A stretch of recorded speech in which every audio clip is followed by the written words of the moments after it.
Chapter 1. Post-Civil War Foundations. When the Civil War finally ended, the first thing many people noticed was the quiet. The cannons stopped, the marching ended, and slowly the literal smoke of battle drifted away. But in the years that followed, another kind of smoke began to rise, not from muskets or burning towns, but from factory chimneys. And that change, gentle at first, would become one of the biggest turning points in modern history. Between 1870 and 1910, American manufacturing would surge so dramatically that the United States came to produce roughly a third of the world's goods. It's an astonishing transformation to imagine. A country that had been fighting for its own survival was now preparing to compete with, and in many industries surpass, older industrial powers like Britain and Germany. So how did it happen? Part of the answer lies in the scaffolding that governments and business leaders built around the economy. Land grants helped railroads push into new territories and link distant regions. Protective tariffs made it harder for foreign manufacturers to undercut American factories, giving homegrown industry a kind of shield while it expanded. And Reconstruction policies, in complicated and uneven ways, reshaped labor and society in the South, even as the North's industrial engine accelerated. At the same time, enormous forces were pulling people away from the rhythms of rural life. Veterans returned home and found that the old paths were not always open anymore. Some tried farming, only to end up in difficult systems like sharecropping. Others looked toward towns and cities, where wage work in mills and workshops promised at least a steady cash income. For formerly enslaved people, freedom opened the door to new possibilities, but also exposed them to new dangers. Many hoped to leave plantation labor behind and build lives that felt truly self-directed, even as racism and economic exploitation kept tightening around them in other forms. And then there were the resources. The United States was sitting on a remarkable storehouse of industrial fuel and building material, forests for timber, iron ore for steel, coal to power furnaces, and oil waiting to be drilled and refined. Add to that a flood of immigrants arriving from Europe, willing to do exhausting work for modest pay, and the ingredients for rapid growth were all there: land, raw materials, capital, labor, and a national mood that leaned toward invention. Yet it's important to notice something early on. This story is not only about progress. Even in these first steps, cracks appeared. Racial tensions did not disappear with the end of slavery. Economic inequality did not fade with the end of war. If anything, new kinds of inequality began to form, shaped by wage labor, industrial ownership, and the growing distance between those who worked with their hands and those who controlled the machinery of commerce. Still, in the public imagination, the dominant feeling was optimism. And perhaps nowhere was that optimism more visible than at the great celebration of 1876. In the summer of that year, West Philadelphia hosted the Centennial Exposition, marking 100 years since American independence. It wasn't only a birthday party, it was a statement, a grand, deliberate announcement to the world. The United States was no longer a secondary power watching Europe from the sidelines. It was stepping onto the main stage. Visitors arrived and wandered through exhibition halls that felt like portals into the future. There were inventions and machines, yes, but also everyday pleasures that hinted at new patterns of living. Many Americans tasted Heyer's root beer for the first time. They discovered popcorn as a delightful snack rather than a simple kitchen experiment. They tried bananas, which were still rare enough to feel almost exotic. And alongside these comforts were cultural curiosities that now feel slightly surreal. People admired wreaths woven from human hair, a kind of Victorian keepsake art that blended sentimentality with odd craftsmanship. There was even a sculpted head of the heroine Iolante made entirely of butter, a reminder that exhibitions like this didn't separate high invention from playful spectacle. They were celebrations of abundance, creativity, and novelty all at once. But the fair's most powerful symbols were industrial. One of them was Alexander Graham Bell's telephone, demonstrated publicly for astonished crowds. To hear a voice travel through a wire must have felt almost like magic. The human world suddenly seemed smaller, closer, more connected. Another symbol was far more massive. The Corliss Centennial engine stood about 45 feet tall, a steam-powered giant that powered an enormous portion of Missionary Hall, driving exhibits across 14 acres. Think about what that meant to someone standing there in 1876. It wasn't just a machine, it was an idol of power, efficiency, and scale. It suggested that the future belonged to nations that could master energy, metal, and motion. But even as people admired these wonders, something darker lingered underneath the surface. The financial foundations of this new industrial age were not stable. They were ambitious, often reckless, and mostly unregulated. The panic of 1873 made that painfully clear. In September 1873, J. Cook and Company collapsed after overextending itself in railroad investments, especially the Northern Pacific Railway. The shock rippled outward. For the first time in its history, the New York Stock Exchange closed, halting trading in an attempt to contain the panic. Banks failed, credit dried up, businesses that depended on steady financing suddenly found themselves gasping for air. And what followed is often called the Long Depression. Within 2 years, around 18,000 businesses failed. Unemployment climbed steeply, and some estimates place it around 14% at its peak. For ordinary families, it meant empty cupboards, unpaid rent, and the quiet humiliation of searching for work in an economy that suddenly had no room. And it changed the national conversation. In a sense, the panic helped shift attention away from Southern Reconstruction and toward the increasingly volatile relationship between labor and capital in the industrial North. When times are good, inequality can hide behind excitement. When times are hard, it becomes impossible to ignore. Workers began to ask sharper questions about wages, working conditions, and who was truly benefiting from the nation's growth. Employers, meanwhile, fought to maintain control over costs and production. The stage was being set for the labor conflicts that would soon shake railroads, mines, and mills. So when we look back at these post-Civil War years, it helps to hold two images in our mind at the same time. On one side, there is the bright glow of the Centennial Exhibition, engines humming, new inventions unveiled, crowds tasting unfamiliar treats, and a nation imagining itself as modern, confident, and boundless. On the other side, there is the chill of 1873, shuttered banks, closed factories, families suddenly without income, and a growing awareness that industrial progress could be unstable, unequal, and painfully unforgiving. And yet, even with these tensions, the forward momentum did not stop.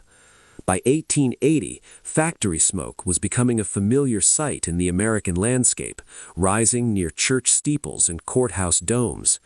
The country had entered the Second Industrial Revolution, whether it fully understood the consequences or not. In the chapters ahead, we'll follow how this transformation unfolded, not only through machines and markets, but through human lives, the workers, the immigrants, the families, the entrepreneurs, and the communities trying to adapt to a world that was changing faster than anyone could have predicted. Chapter 2: Railroad Expansion and National Connectivity. As the echoes of war faded, another sound began to define the American landscape. It was the steady rhythm of hammers striking steel, the hiss of steam, and the long, distant whistle of locomotives moving across open land. This was the sound of railroads spreading, mile by mile, turning a vast continent into something that felt, for the first time, truly connected.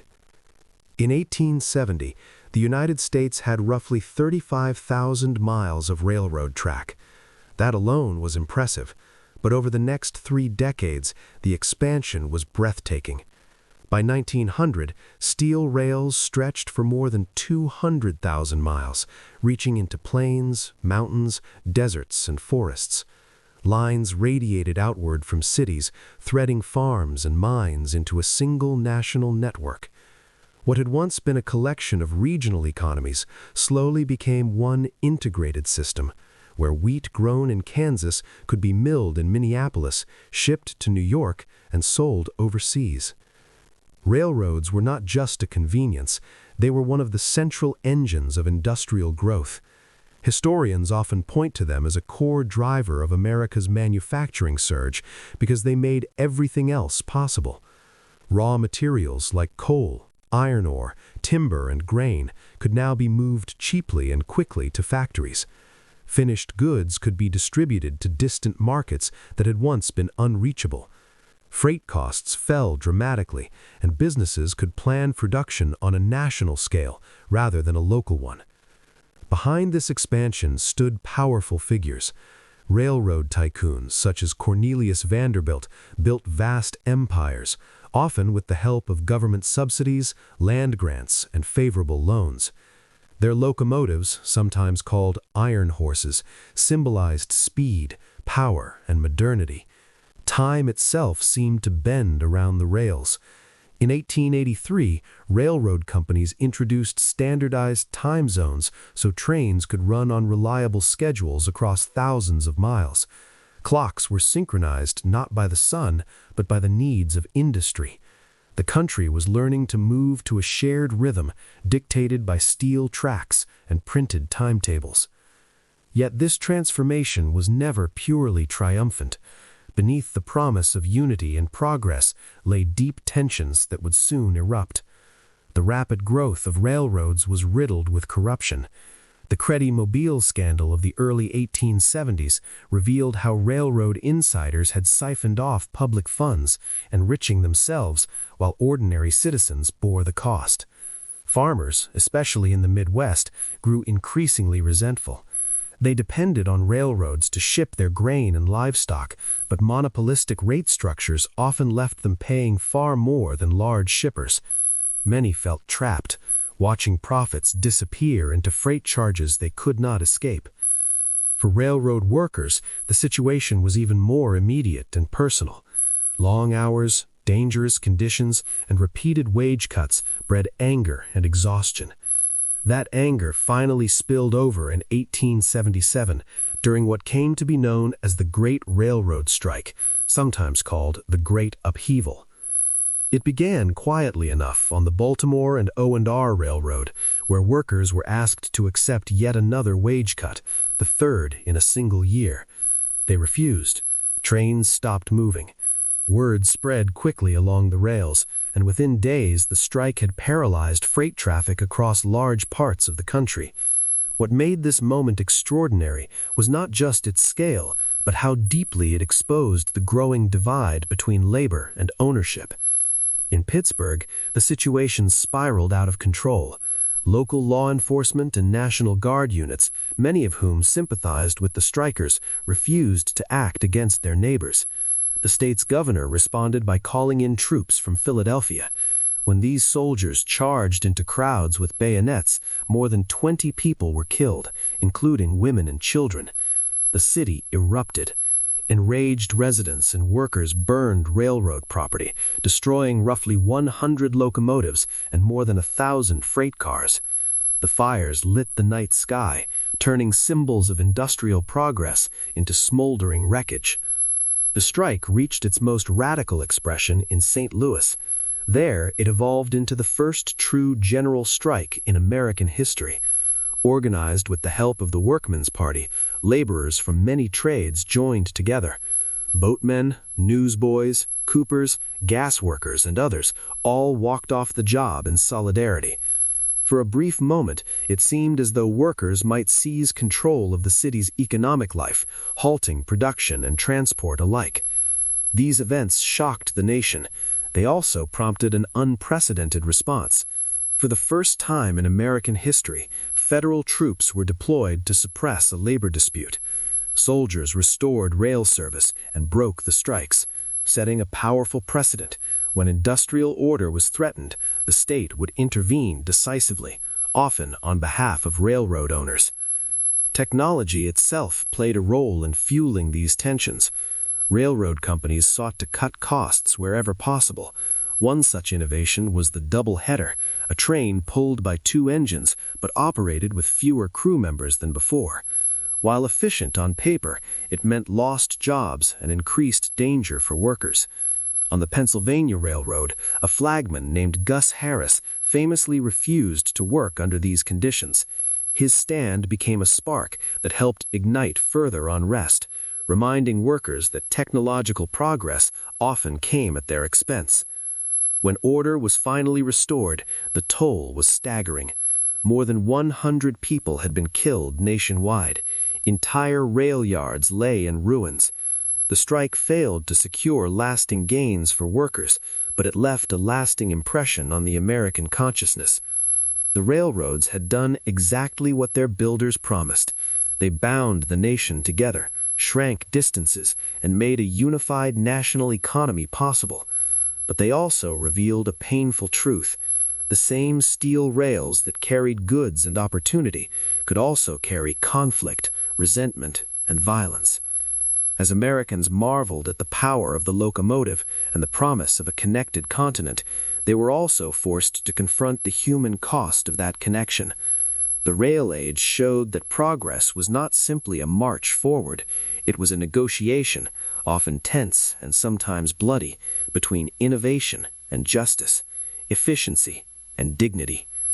And as the rails continued to spread, those unresolved tensions would follow closely behind, rattling along the tracks into the next chapters of industrial America's story. Chapter 3. The Steel Revolution.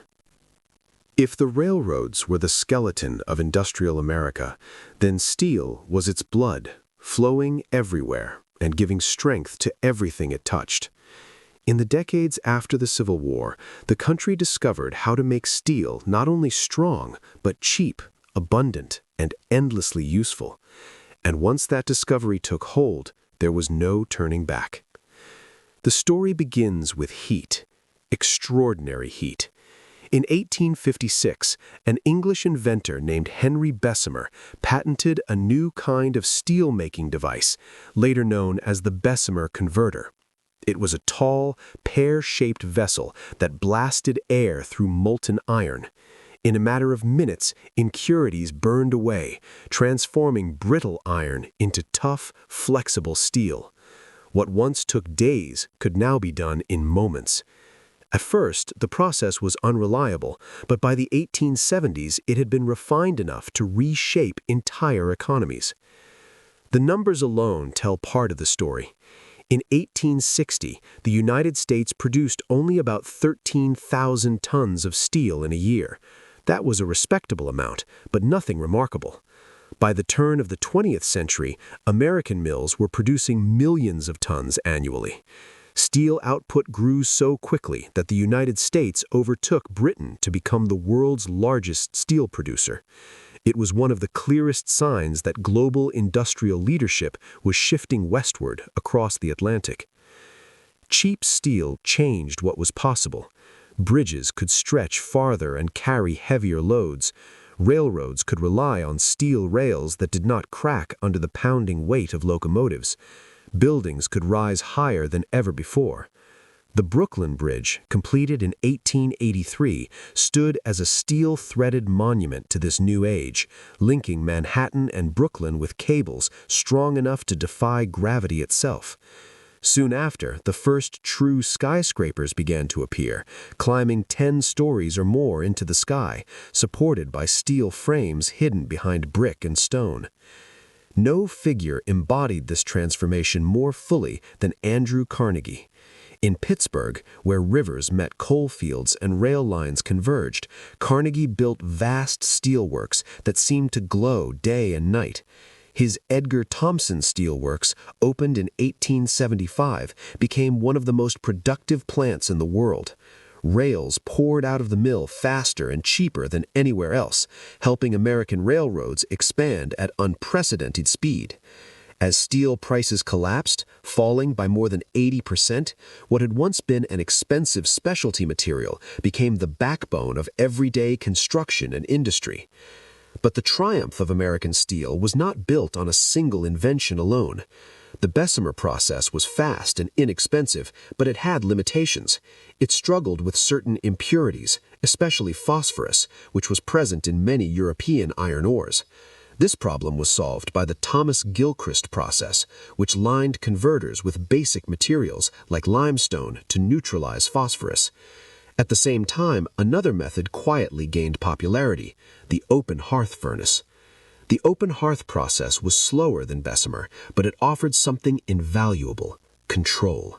It allowed steelmakers to carefully adjust the composition of the metal and to recycle scrap steel, melting it down and giving it new life.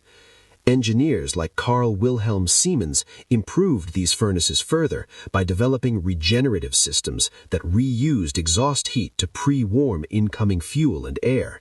The result was astonishing efficiency, with energy savings of up to 80%. Together, these refinements gave American steelmakers flexibility, scale, and precision, allowing them to dominate global markets not just in volume, but in quality. As production soared, so did the workforce required to sustain it.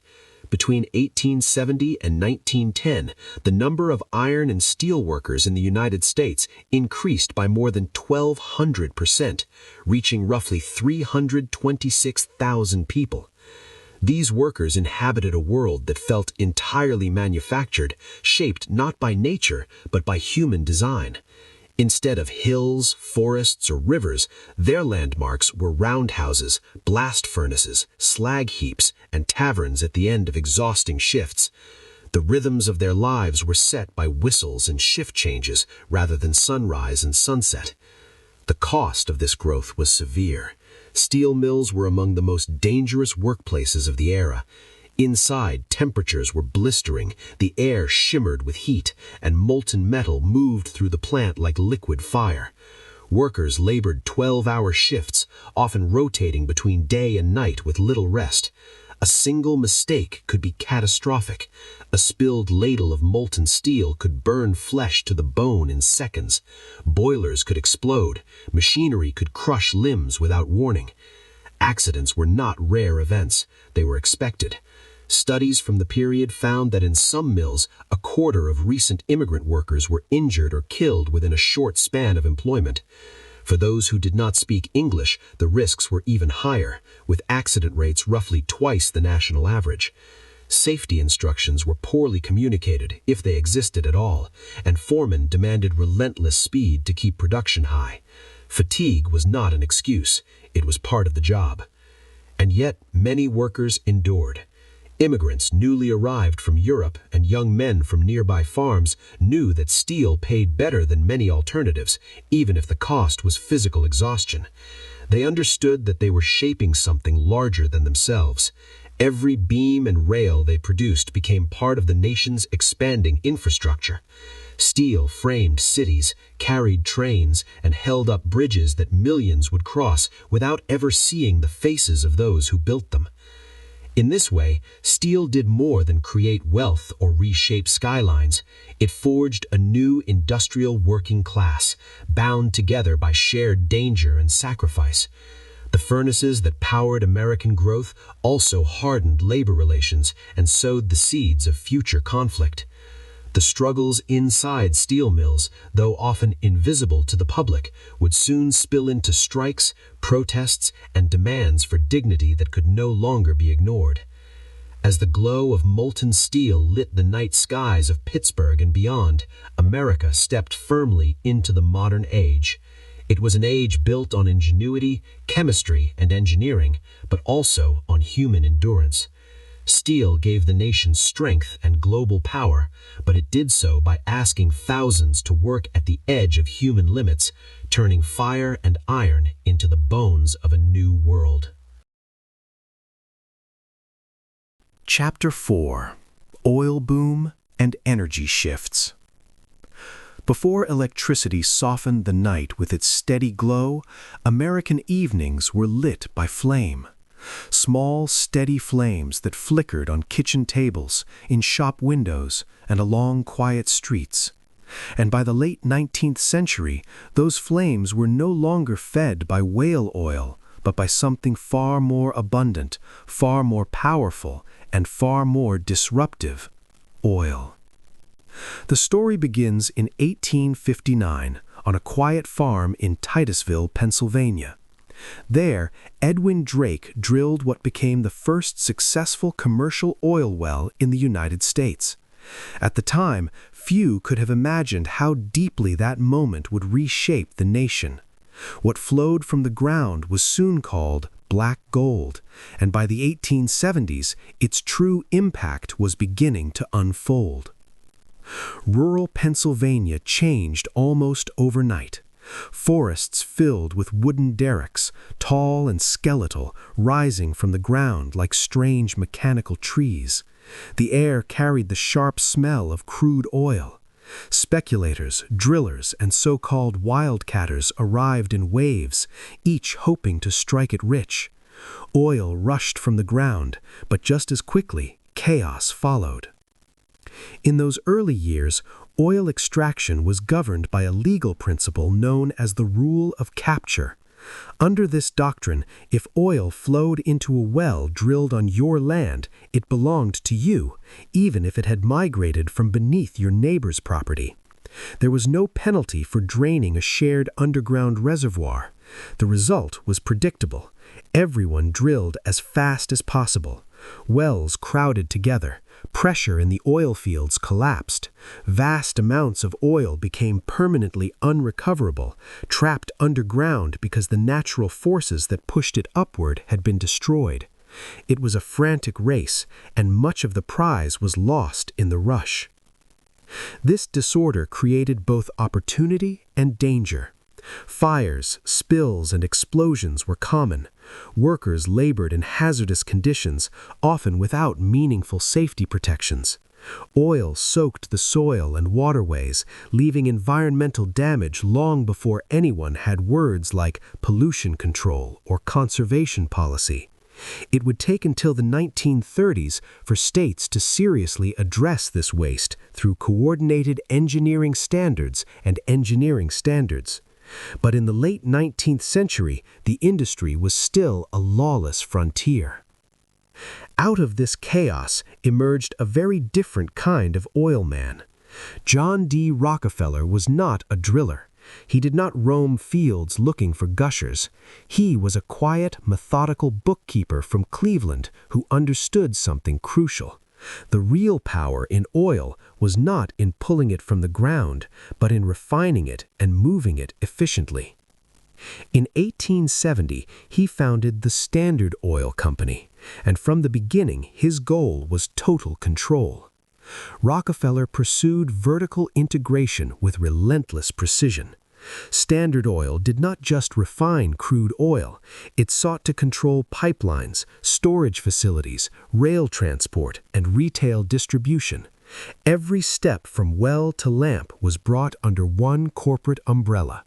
This allowed Standard Oil to cut costs dramatically, especially in refining kerosene, which quickly became the dominant fuel for lamps across America.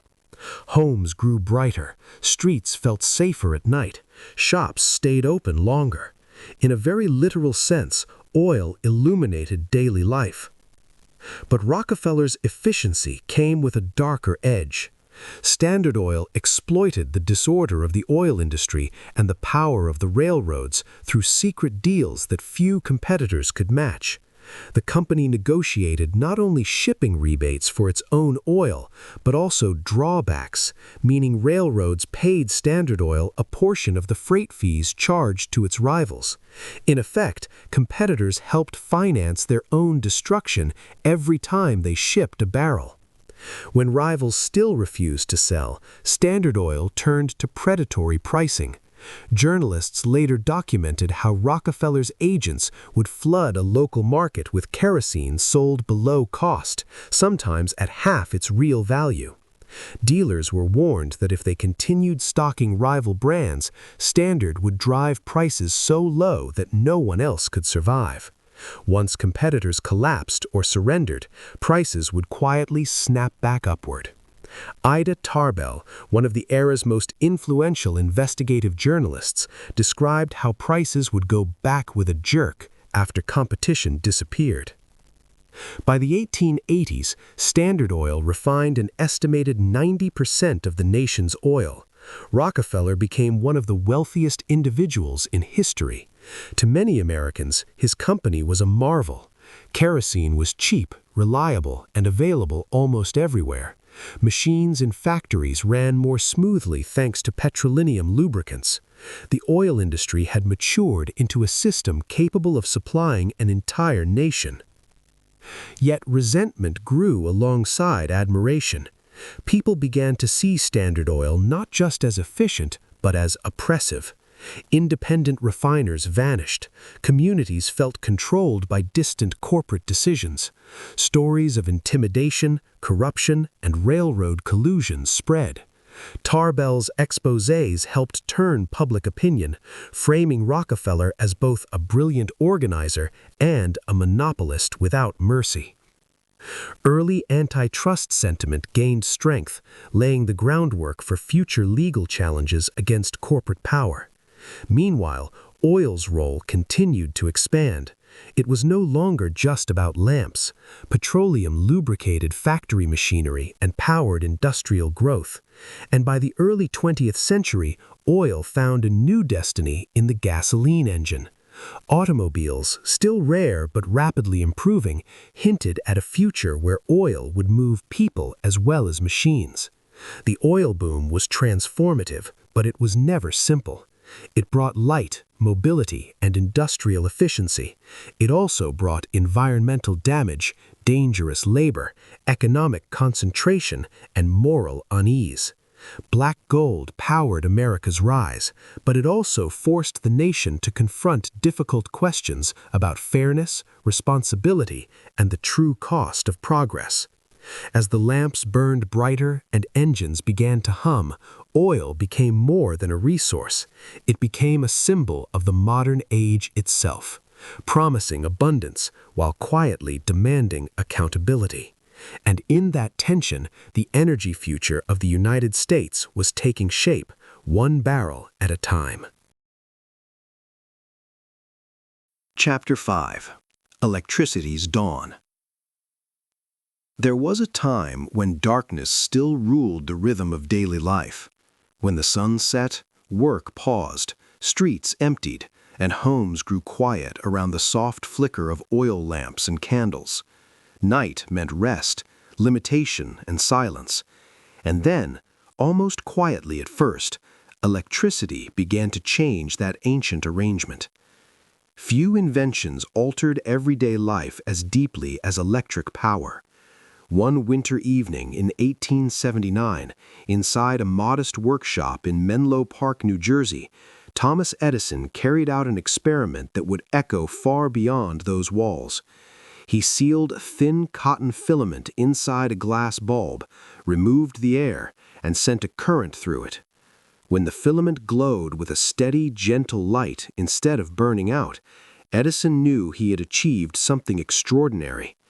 This was the first practical incandescent light bulb, durable enough to be used again and again. The moment itself was simple. The consequences were enormous. Within a few short years, electric light escaped the laboratory and entered the streets. In the 1880s, arc lamps were installed along major urban avenues, casting bright white light that pushed back darkness in a way gas lamps never could. City life began to stretch beyond sunset. Shops stayed open later. People walked streets that felt safer and more alive at night. Factories, no longer bound to daylight or steam engines, installed electric motors and lamps, allowing production to continue long after the sun had gone down. Electricity did more than illuminate. It reshaped movement. Trolley cars powered by overhead electric lines began replacing horse-drawn streetcars, gliding through cities with greater speed and efficiency. The air grew a little cleaner as fewer animals crowded the streets. The pace of urban life quickened. But electricity's rise was never smooth or uncontested. Edison's early systems relied on direct current, or DC electricity. These systems worked well over short distances, making them suitable for dense neighborhoods where power stations could be placed nearby. But DC had a major limitation. It could not travel far without losing strength. As cities expanded and rural areas sought access to power, this weakness became impossible to ignore. Into this challenge stepped Nikola Tesla, a brilliant and unconventional inventor, along with industrialist Westinghouse. Together, they championed alternating current, or AC electricity. AC could be transmitted over long distances using transformers that stepped voltage up for travel and down for safe use. This made it ideal for lighting entire cities and eventually regions. What followed became known as the War of the Currents. Edison, deeply invested in DC infrastructure, publicly warned that alternating current was dangerous. Demonstrations and debates grew heated, sometimes sensational. Yet Westinghouse and Tesla continued to prove AC's practicality, and nowhere was this more dramatically displayed than at the 1893 World's Columbian Exposition in Chicago.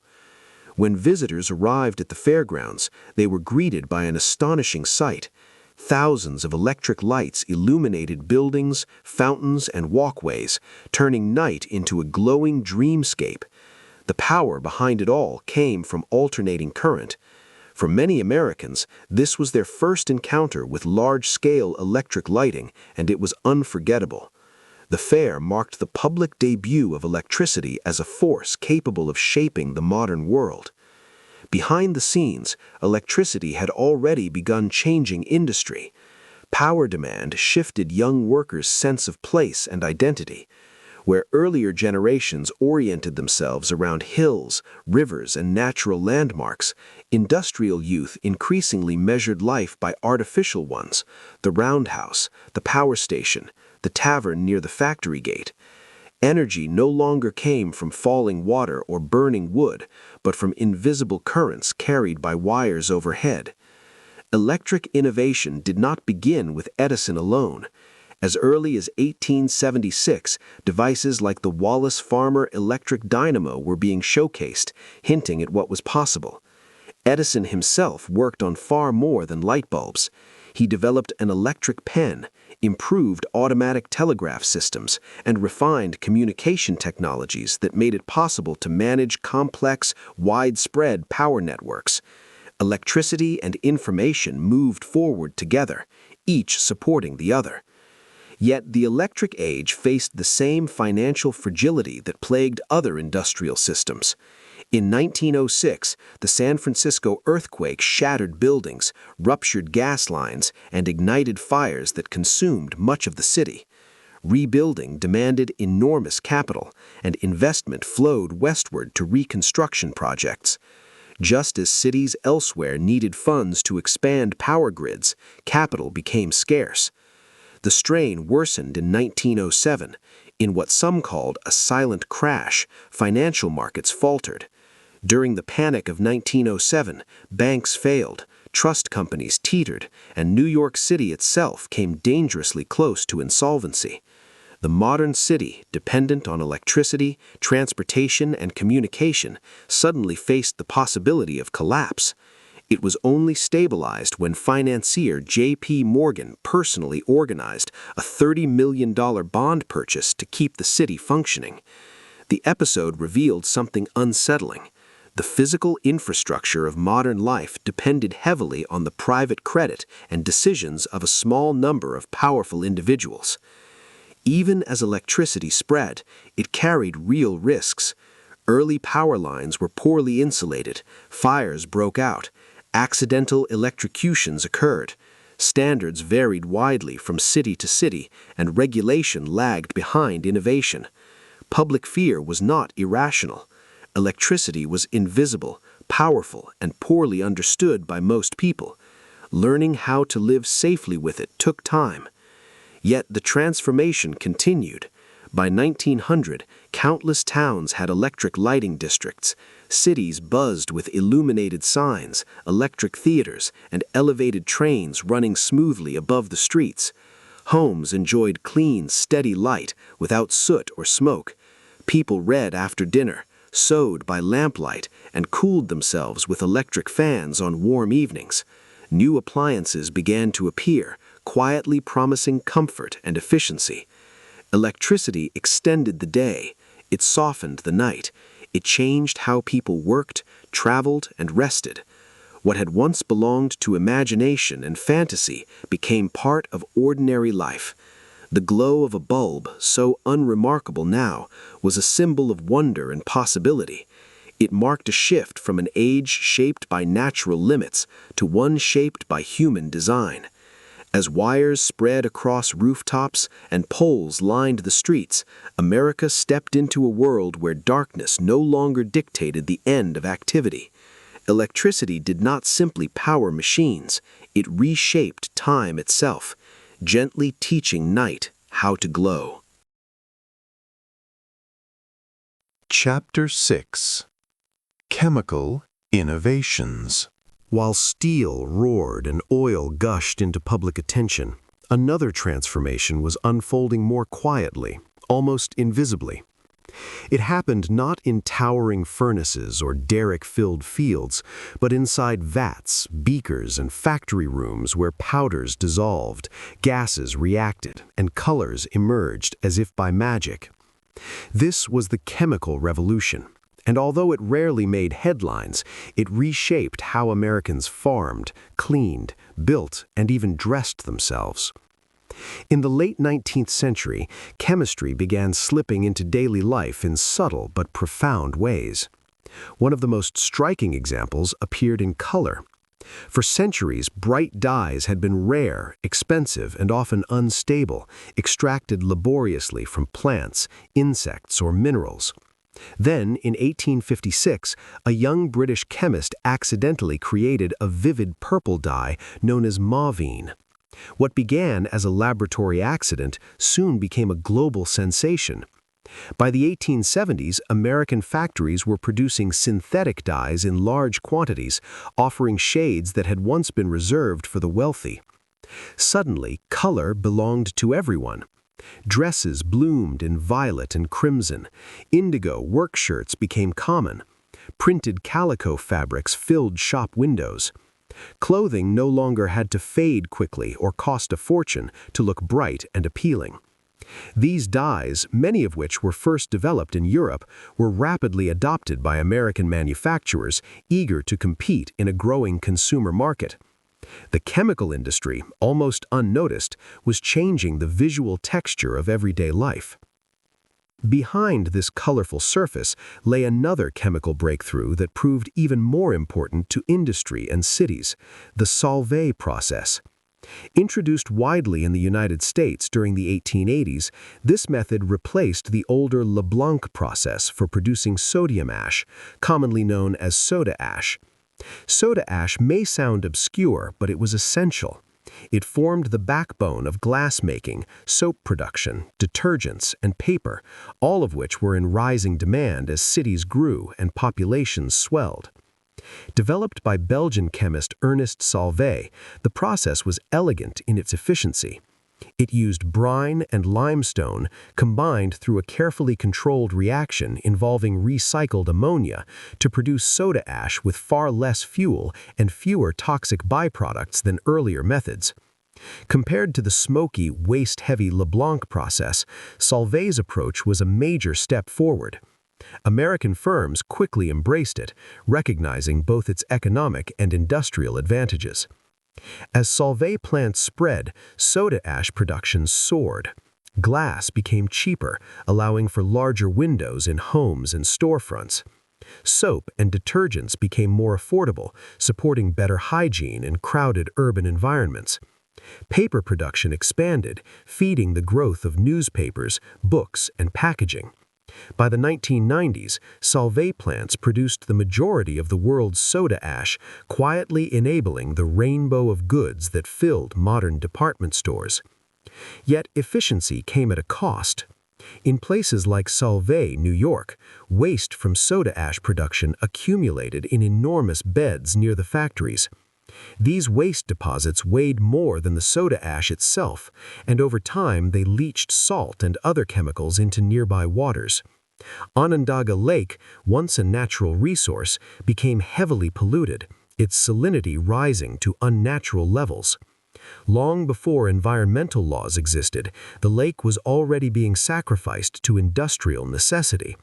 It would eventually become one of the most polluted lakes in the nation and later designated a Superfund site. This pattern, innovation paired with unintended harm, repeated itself across the chemical landscape. Chemistry also transformed agriculture at a moment when farmers needed most. Crop prices were falling, competition was fierce, and every additional bushel mattered. Chemical fertilizers, especially superphosphates, offered a solution. By replenishing nutrients in exhausted soil, these fertilizers boosted yields and helped farmers remain productive even as market pressures increased. Fields produced more food from the same land, supporting a growing urban population and stabilizing rural livelihoods, at least temporarily. In cities and homes, chemistry improved daily life in smaller but meaningful ways. Safer matches, made using red phosphorus instead of the dangerously toxic white phosphorus, reduced poisonings and made kitchen work less hazardous. New cleaning agents and soaps supported better sanitation, which was crucial in crowded tenement districts. Even the buildings themselves benefited. Controlled chemical reactions produced stronger cements and improved concrete, allowing bridges, sidewalks, and foundations to stand alongside steel structures with greater durability. Explosives, too, were reshaped by chemistry. Alfred Noble's invention of dynamite in the 60s was quickly adopted by American engineers. Compared to earlier blasting methods, dynamite was more predictable and, when used properly, safer. It allowed railroad crews to carve tunnels through mountains and enabled miners to reach deep ore deposits that fueled steel production and industrial growth. Coal, iron, and other essential materials flowed more freely as a result. But once again, progress carried hidden risks. Workers in dye factories and chemical plants were often exposed to toxic fumes without adequate protection. Rivers near industrial centers sometimes ran strange colors, tinted by waste from nearby operations. Entire towns breathed air laced with chemical byproducts, even if they lacked the scientific know-how to fully understand the danger. And yet, the momentum continued. Chemical innovation made life brighter, cleaner, and more productive. It filled homes with affordable goods, fields with stronger crops, and cities with materials that supported growth. At the same time, it offered early warnings that industrial advancement could leave scars on landscapes and bodies alike. In this quiet revolution of reactions and compounds, America learned that not all transformations announce themselves with noise or spectacle. Some unfold silently, molecule by molecule, reshaping the world in ways that are felt long before they are understood. Chapter 7. Interchangeable Parts and Mass Production. As the 19th century drew toward its close, a quiet but powerful idea began to reshape the way the world was made. It was not loud or dramatic at first. It did not arrive with flashing lights or sudden revolutions. Instead, it crept steadily through workshops and factories, changing how objects were built, how people worked, and how everyday life slowly became more affordable and more uniform. That idea was standardization. The foundation for this transformation had been laid decades earlier in experiments often associated with Eli Whitney and the early production of firearms. The simple but radical promise was this: if every part of an object were made to the same precise dimensions, then any piece could fit into any identical product. No filing, no adjustment, no skilled hand required to make things match. A lock could fit any musket of the same model. A gear could slide perfectly into place without being reshaped. What had once been a craft guided by experience and intuition began to shift toward a system guided by measurement and machines. By the late 19th century, manufacturers had refined this approach and expanded it far beyond military armories. Firearms, sewing machines, clocks, and bicycles became the proving ground for interchangeable parts. Machine tools, jigs, and gauges made it possible to cut metal and wood into identical components again and again with remarkable consistency. Where a skilled artisan once worked patiently with chisel and file, factories now relied on semi-skilled workers operating specialized machines. The human hand still mattered, but it no longer shaped every detail. Instead, it guided levers, fed materials, and monitored the rhythm of production. This system became known as the American system of manufacturing, and between 1870 and 1910, it spread rapidly from specialized industries into the broader world of consumer goods. Its effects were profound. Production runs grew larger and faster, and costs fell sharply. By 1910, mail-order catalogs were able to offer sewing machines and bicycles at prices up to 2/3 lower than those found in traditional retail shops.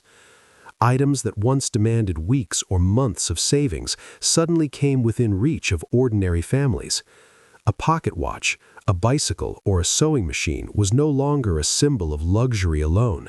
It became a practical part of everyday life. As factories grew, so did the workforce.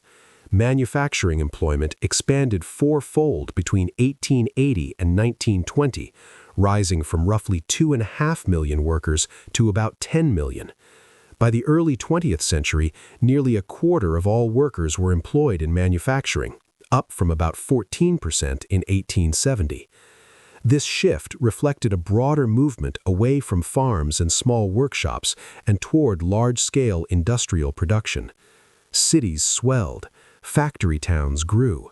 Daily routines began to revolve around whistles, shifts, and the steady pulse of machines. Efficiency was the great promise of this new system, and in many ways it delivered. Standardized parts allowed products to be assembled in minutes rather than hours. A bicycle or a typewriter rolling off an American factory floor in the 1890s was no longer a unique creation. It was one of thousands, each composed of parts that could be swapped without hesitation. Entrepreneurs took notice. Among them was Henry Ford, who carefully observed these methods. Just beyond this period, in 1908, Ford would introduce the Model T, and soon after, he would transform manufacturing even further with the moving assembly line. His revolution did not appear from nowhere. It was built on the principles of mass production that were already quietly reshaping factories across the country. Yet while goods became cheaper and more abundant, the nature of work itself was changing just as dramatically. In earlier generations, craftspeople often took pride in seeing a product through from beginning to end. A clockmaker assembled every gear. A tailor cut, stitched, and finished each garment. There was satisfaction in mastery and completion. The new factory system broke that experience into small, repetitive tasks. One worker tightened the same bolt all day. Another stitched the same seam over and over at a pace set by the machine rather than the human body. For many, this shift was unsettling. Mechanization reduced labor costs per unit, but it also reduced creative control and personal connection to the finished product. The faster pace and narrow focus of factory work could feel monotonous and draining. Workers began to describe themselves as extensions of the machines they operated, valued more for endurance than for skill. Some artisans adapted, moving into supervisory roles or learning to manage machinery. Others found themselves displaced altogether, their hard-won expertise no longer required. At the same time, the benefits of mass production were visible everywhere. Factory wages, though often modest, allowed workers to afford ready-made clothing, canned food, and household goods that earlier generations could scarcely imagine. Living standards rose unevenly but unmistakably. Consumer culture began to take shape, fueled by affordable products and expanding markets. The world felt smaller as mail-order catalogs carried identical goods to towns and cities across the country. Still, the emotional cost of this transformation could not be ignored. The loss of craft, the repetition of tasks, and the impersonal structure of factory life prompted frustration and resistance. Workers increasingly turned toward labor organization, seeing unions as a way to regain dignity, security, and a voice in an industrial system that seemed to value efficiency above all else. Protests and strikes grew more common, reflecting a deep unease beneath the surface of economic growth. Mass production, then, was never a simple story of progress or decline. It was a double-edged change, offering abundance while demanding adjustment. It filled homes with affordable goods and filled factories with relentless motion. It transformed production itself and reshaped the daily lives of millions. As standardized parts quietly clicked into place, they assembled not only machines and products, but a new industrial society, one that would continue to wrestle with the balance between efficiency and humanity for generations to come. Chapter 8: Rise of Big Business. As the 19th century slowly gave way to the 20th, the American economy entered a new and unfamiliar phase. The workshops, mills, and factories that had once operated as separate enterprises began to link together, forming organizations of a size the world had never quite seen before. This was the era when big business truly emerged, not suddenly, but through a steady process of consolidation, ambition, and financial imagination. Industrial growth encouraged entrepreneurs to think on a larger scale. If machines and standardized parts could produce goods faster and cheaper, then controlling more stages of production promised even greater efficiency. Some business leaders pursued vertical integration, owning everything from raw materials to transportation and final sales. Others embraced horizontal integration, absorbing competitors until entire markets were dominated by a single firm or a small cluster of powerful corporations. These strategies gave rise to enormous enterprises that could shape prices, wages, and even national policy.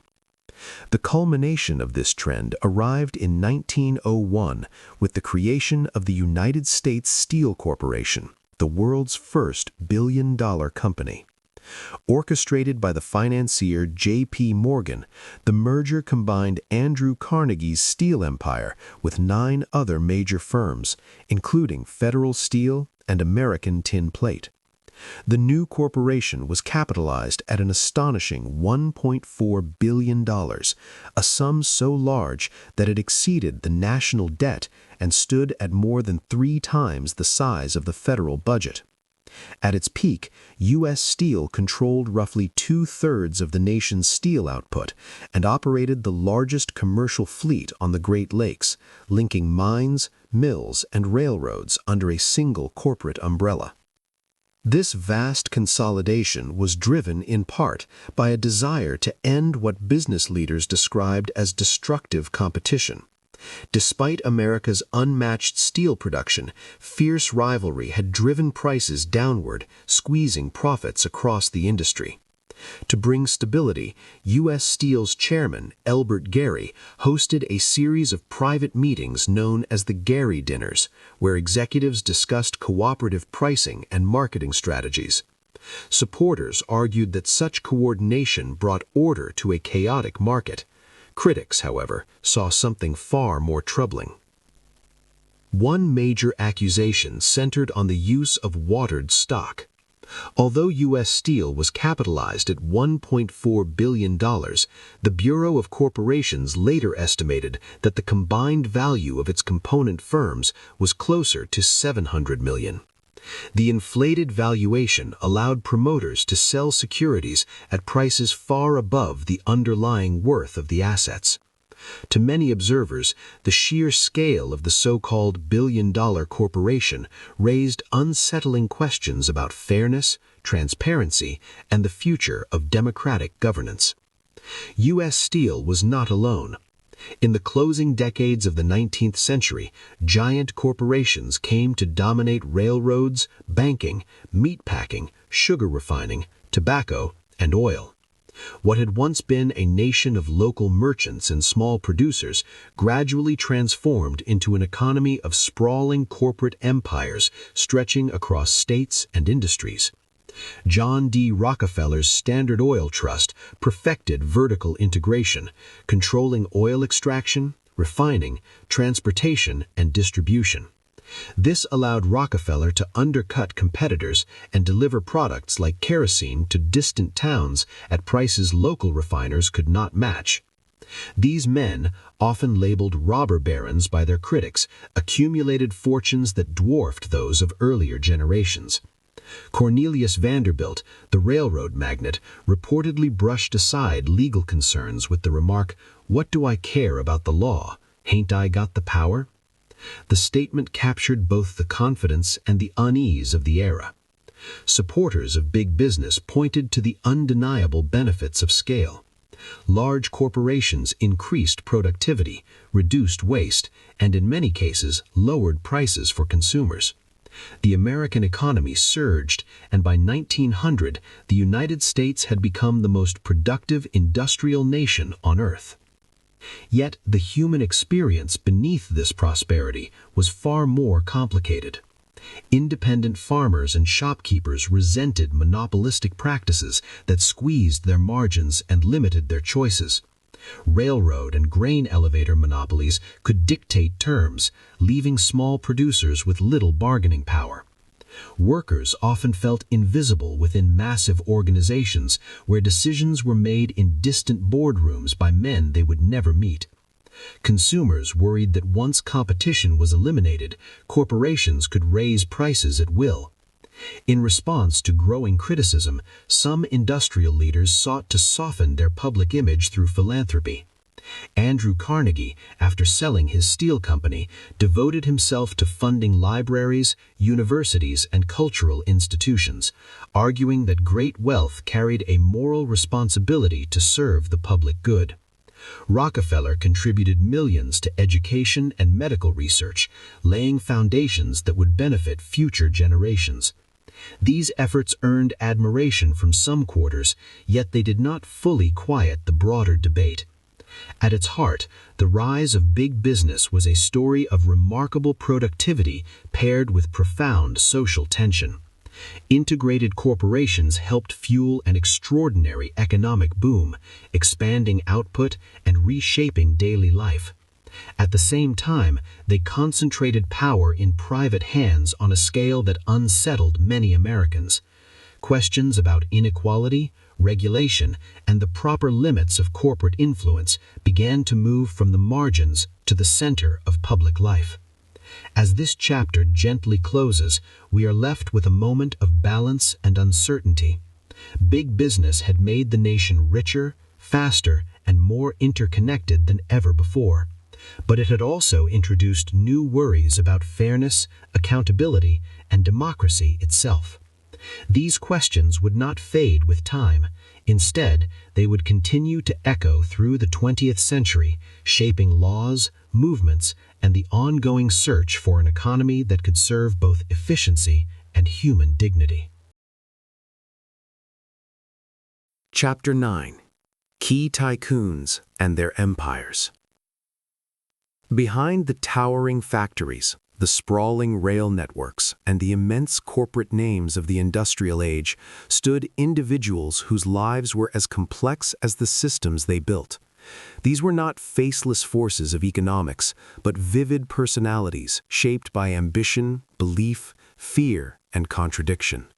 Their stories blended hope and hardship, generosity and ruthlessness, and together they left a lasting imprint on corporate America. One of the most emblematic figures of this era was Andrew Carnegie. Born the son of a poor Scottish weaver, Carnegie arrived in the United States as a child with little more than determination and curiosity. He began working at a young age, first in a cotton mill and later as a telegraph messenger, where his quick mind and sharp memory helped him rise rapidly. Opportunities in the railroad industry opened doors, and his investments eventually led him into steel. By the 1890s, Carnegie Steel was producing more steel than the entire British Empire, and Carnegie himself had become one of the richest men in the world. Despite his immense wealth, Carnegie believed that money carried moral responsibility. In an essay published in 1889, he outlined what he called the gospel of wealth, arguing that millionaires should serve as trustees of their fortunes, redistributing them in ways that benefited society. When he sold his steel interests to J.P. Morgan in 1901 for $492 million, Carnegie devoted himself fully to philanthropy. His approach was careful and structured. Under what became known as the Carnegie Formula, any town receiving funds for a library had to provide the land and commit public money for its ongoing maintenance, equal to at least 10% of the original grant. Carnegie wanted these libraries to be living civic institutions supported by communities rather than dependent on private generosity alone. To manage this vast effort, Carnegie relied on his assistant, James Burdham, who oversaw thousands of applications. Towns were required to submit detailed information about their population, existing book collections, and library usage. This methodical process ensured that by 1919, Carnegie had funded nearly half of the roughly 3,500 public libraries in the United States, as well as many abroad. In the segregated South, he financed separate libraries for black communities, following local laws, while still promoting his belief that knowledge should be shared property. This philanthropy reshaped the nation's educational landscape, even as it softened Carnegie's reputation as a ruthless industrialist. That reputation had been deeply shaken years earlier at Homestead, Pennsylvania, where a violent clash erupted between striking steelworkers and armed guards in 1892. Though Carnegie was overseas at the time, the bloodshed left several people dead and forever complicated his image as a benevolent champion of the public good. His life came to embody the tension between idealism and industrial power. John D. Rockefeller followed a different path. The son of a traveling salesman, Rockefeller was quiet, disciplined, and intensely focused. He built Standard Oil through relentless efficiency, cutting costs, underpricing rivals, and securing secret transportation rebates that gave his company decisive advantages. Personally reserved and deeply religious, Rockefeller attended Baptist services weekly and taught Sunday school, even as his business practices stirred widespread outrage. By the height of his power, he had become the richest American of his era, earning the title of the Oil King. In later life, Rockefeller too turned toward philanthropy on an extraordinary scale. He donated hundreds of millions of dollars to education, science, and medicine, founding institutions such as the University of Chicago and the Rockefeller Institute for Medical Research. His giving helped lay foundations for modern scientific inquiry, yet debates about how his wealth was accumulated never fully faded. Cornelius Vanderbilt represented yet another style of empire building. Beginning with steamboats, Vanderbilt and later his son, William, forged a railroad network that stitched together much of the northeastern United States. Their methods were aggressive and unapologetic. When questioned about public responsibility, William Vanderbilt famously retorted that the public could be damned. The blunt remark captured the iron-fisted confidence of the era's rail barons. Still, the Vanderbilt fortune later funded institutions such as Vanderbilt University, leaving behind a legacy that mixed arrogance with lasting public benefit. Hovering above many of these figures was J.P. Morgan, the great financier whose influence reached across industries. Morgan specialized in reorganizing failing companies, stabilizing railroads, and engineering mergers such as the creation of General Electric. In 1895, when the United States Treasury nearly ran out of gold, Morgan personally arranged a loan to steady the national finances. The act restored confidence, but also unsettled the public, who wondered why the health of the economy rested in private hands. These tycoons were often portrayed as villains or heroes, sometimes both at once. They inspired awe and resentment in equal measure. Their strategies of integration and consolidation transformed industries and propelled economic growth, but their immense fortunes and hard-edged tactics raised uncomfortable questions about fairness, power, and morality. As this chapter gently settles, we are left with a fuller picture of the industrial age. These men did not simply build companies, they shaped institutions, influenced laws, and redefined what wealth and ambition could achieve. Their empires revealed the vast opportunities of industrial capitalism, while also exposing its ethical dilemmas. In their lives, we see how personal vision and personal flaws became woven into the fabric of modern corporate America, a legacy that continues to echo long after the machines have fallen quiet. Chapter 10. Immigration Waves from Europe. As factories multiplied and cities hummed with new machines, a powerful current began to flow across the Atlantic Ocean. Between 1870 and 1910, millions of people left their homes in Europe and set their hopes on America. They were drawn by the promise of work, safety, and a future that felt impossible in the places they left behind. Industrialization did not only reshape machines and cities, it reshaped human lives, carried forward by ships crowded with families, dreams, and quiet determination. During these decades, roughly 9 million immigrants arrived from countries such as Italy, Russia, Poland, and other parts of Southern and Eastern Europe. Census records show just how dramatic this movement was. The foreign-born population of the United States doubled, growing from about 7 million people to nearly 14 million. By the turn of the 20th century, immigration was no longer a side story. In cities like New York, Chicago, and Detroit, immigrants and their children made up as much as 3/4 of the population, giving these places their distinctive energy, languages, and rhythms of life. The reasons for leaving home were deeply human. Some fled crushing poverty or failing farms. An Italian family might abandon their land after disease destroyed grape harvests that had sustained generations. Jewish families from the Russian Empire escaped violent pogroms and harsh discriminatory laws. Poles, Slovaks, and Hungarians often left to avoid military conscription or endless rural hardship. Steamship travel made this movement possible on an unprecedented scale.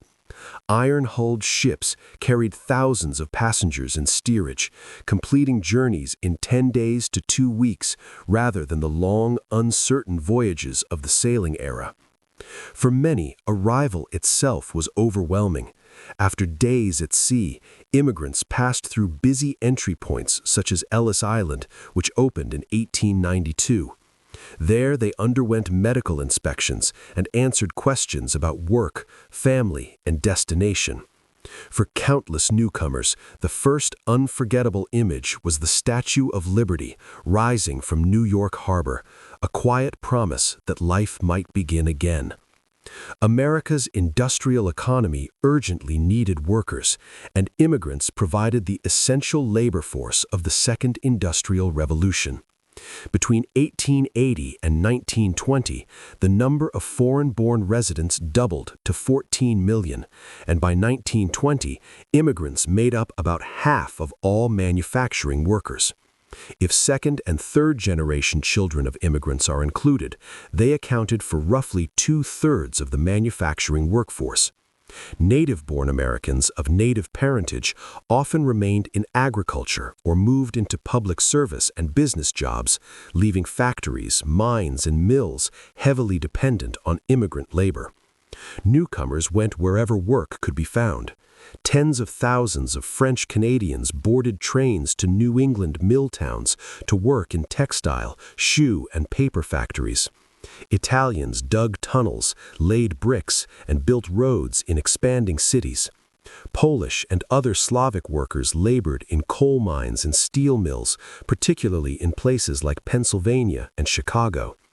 Jewish immigrants crowded into garment workshops and tenement apartments in New York, sewing clothing for long hours. Irish women frequently worked as domestic servants in middle-class households. These jobs were often dirty, dangerous, and tightly controlled, but they offered steady pay and a foothold in a new world. The risks were real and severe. Studies of industrial accidents revealed that non-English-speaking immigrants suffered injury rates as much as twice the national average. Instructions were often written or spoken in English, leaving many workers vulnerable. Employers relied on immigrant labor precisely because attracting domestic workers would have required higher wages and better conditions. Immigrants accepted dangerous and exhausting work because survival demanded it, and their willingness to do so became a core driver of industrial profitability. In the cities, immigrant neighborhoods took shape as places of familiarity amid strangeness. Little Italies, Jewish quarters, Polish districts, and other ethnic enclaves allowed people to speak their native languages, worship in familiar ways, and buy food that tasted like home. These communities offered support and comfort, but they also drew suspicion from outsiders. Nativist backlash grew as some native-born Americans blamed immigrants for low wages, crowded housing, and cultural change. Prejudice appeared openly in newspapers, cartoons, and even job postings that excluded entire groups. Fear of newcomers hardened into law. While European immigrants continued to arrive in large numbers, Asian migrants faced increasing restriction. The Chinese, who had played a crucial role in building railroads, were targeted by the Chinese Exclusion Act of 1882, which barred their entry. Later policies introduced literacy tests and quotas aimed at limiting immigration from Southern and Eastern Europe as well. These laws reflected anxiety about whether America could absorb so many new people without losing its identity. Yet, despite discrimination and hardship, immigrant families persisted. They saved money from factory wages, opened small shops, bakeries, and street stalls, and invested deeply in their children's education. Public schools became places where new generations learned English and navigated between old traditions and new opportunities. Over time, many rose into better jobs and helped shape the cities they once entered as strangers. By 1910, the impact of immigration was unmistakable. Immigrants powered America's factories, filled its cities, and enriched its culture with new languages, foods, music, and beliefs. Their labor sustained industrial growth as they endured dangerous work and social exclusion. As this chapter gently closes, we are reminded that America's rise during this era was not driven by machines alone. It was carried forward by millions of individuals who crossed oceans with little certainty, holding on to hope as they built new lives in an unfamiliar land. Chapter 11. The Great Migration of African Americans. While ships carried millions of Europeans towards American shores, another powerful migration was unfolding quietly within the nation's own borders. In the decades after the Civil War, African Americans began to move away from the rural South in growing numbers, seeking safety, dignity, and opportunity. Between the 1870s and 1910, roughly 2 million people left behind farms, plantations, and small southern towns, heading toward northern cities and western frontiers. This movement did not happen overnight, nor was it always visible to those outside these communities, but its impact would shape American life for generations. The roots of this migration lay in the harsh realities of life after Reconstruction. When federal protection ended in 1877, African Americans in the South were left exposed to a tightening system of racial control known as Jim Crow.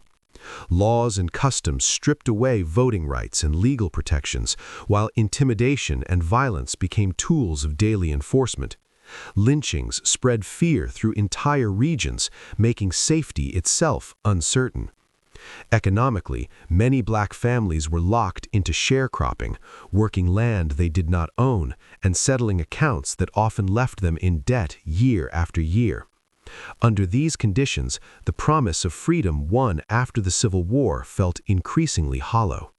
In the face of this pressure, mobility became a form of resistance. One of the earliest and most striking examples was the Exoduster movement of 1879. Led in spirit by Benjamin Pap Singleton, a formerly enslaved man who had escaped to freedom decades earlier, tens of thousands of African Americans left southern states such as Mississippi and Louisiana and set their sights on Kansas. Singleton and his Edgefield Real Estate and Homestead Association promoted Kansas as a land of promise, a place where black families might finally own land and live without constant racial terror. Families sold what little they possessed and boarded steamboats along the Mississippi River, crowding the decks with children, bundles, and fragile hope. Yet even this journey revealed how precarious freedom could be. Many migrants were stranded in St. Louis when steamboat captains refused to carry them farther. Local black churches stepped in, forming the Colored Relief Board to provide food, shelter, and assistance. Though the promises of free land were often exaggerated and resources were scarce, black farming communities did take root in Kansas and nearby states, proving that collective movement could create new possibilities. This early exodus carried economic consequences as well. Southern landowners suddenly faced labor shortages and were sometimes forced to offer better rental terms to keep black workers from leaving. The message was clear. Movement itself could shift power, even in small ways. Newspapers began to take notice. In 1905, the Chicago Defender was founded with just 25 cents in capital, yet it soon became one of the most influential voices encouraging African Americans to leave the South. Bold headlines urged readers to escape disenfranchisement and violence, spreading the idea that a different life might be possible in northern industrial centers. This Kansas fever revealed that long before the World Wars, African Americans were already using migration as a political and economic strategy. As the years passed, the trickle of movement became a steady flow. African Americans traveled to cities such as Chicago, Detroit, Cleveland, and New York, drawn to factory work and the promise of regular wages. They found employment as steel workers, stockyard laborers, porters, janitors, and domestic workers, often filling the lowest paid and most physically demanding urban jobs. In these roles, they became an essential part of the industrial economy, helping factories run and cities grow. Northern life brought real changes. African Americans could vote, send their children to public schools, and organize churches and community groups without the constant threat of Southern racial terror. Neighborhoods began to form, especially in industrial centers, laying the foundations for cultural and intellectual movements that would flourish later. Yet the North was no promised land. Housing segregation confined many families to overcrowded districts with poor conditions. Employment discrimination was common, with unions often excluding black workers and factories reserving the most dangerous tasks for them. Racial prejudice persisted, sometimes erupting into violent riots far from the South. Still, many migrants felt the move was worth the struggle. Letters traveled back home describing steady paychecks and a sense of personal safety, encouraging others to follow. Churches, newspapers, and fraternal organizations became pillars of support, helping newcomers adjust to city life. Children growing up in these neighborhoods absorbed new possibilities, even as they inherited the burdens of inequality. By 1910, African Americans had reshaped the social and cultural geography of America. From Chicago's South Side to neighborhoods in Detroit and Philadelphia, new communities took shape, blending Southern traditions with urban experience. This early migration laid the groundwork for the much larger Great Migration that would follow during World War I. These pioneers traded cotton fields for factory floors, carrying with them resilience, hope, and a quiet determination to claim a better future. In doing so, they revealed how industrialization could open doors while simultaneously creating new forms of inequality, a tension that would continue to define the American story well into the 20th century.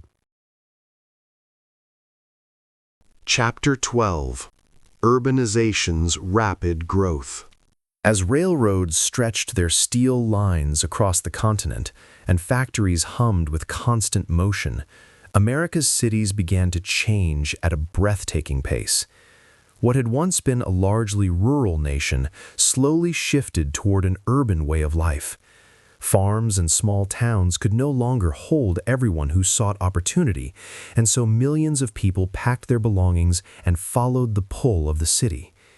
Immigrants arriving from overseas joined rural families leaving the countryside, and together they reshaped the population map of the nation. By 1920, nearly half of all Americans were living in cities, a transformation that unfolded within just a few generations. The growth was dramatic and visible. Chicago offers one of the clearest examples. Before the Civil War, it was a modest settlement of around 30,000 people. By 1880, its population had passed 500,000, and by 1900, it approached 1.7 million, becoming the second largest city in the country. New York City grew even larger, surpassing 4 million residents by 1910, and cementing its role as a global center of trade, finance, and immigration. Other cities followed similar paths. Philadelphia, Boston, Cleveland, Detroit, and St. Louis expanded rapidly, their streets filling with workers, streetcars, and new forms of urban life. As populations surged, the physical shape of cities changed as well. Land was limited, and the solution was to build upward.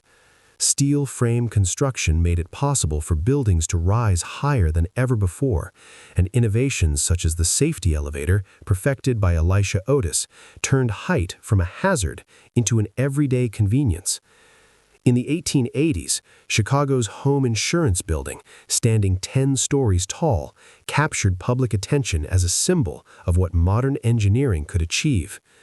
By the turn of the century, the skyline of Lower Manhattan bristled with tall office towers, and cities quietly competed to claim the tallest structure in the land. At street level, cities stretched outward as well as upward. Electric streetcars and elevated trains allowed people to live farther from their workplaces, creating new residential neighborhoods on the edges of urban centers. These streetcar suburbs offered a small measure of space and distance from the crowded cores, while still keeping workers connected to downtown factories and offices. Daily life began to include new pleasures and institutions. Department stores filled their windows with dazzling displays. Theaters offered vaudeville shows, and museums and public libraries, often funded by wealthy philanthropists, opened their doors to the public. The city became not just a place to work, but a place to experience culture and leisure. Yet this rapid growth brought serious challenges. Infrastructure struggled to keep pace with the sheer number of people. Many streets remained unpaved, clogged with mud, garbage, and horse manure. In poorer districts, families crowded into aging houses or hastily constructed tenements, packing multiple households into small, poorly ventilated spaces. These conditions created ideal environments for disease. Cholera, typhoid, and tuberculosis swept through crowded neighborhoods with alarming regularity, especially where clean water and sanitation were lacking. Public health gradually became a central concern.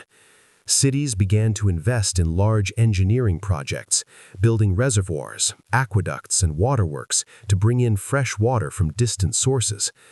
Underground sewer systems were constructed to carry waste away from homes and streets. These improvements took time and money, but they saved countless lives by sharply reducing disease and death rates. As alongside these efforts, public health campaigns promoted cleaner streets, safer food, and better hygiene, slowly changing daily habits. At the same time, reformers looked beyond pipes and pavement and asked how cities could become more humane places to live. Green spaces offered one answer. Large urban parks offered relief from dense neighborhoods, giving families places to walk, rest, and breathe. New York's Central Park, conceived decades earlier, became a powerful model, inspiring other cities to preserve land for public use rather than private development. Social reform also took root in crowded neighborhoods. In Chicago, Jane Addams founded Hull House in 1889 in an immigrant district struggling with poverty and overcrowding. Hull House offered practical support, such as childcare, education, and cultural programs, while also advocating for better housing, sanitation, and labor laws. These efforts reflected a growing belief that cities could be improved not only through engineering, but through compassion and organized social action. Urban growth also sparked new ideas about beauty and order. The 1893 World's Columbian Exposition in Chicago introduced many Americans to the City Beautiful movement. Under the guidance of planners like Daniel Burnham and landscape architect Frederick Olm Lofton, the fair's White City presented a vision of classical buildings, broad boulevards, and serene lagoons, standing in sharp contrast to the smoky, crowded industrial city surrounding it. This idealized urban landscape inspired planners across the country to design grand railway stations, museums, and government buildings meant to symbolize progress, pride, and civic responsibility. Supporters of the movement also called for practical improvements, such as paved streets, regular garbage collection, and underground electrical wiring to replace the cluttered and hazardous conditions of earlier decades. In some regions, including parts of North Carolina, women's clubs led campaigns to improve living conditions in textile mill towns. Critics such as Frank Lloyd Wright argued that the classical style borrowed too heavily from Europe, but proponents believed it could inspire civic pride and stewardship among city residents. By the early 20th century, American cities embodied striking contrasts. Skyscrapers and electric lights stood alongside overcrowded housing and polluted streets. Cultural institutions flourished, even as poverty remained visible and persistent. Urbanization was no longer a temporary phase, it was the defining direction of the nation's future. As this chapter gently comes to rest, we are left with an image of cities as living organisms, growing faster than anyone had anticipated. They offered opportunity, innovation, and cultural richness, while also demanding solutions to overcrowding, health, and inequality. The move from farm to city was irreversible, and how these expanding urban spaces were shaped would deeply influence American life in the century to come. Chapter 13: Tenement Life and Urban Challenges. As America's cities glittered with electric lights, department store windows, and rising steel towers, another world existed just a few streets away. Behind the polished facades of modern progress were neighborhoods where life unfolded in far tighter, harsher spaces. These were the tenement districts, where millions of working families lived pressed together in buildings never designed for comfort, dignity, or health. Urban life promised opportunity, but for many, it also meant overcrowding, illness, and daily endurance. Tenements were cheaply constructed multi-story apartment buildings squeezed onto narrow city lots. In places like New York's Lower East Side or Chicago's Near West Side, a single building could house dozens of families. Apartments often consisted of only 2 or 3 small rooms, sometimes less than 30 square meters in total. Families of 7 or more might live in a flat barely larger than a modern living room. Many rooms had no windows at all, leaving interiors dim and stale throughout the day. New York City revealed these conditions with particular intensity.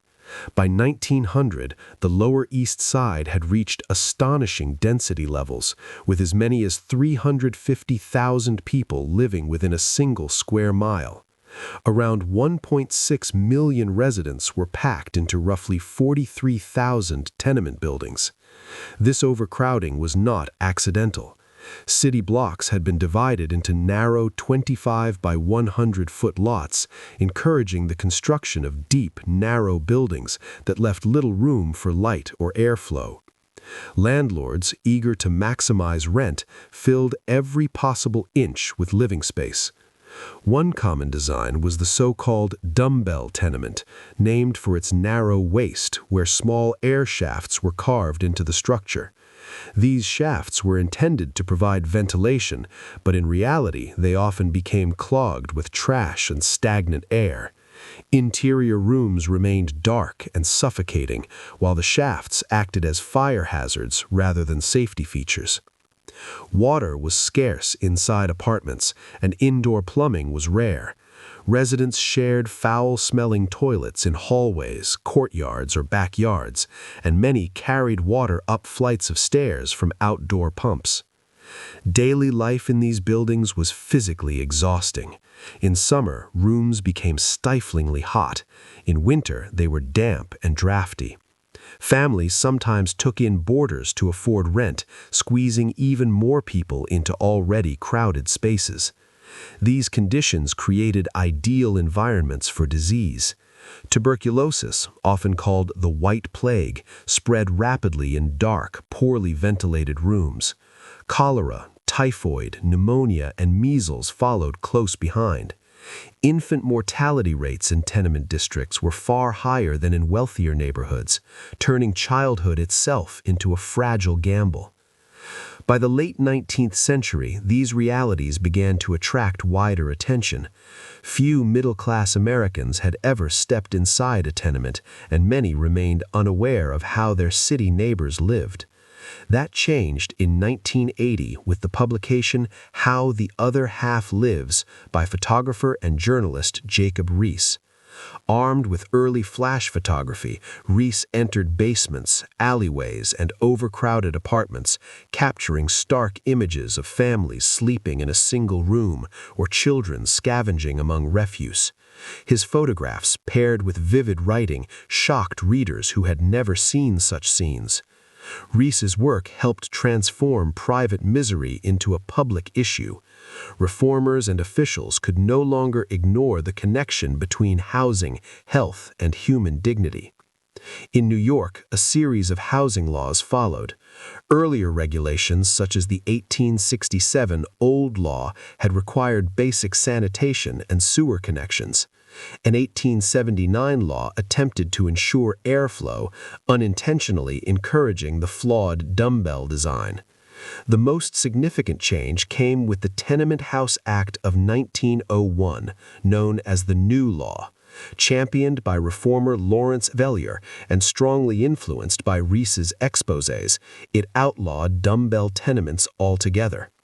New buildings were required to include windows in every room, proper ventilation, fire safety measures, and indoor plumbing. These improvements marked real progress, but change was not smooth. Many landlords resisted the expense of compliance, leading to rent increases, evictions, and bitter rent wars. In some cases, tenants' belongings were dumped unceremoniously onto sidewalks as disputes unfolded. The struggle exposed the human cost of a speculative real estate market that placed profit above basic health and safety. Alongside legal reforms, social compassion found its expression through settlement houses and charitable organizations. Reformers believed that poverty was not a moral failure, but a condition shaped by environment and opportunity. In Chicago, Jane Addams founded Hull House in 1889, offering education, childcare, cultural programs, and practical assistance to immigrant families.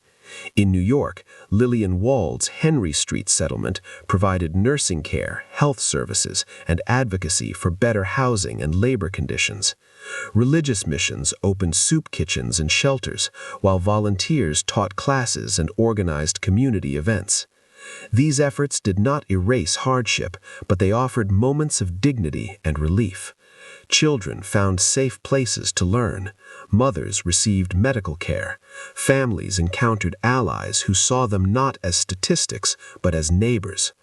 Gradually, city governments also expanded garbage collection, street cleaning, and public health campaigns, recognizing that sanitation protected everyone, not just the poor. Still, life in the tenements remained a daily test of endurance. Overcrowding, pollution, and economic inequality shaped each hour. Yet by 1910, the suffering of the urban poor was no longer invisible. It was discussed, debated, photographed, and legislated. The other half of the city had found voices willing to listen. As this chapter gently settles, we are left with a quieter understanding of urban growth. The city was not only a place of innovation and opportunity, but also a mirror reflecting inequality and human vulnerability. From the dark rooms of the tenements emerged reform, empathy, and the first steps towards more humane cities.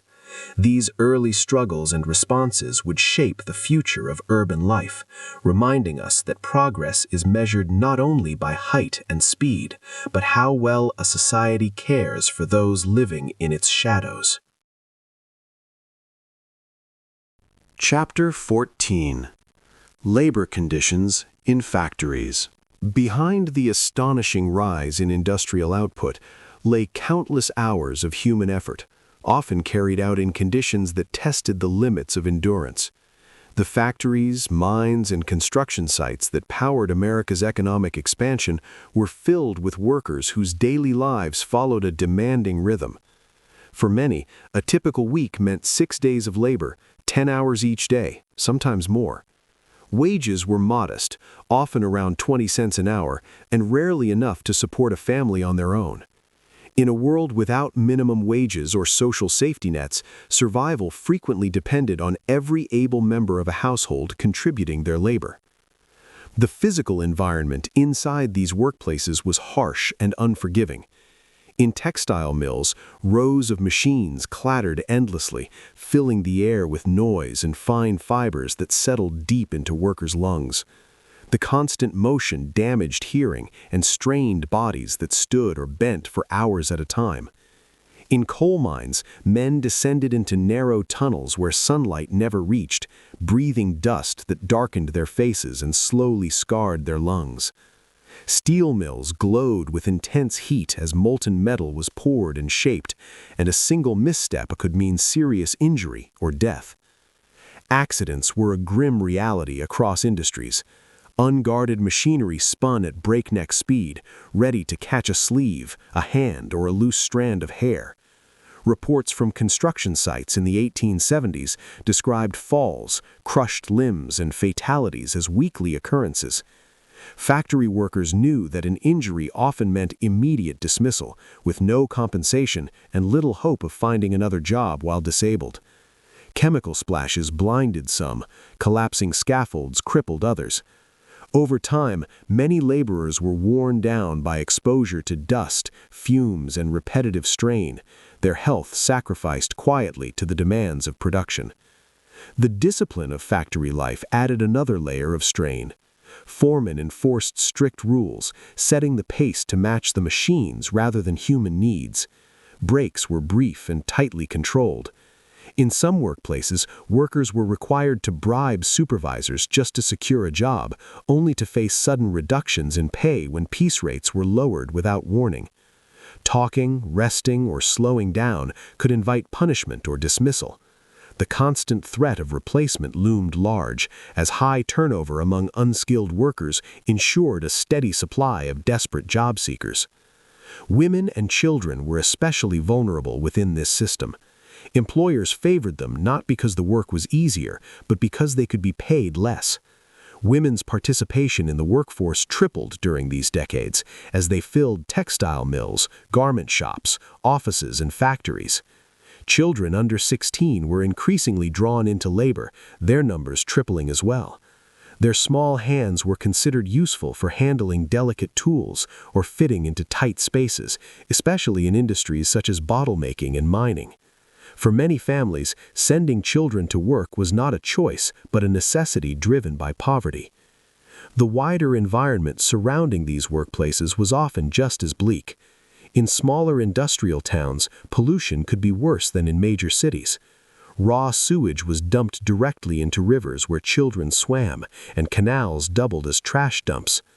Workers grew up in landscapes shaped entirely by human activity, where the most familiar landmarks were taverns, factories, and meeting halls, rather than fields or forests. By 1910, the scale of industrial life was so vast that more than 500,000 men were employed simply to drive the horses and wagons that delivered goods through congested city streets, a reminder of the immense logistical web that supported manufacturing. As these conditions persisted, a sense of injustice began to take root.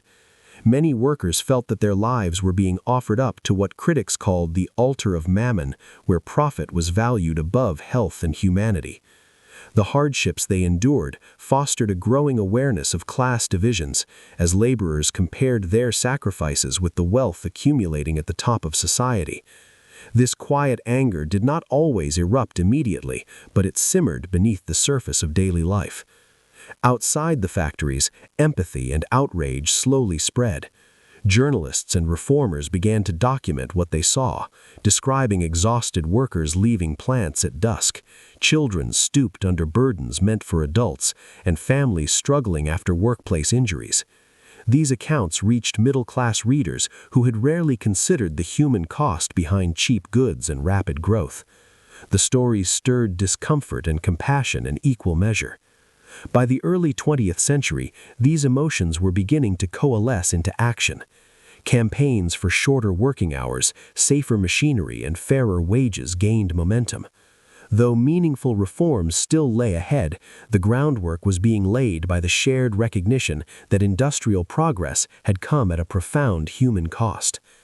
As this chapter gently closes, we are left with an image of the workers who powered America's rise, not as faceless cogs, but as individuals whose endurance and sacrifice made modern life possible, even as they waited for justice to catch up with the machines they served. Chapter 15. Women's Roles in the Workforce. As factories multiplied and offices filled with desks and machines, women began to step into the industrial economy in ways that earlier generations could scarcely have imagined. Industrialization opened doors, but it did not erase inequality. Instead, it created a world of mixed possibilities, where new opportunities appeared alongside old assumptions and fresh forms of exploitation. Between 1870 and 1910, the number of women earning wages in the United States roughly tripled, quietly transforming daily life in cities and towns across the country. In the years just after the Civil War, most working women were young and unmarried, and their options were limited. Domestic service remained the most common occupation, with women employed as cooks, maids, and nannies in private homes. Others found work in the textile mills of New England, tending looms for long hours in noisy rooms. Yet as the industrial economy grew more complex, women began to enter a wider range of jobs.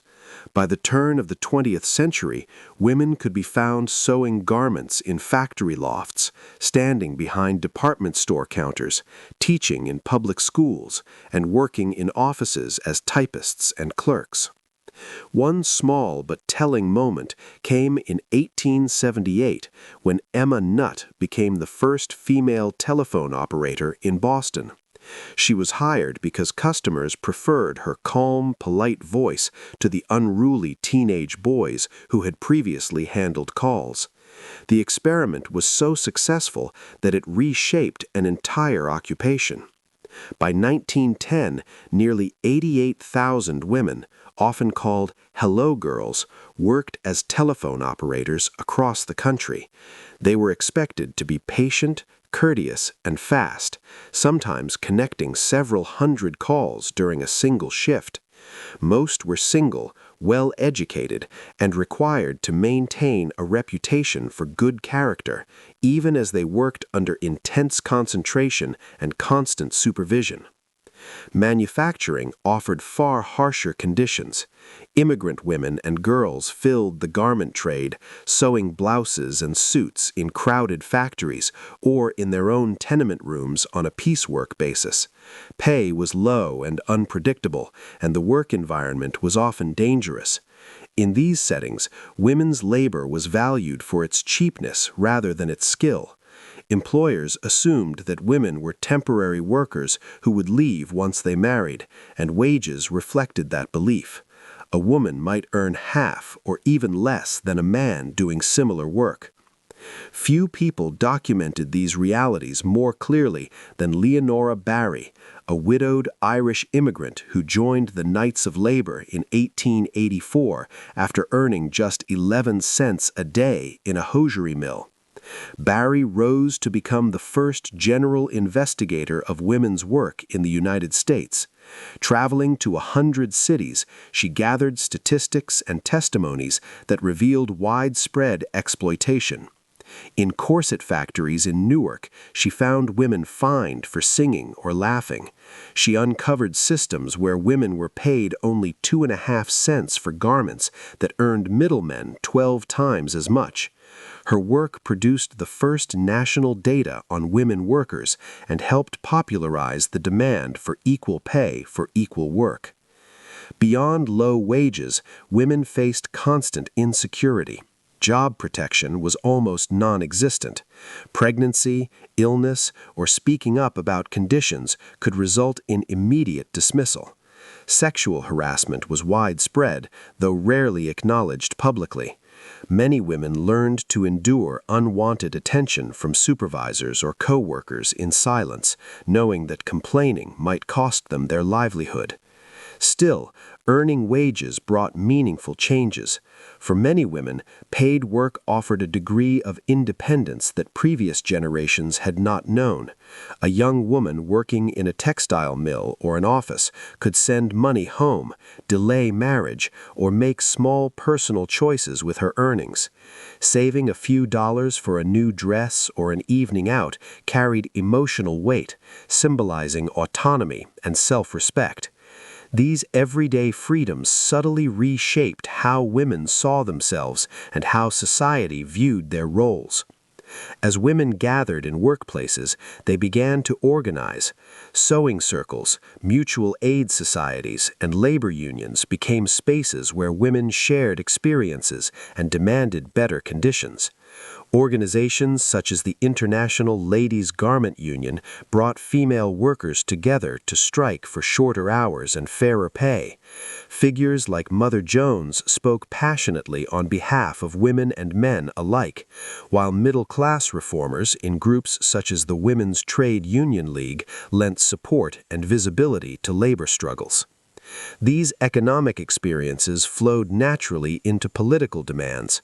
As women labored in factories, offices, and stores, many began to argue that political rights were essential to address economic injustice. The suffrage movement drew strength from the realities of working women's lives, linking the vote to the ability to influence laws about wages, hours, and safety. As this chapter gently draws to a close, we are left with a layered picture of women's work in the industrial age. Employment offered new forms of empowerment, connection, and independence, even as it confined women to the lowest paid and most vulnerable positions.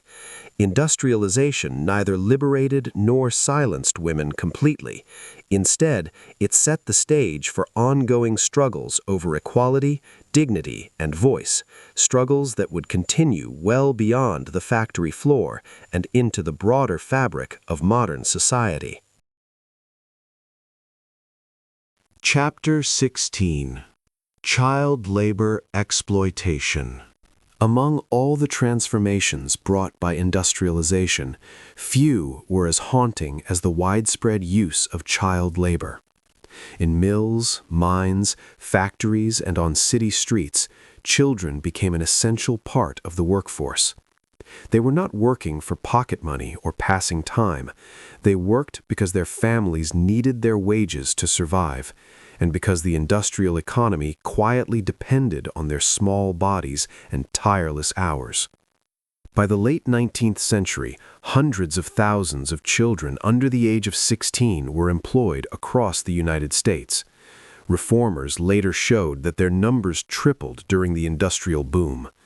Official figures suggest that around 1.5 million children were working in 1890, rising to roughly 2 million by 1910. In many households, adult wages were simply too low to cover rent, food, and basic necessities. This created what historians have called a family economy, where every capable member, including children, was expected to contribute. Employers found children especially useful. Their small hands could reach into narrow spaces, thread machines, and sort materials with speed and precision. They could also be paid far less than adults. In coal regions, young boys worked as trip rope boys or breaker boys, stationed near conveyor belts to separate stone from coal. Sitting for long hours in dim, dusty rooms, they breathed coal dust that darkened their faces and slowly damaged their lungs. Crushing accidents were a constant risk, and many children left the mines with lifelong injuries. In glass factories, boys known as mold boys worked close to intense heat, carrying molds and assisting glassblowers through exhausting shifts.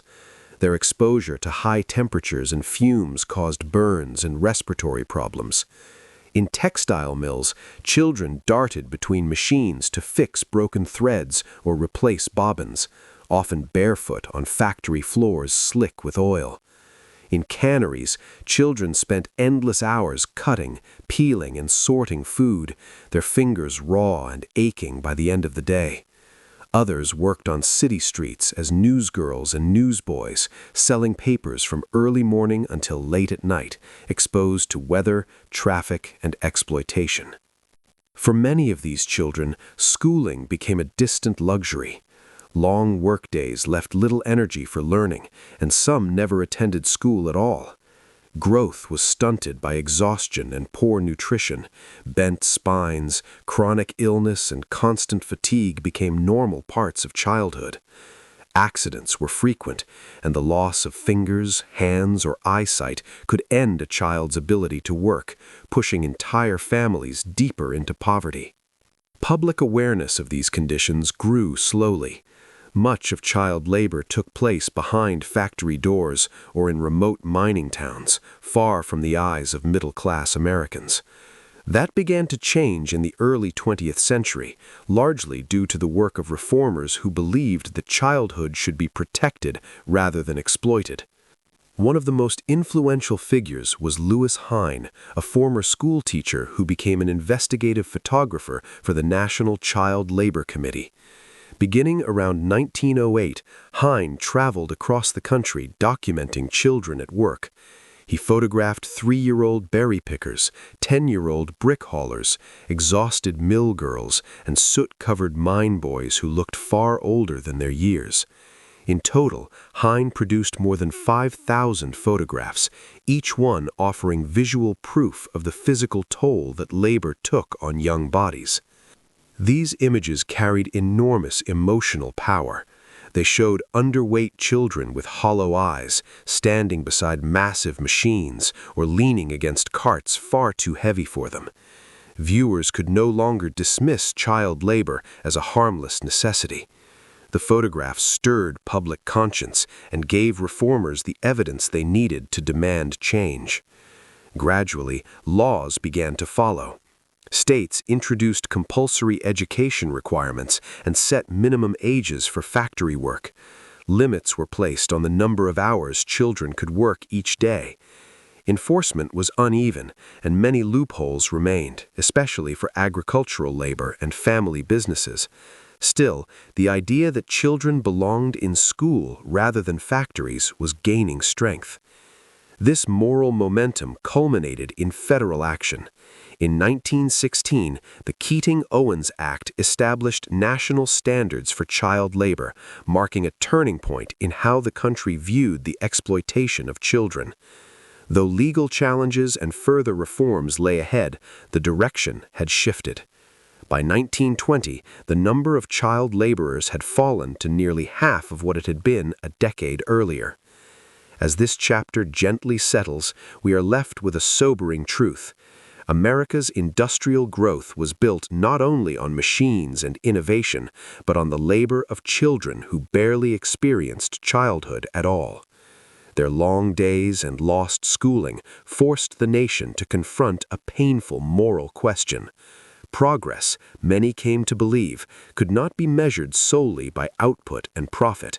It had to be measured by how a society treated its youngest and most vulnerable members. Chapter 17: Emergence of Labor Unions. As factories roared and cities filled with workers, a slow realization began to take hold among those who labored inside the machines of industrial America. Alone, a single worker had little power. Wages were low, hours were long, and the dangers were constant. But together, workers began to imagine something different. Out of shared exhaustion and shared hope, labor unions quietly emerged as one of the most important responses to industrial life. Many of the earliest ideas behind American unions were shaped by experiences brought from abroad. A large number of labor activists were immigrants from Britain, where trade unions were already well established. These workers carried with them a belief known as labor republicanism, the idea that a true republic could not survive if its citizens lived in conditions resembling wage slavery. To them, a system in which workers had no control over their time, tools, or bodies contradicted the very promise of American freedom. Early unions found their footing among skilled trades such as coopers, printers, and miners, where workers shared specialized knowledge and strong occupational identities. Yet industrialization steadily eroded those older crafts, pushing workers into larger factories where individuality mattered less than output. In this environment, the idea of collective action grew more urgent. One of the first major national attempts to unite workers was the Knights of Labor, founded in 1869.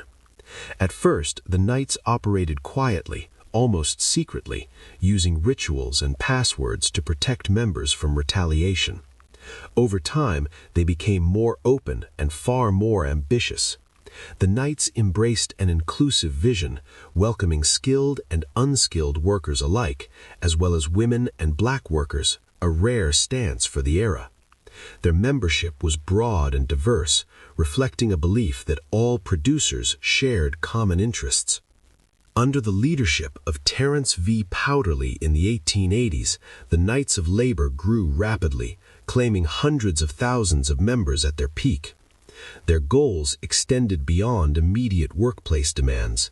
They called for an 8-hour workday, an end to child labor, equal pay for equal work, and even cooperative enterprises where workers would share ownership and profits.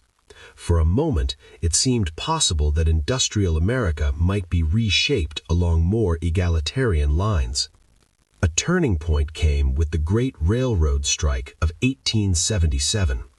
Triggered by wage cuts during an economic downturn, the strike spread rapidly across multiple states, shutting down rail traffic and drawing national attention. It marked a shift in American politics, moving the country's focus away from Reconstruction and towards the growing conflict between capital and labor. In some places, workers crossed racial lines to demand fair wages, as seen in Louisville, where black sewer workers organized a citywide strike for a living wage. These moments hinted at the power of solidarity, even as they alarmed business leaders and politicians. The momentum of the Knights of Labor was sharply disrupted in 1886 by the Haymarket Affair in Chicago. What began as a peaceful rally in support of the 8-hour day turned tragic when a bomb was thrown, killing police officers and civilians. Though the perpetrator was never definitively identified, the incident was widely blamed on radicals associated with the labor movement. Public fear and backlash followed, and unions, especially the Knights, were cast as dangerous and un-American. Membership declined rapidly, and the organization never fully recovered. Out of this turmoil emerged a different model of unionism. In the same year as Haymarket, the American Federation of Labor was formed, under the leadership of Samuel Gompers. The AFL took a more pragmatic approach. Rather than pursuing sweeping social transformation, it focused on what Gompers called bread and butter issues: better wages, shorter hours, and safer working conditions. The AFL organized primarily skilled workers, such as carpenters, cigar makers, and iron molders, and largely excluded unskilled laborers, women, and racial minorities. While less inclusive, this strategy proved durable. By concentrating on achievable goals and avoiding overt political radicalism, the AFL gained steady support. By 1900, it had grown to more than 500,000 members and became the most influential labor organization in the country. Its success showed that unions could survive, even thrive, within the industrial system, though not without compromise. Beyond these national organizations, labor life unfolded quietly in meeting halls, back rooms, and rented spaces after long workdays. Workers gathered in dimly lit rooms, passing around a hat to support injured co-workers or to build strike funds. Many unions operated discreetly, knowing that employers often fired workers suspected of organizing. Strikes, boycotts, and collective bargaining became the primary tools of resistance, even as many were met with strikebreakers, police force, or state militias. Not every strike succeeded. In fact, many ended in defeat. Yet each effort taught workers lessons about organization, sacrifice, and solidarity. Even failed strikes made visible the gap between America's democratic ideals and the authoritarian control employers exercised inside factories. Slowly, public awareness grew. Newspapers debated labor rights, politicians took notice, and ordinary citizens began to question whether prosperity built on exhaustion and fear was truly just. By 1910, unions still represented only a small fraction of the workforce, but they had become a permanent presence in American industrial life. The 12-hour day was slowly giving way to 10, and the idea of an 8-hour workday was no longer unthinkable. The right to organize, once treated as a threat, began to gain cautious acceptance. As this chapter gently comes to rest, we see labor unions not as sudden revolutions, but patient responses to lived experience. They arose from long hours, dangerous work, and shared vulnerability. Through trial and hardship, workers learned that collective voice mattered. These early unions laid the foundation for future reforms, reminding the nation that progress was not only measured by output and profit, but whether those who labored were allowed dignity, safety, and a fair share in the prosperity they helped create. Chapter 18: Major Strikes and Conflicts. As factories multiplied and rail lines stitched the nation together, the tensions between labor and capital sometimes burst into the open. What had simmered quietly in workshops and tenements erupted into moments of national crisis, when work stopped, crowds gathered, and the authority of employers and governments was openly challenged. These were the great strikes of industrial America, moments when the struggle over wages, dignity, and power played out in streets, rail yards, and factory gates. One of the earliest signals came with the Great Railroad Strike of 1877. Sparked by wage cuts during an economic downturn, the strike spread rapidly along the rail network, paralyzing transportation across large parts of the country. In Pittsburgh, National Guardsmen fired into a crowded tenement district, killing 11 people in a single confrontation. Residents responded by seizing rifles and forming an impromptu militia. In St. Louis, business leaders organized a Committee of Public Safety, a privately armed force of 5,000 men, nearly one-fifth the size of the entire U.S. Army at the time. These displays of private and state power revealed how far authorities were willing to go to keep commerce moving. Newspapers often framed these upheavals through the language of fear. Anti-labor press warned of communist conspiracies and foreign agitators, even when strikes arose spontaneously from local grievances. President Rutherford Hayes sent federal troops into more than half a dozen states, marking the first time the national military was used to suppress a labor dispute. Although the strikes eventually dissipated as exhaustion set in, they left behind a deep mistrust between workers, employers, and the state, and made clear that public order would be preserved even at great human cost. The most famous conflicts of the era came later, in the 1890s.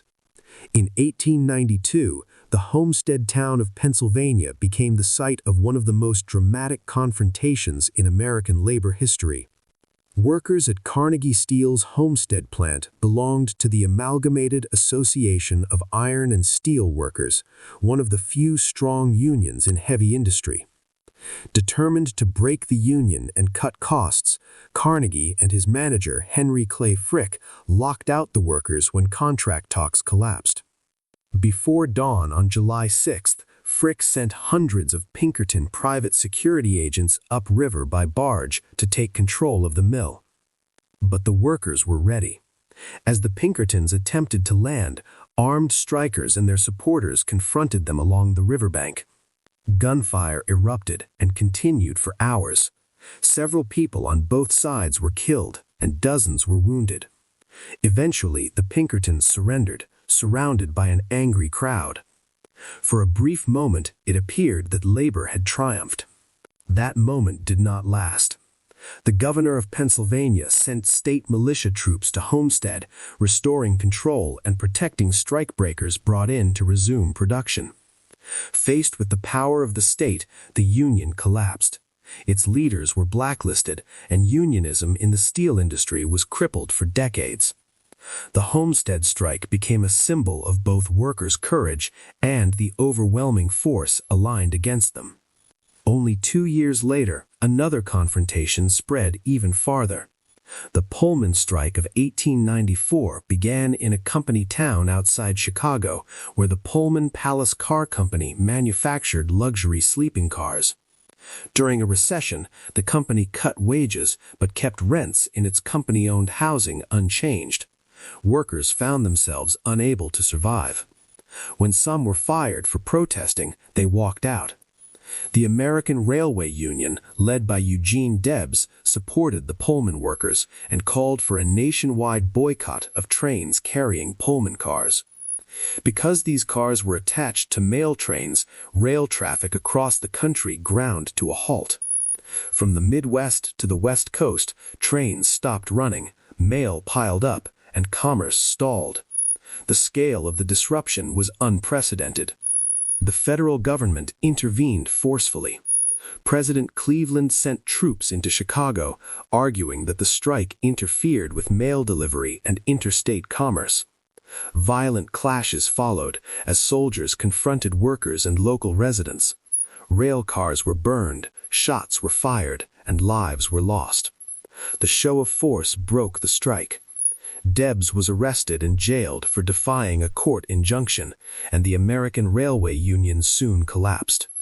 These headline events were part of a broader pattern. Coal miners staged repeated strikes across the country, recognizing how essential fuel was to the entire economy. In places like Coeur d'Alene, Idaho, and the coal fields of Pennsylvania and West Virginia, walkouts were met with militia deployments and private guards. In 1897, at the Latimer mine in Pennsylvania, sheriff's deputies killed unarmed strikers, a grim reminder of how easily protest could turn deadly. Public opinion during these conflicts was divided. Many Americans sympathized with workers who labored long hours for low pay under dangerous conditions. Others feared the disruption, violence, and uncertainty that strikes brought. Newspapers often emphasized chaos and radicalism, portraying strikers as threats to order rather than citizens seeking fairness. This fear frequently pushed public sentiment towards employers and authorities, even when workers' grievances were widely understood. Most strikes of the era ended in defeat or only temporary gains. Yet their importance lay not only in immediate outcomes. Each confrontation forced the nation to confront fundamental questions. Did workers have the right to organize and withhold their labor? Would the government act as a neutral arbiter, or would it side openly with industrial power? And what did democracy mean in a society where economic life was controlled by a few enormous corporations? As this chapter gently settles, we see that America's rise to industrial dominance was not smooth or contested. It was shaped by moments when machines stopped, crowds gathered, and the balance of power was tested in public view. The strikes of Homestead, Pullman, and countless coal towns revealed an industrial nation struggling to define justice, order, and human dignity amid rapid change. These conflicts did not resolve the tensions of industrial life, but they ensured that those tensions could never again be ignored. Chapter 19: Technological Advancements in Communication. As factories multiplied and railroads stitched the continent together, another quiet transformation was unfolding alongside the roar of machines. This change did not move steel or coal, it moved words, numbers, and voices. Communication technology began to shrink distances that had once felt immense, allowing people, businesses, and markets to stay connected in ways earlier generations could scarcely imagine. For much of the 19th century, the telegraph had already shown what was possible. Since the 1840s, messages could travel along wires in minutes rather than days. By the time industrialization accelerated after 1870, telegraph networks stretched across the country and beneath the oceans. News, prices, and instructions could be transmitted almost instantly, allowing railroads to coordinate schedules and merchants to track markets far beyond their local towns. A national economy was beginning to speak to itself in real time.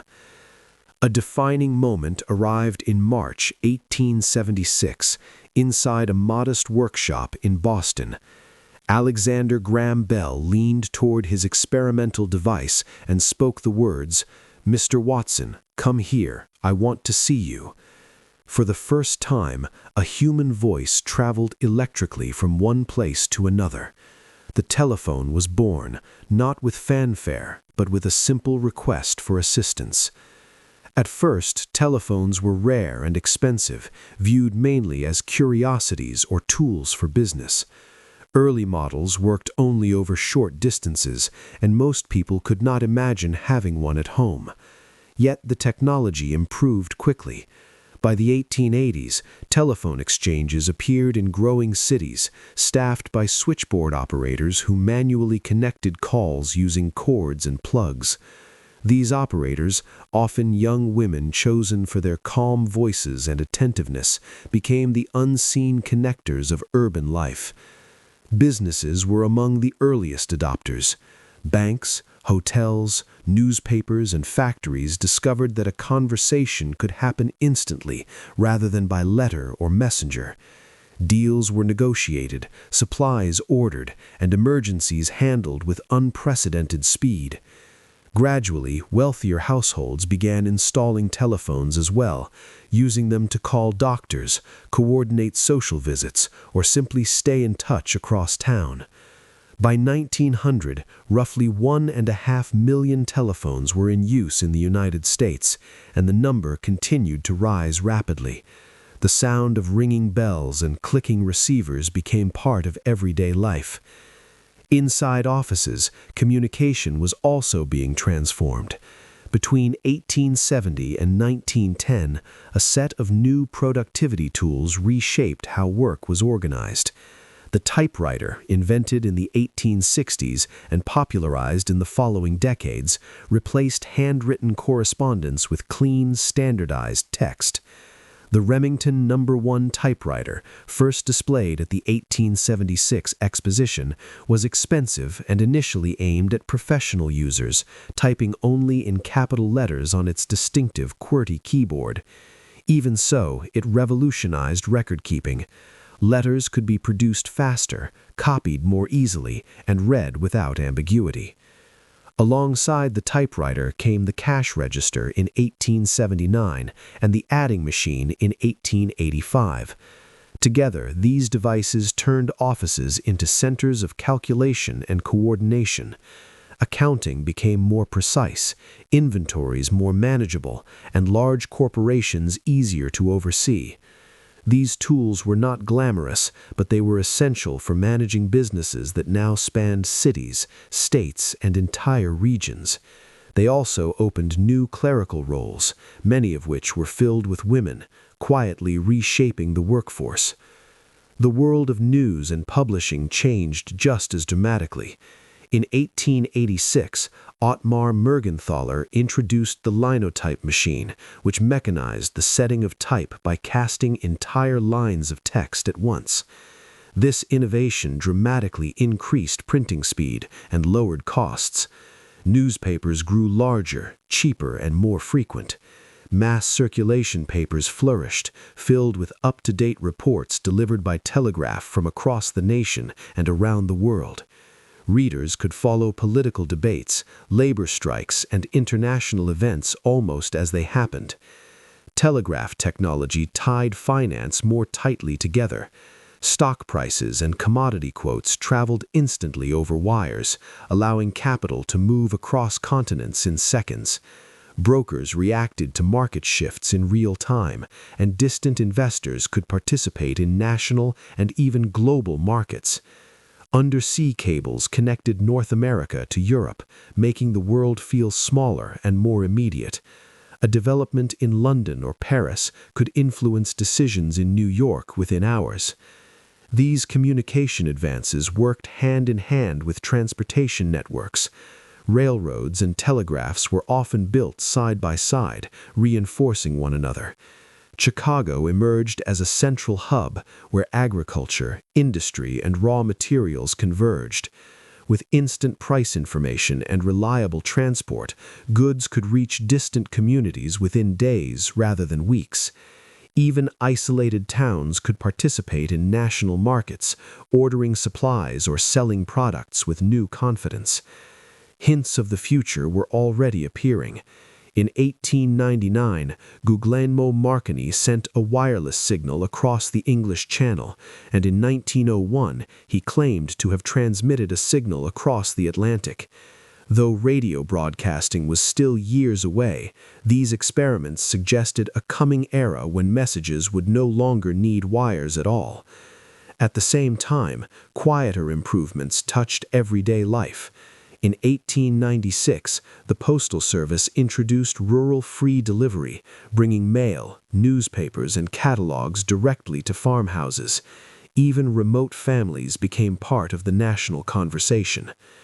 By 1910, Americans lived in a world far more connected than that of their grandparents. A merchant in Kansas City could telegram New York for goods. A factory manager in Pittsburgh could phone a supplier across town. A family on a rural farm could receive letters, news, and catalogs without leaving home. Communication had compressed time and space, allowing information to move nearly as fast as people and products. As this chapter gently comes to rest, we are left with the quiet realization that industrial progress was not driven by machines alone. It was also powered by voices carried over wires, words struck onto paper, and signals racing across continents. These technologies did more than speed up business. They reshaped social life, linked distant communities, and created the feeling that a vast nation could, at last, speak to itself as one. Chapter 20. Automobiles' Early Emergence. As the 19th century drew toward its close, a quiet new dream began to take shape. It was the dream of personal mobility, of traveling not by rail schedules or horse-drawn routines, but by one's own engine and direction. At first, this dream appeared in tentative, sputtering forms, more curiosity than revolution. Yet even in its infancy, the automobile hinted that the relationship between people, distance, and daily life was about to change. The idea itself was born in Europe. In 1885, German engineers Gottlieb Daimler and Carl Benz built the first successful gasoline engines capable of powering small vehicles. These early machines looked much like motorized carriages, high and awkward, but they worked. They proved that gasoline, refined from the growing petroleum industry, could be harnessed to move people independently of horses and rails. This breakthrough emerged from the same culture of experimentation that had already produced railroads, electric lighting, and telegraph networks. Innovation was in the air, and inventors everywhere were paying attention. Across the Atlantic, American tinkerers quickly followed. By the early 1990s, workshops and garages began filling with experiments in motorized travel. The first successful gasoline automobile built in the United States is usually credited to two brothers, Charles and Frank Darria, bicycle makers from Springfield, Massachusetts.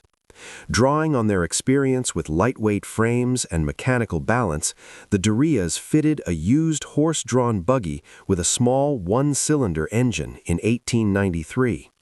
Ingeniously, they adapted a spray carburetor inspired by a perfume bottle to mix fuel and air. On September 21, 1893, Frank Darria guided this clattering invention down Taylor Street in Springfield. It moved slowly, but it moved under its own power, and that alone marked a milestone. 2 years later, the Darrias entered their motor wagon in the first American automobile race, a snowy 54-mile course through Chicago in November 1895. Battling cold weather and primitive roads, Frank Darria finished first, averaging about 7.5 miles per hour. The race captured public attention and demonstrated that the horseless carriage was more than a novelty. Encouraged by this success, the Darrias founded the Darria Motor Wagon Company and began selling automobiles. By the end of 1896, they had sold 13 cars, modest numbers by later standards, but enough to earn them a place as America's first commercial automobile manufacturers. Yet the early automobile industry was fragile and uncertain.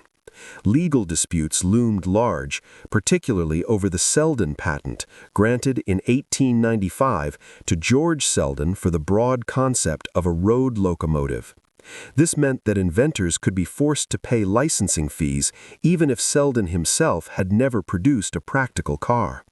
Navigating this legal landscape proved difficult for many pioneers.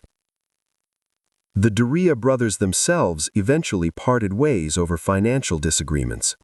Charles Darwin later attempted to create an affordable car for the people, known as the Darwin Gem, a hybrid between a motorcycle and an automobile that cost just $250 and achieved remarkable fuel efficiency. Yet without the capital and production scale that others would soon master, the project could not compete. In these early years, automobiles remained expensive and unreliable. They were hand-built machines, often assembled by former bicycle makers or carriage builders exploring new possibilities. Early cars were tall, narrow, and awkwardly steered with levers rather than wheels. Breakdowns were common, and roads were rarely paved. Gasoline was not yet sold at stations. Drivers often bought it from pharmacies or kerosene dealers. Horses, easily startled by the noise and smell, sometimes bolted at the sight of these new machines. Still, progress continued.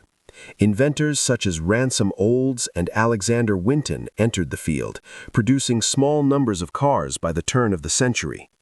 In 1903, a determined engineer named Henry Ford founded the Ford Motor Company, carrying a vision that automobiles should eventually be affordable to ordinary people, not just wealthy enthusiasts. For the moment, however, cars remained luxury items. Around 1905, a typical automobile cost more than $1,000, far beyond the reach of most workers. Yet the presence of automobiles, however limited, began to shape the world around them.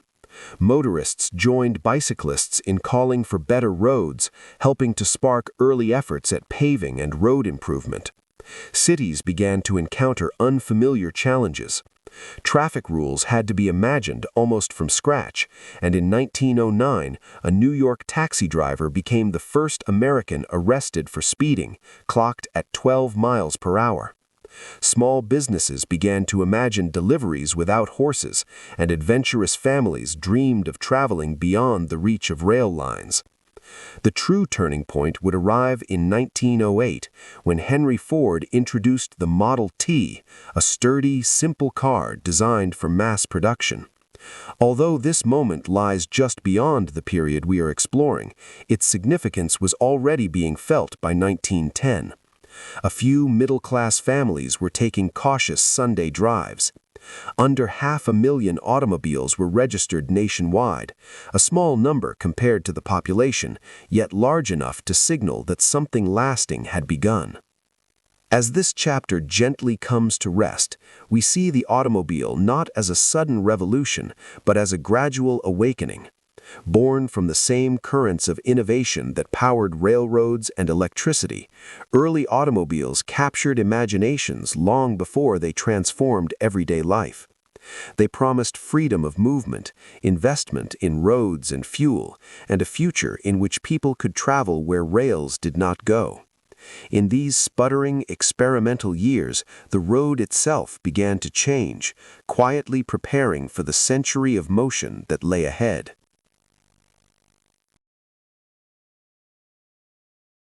Chapter 21. Agricultural Mechanization. As cities expanded and factories hummed with new energy, a quieter revolution was unfolding far from the crowded streets, out in the open fields and wide rural landscapes. Farmers, facing falling commodity prices and growing competition, began turning to new technologies, not out of excitement, but out of necessity. These changes would reshape agriculture forever, bringing both remarkable productivity and deep personal strain. In the late 19th century, farming began to change its rhythm. Steel plows cut through soil more efficiently than wooden ones ever could. Mechanical reapers replaced long days of hand harvesting, while steam-powered threshers separated grain at speeds that once seemed unimaginable. Later, gasoline-powered tractors would further transform the landscape, doing the work of many hands with a single engine. Alongside these machines came fertilizers and pesticides, some born from the same chemical breakthroughs driving industrial progress elsewhere. Together, these innovations dramatically increased crop yields and made it possible for fewer farmers to feed a rapidly growing population. At first glance, this looked like a triumph of human ingenuity. Fields produced more than ever before, and agricultural output surged. Yet this abundance carried an unintended consequence. As production increased, prices fell. Crops that once brought stable income now sold for less, and farmers found themselves earning less even as they worked more efficiently. To keep up, many families borrowed money to purchase expensive new equipment, often relying on credit from local stores, banks, and railroad companies. What promised freedom and efficiency slowly became a financial burden. This tension between progress and pressure pushed farmers to organize. In 1867, they founded the National Grange of the Order of Patrons of Husbandry. Modeled loosely on Masonic lodges, the Grange was both a social and political organization, designed to protect farmers' interests in a rapidly changing economy. Meetings were held in secrecy, complete with passwords and rituals, partly to prevent railroad agents from spying on their discussions. Membership in the Grange unfolded through 7 symbolic degrees, each reflecting a stage of agricultural life. New members entered as laborers or maids, marked by the symbol of the axe, representing the dignity of honest work. They progressed to cultivators and shepherdesses, associated with the plow, then to harvesters and gleaners, symbolized by the harrow. Full membership came at the level of husbandman or matron, marked by the spade. These rituals were not mere theatrics, they reinforced a shared identity and a sense of pride in farming as a noble and essential occupation. Politically, the Grange became a powerful voice. Its members lobbied for what came to be known as the Granger Laws, which aimed to regulate railroad freight rates that many farmers saw as unfairly high. They also supported the creation of a Secretary of Agriculture, a position that was eventually filled by a Grange member, giving farmers a direct presence in national policy. While some of their economic experiments, such as cooperatives and Grange-funded factories, failed due to limited business experience, the movement left a lasting mark. It helped cultivate agrarian class consciousness and laid important groundwork for the later rise of the Populist Party. Meanwhile, the countryside itself was changing. As machines reduced the need for manual labor, fewer hands were required on the farm. Young people seeing limited opportunity at home increasingly left for urban factories, contributing to the demographic shifts already transforming cities. Rural communities thinned, even as agricultural output soared. What looked like efficiency from afar often felt like loss to those living through it. In this way, farm mechanization revealed its double-edged nature. It was undeniably a technical achievement, allowing humanity to produce food on an unprecedented scale. At the same time, it tightened financial pressures on farm families, accelerated rural depopulation, and fueled social unrest. Populist movements emerged, not because farmers resisted change, but because they felt trapped by it, squeezed between falling prices and rising costs. As the day winds down and we reflect on this chapter, it becomes clear that farm mechanization was never just about machines. It was about people adapting to forces larger than themselves, finding new ways to survive, organize, and make sense of progress. In the quiet fields where steel met soil, the modern world was taking shape, bringing both abundance and uncertainty in equal measure. Chapter 22: Food Processing Innovations. As cities grew larger and more crowded, the simple act of eating began to change in subtle but profound ways. Urban families could no longer rely on nearby farms or local markets for their daily meals. Instead, they came to depend on food that had been processed, preserved, and transported over long distances.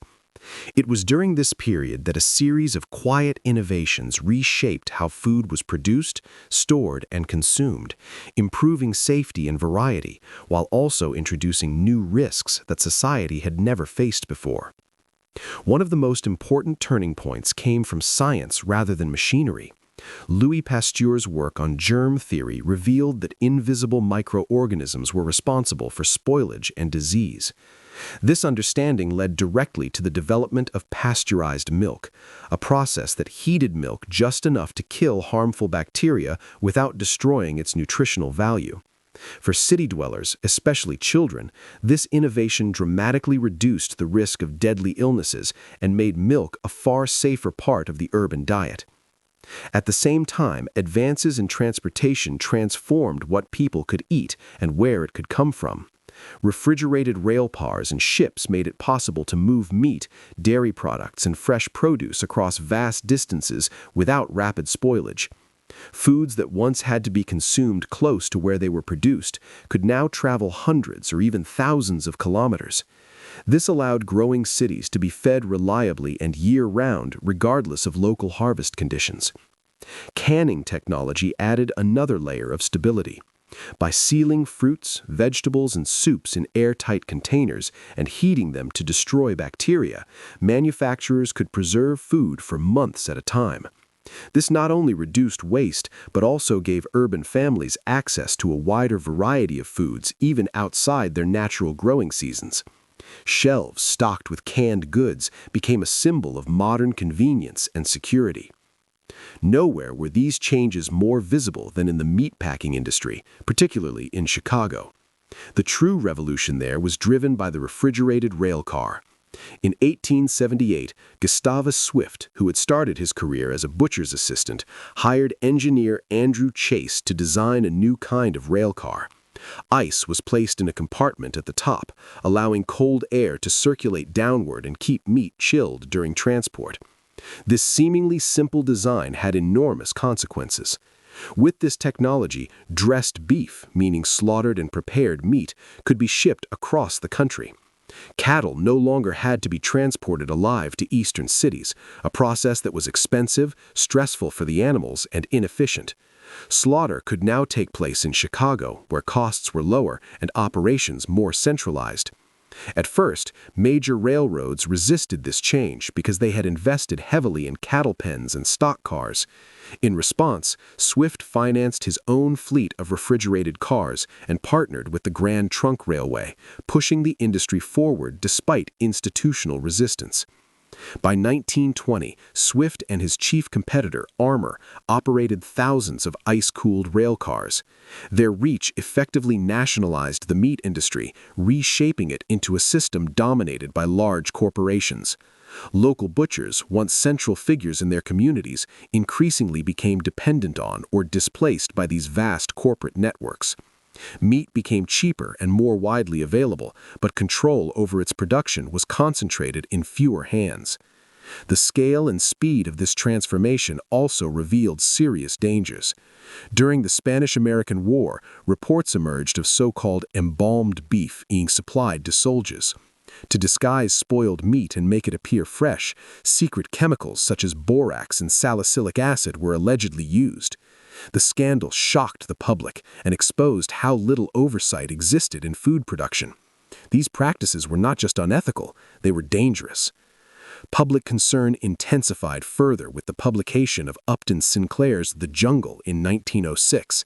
His vivid descriptions of unsanitary conditions and adulterated products in wheat-packing plants deeply disturbed readers. While Sinclair aimed to highlight workers' suffering, the public reaction focused squarely on food safety. Together with earlier scandals, this outrage created the political momentum needed to pass the Meat Inspection Act of 1906. For the first time, slaughterhouses were subjected to federal oversight, marking a turning point in consumer protection. Looking back, these innovations in food processing did far more than fill shelves and lower prices. They made modern urban life possible by ensuring a steady, affordable food supply for millions of people.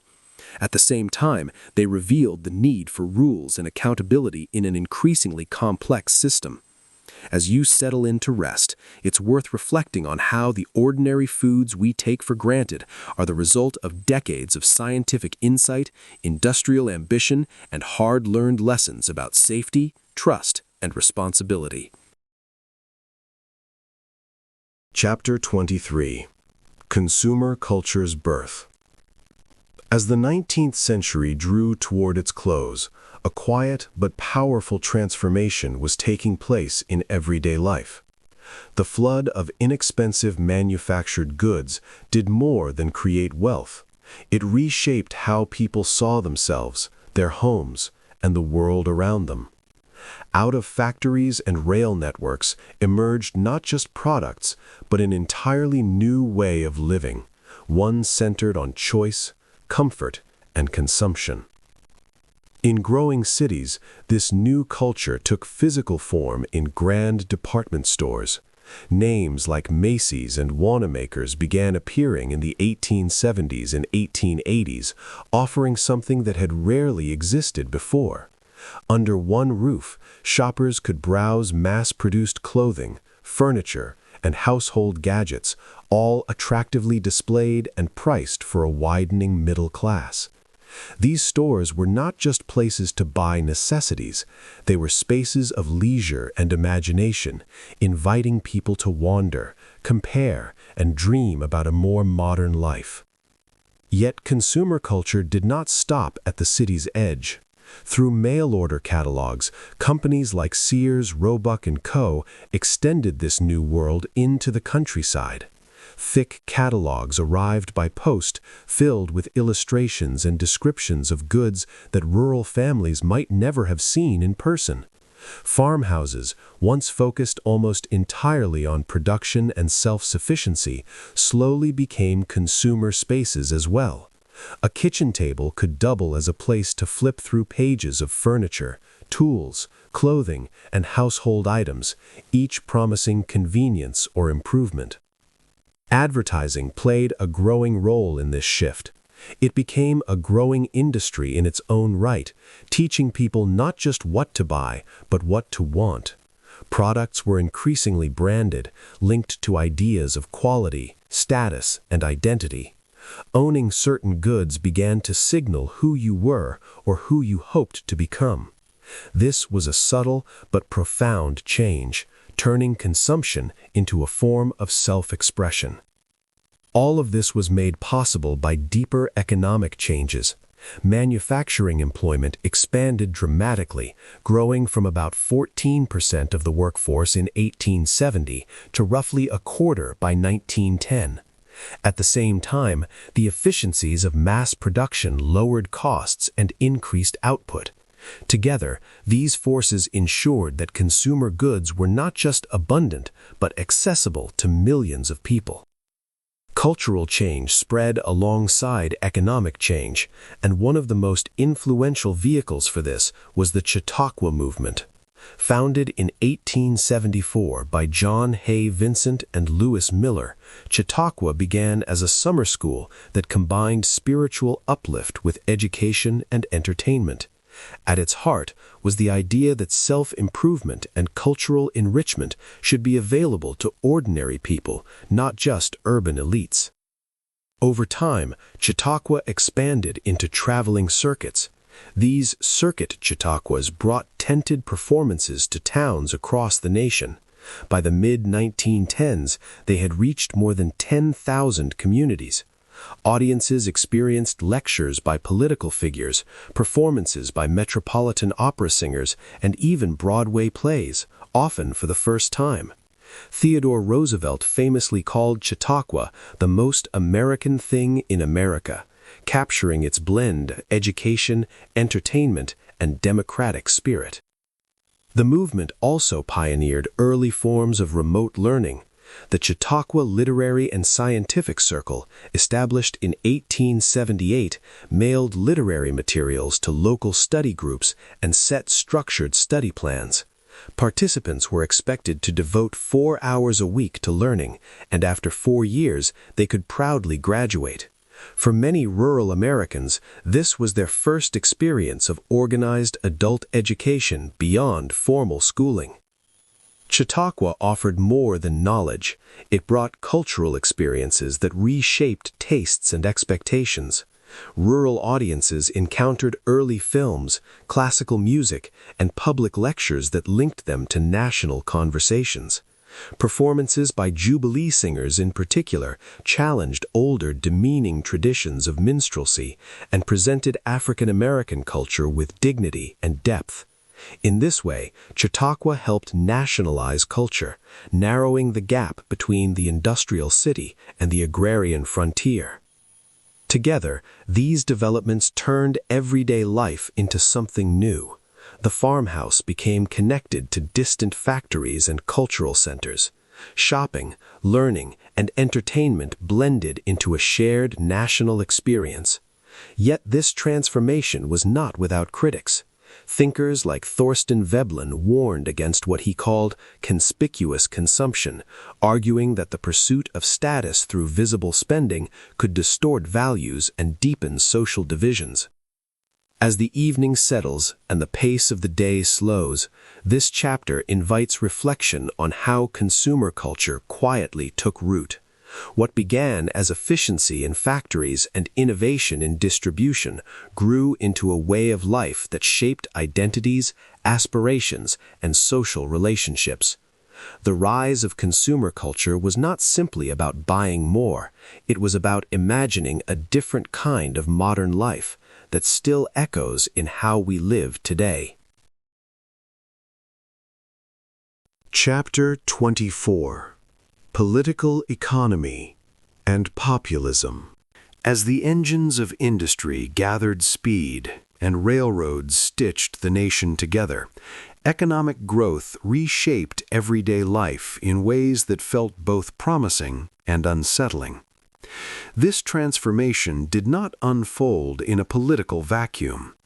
Beneath the noise of factories and the steady rhythm of trains, farmers and workers alike began to question who truly benefited from progress and at what cost. Across rural America, many farmers felt increasingly trapped. Railroad monopolies controlled the cost of moving crops to market, often charging rates that seemed unfair and unavoidable. At the same time, high interest rates made borrowing expensive, and a currency system tied tightly to gold contributed to deflation, pushing prices downward just as farmers were producing more than ever. The harder they worked, the less their harvests seemed to be worth. These pressures echoed earlier frustrations voiced by the Grange and later crystallized into a broader political movement known as populism. Urban workers, though living very different lives, often recognized familiar struggles. Factory laborers faced powerful employers, unstable wages, and limited bargaining power. By the 1890s, many began to sympathize with rural demands for economic reform. Out of this shared sense of imbalance grew tentative cross-class alliances, linking farmers and industrial workers in a common challenge to the concentration of economic power. The economic heart of the populist movement took shape in 1890 with the Ocala demands, adopted by the National Farmers Alliance. These proposals offered a detailed critique of the existing financial system and a vision for reform. At their center was the sub-treasury plan, an idea both practical and radical for its time.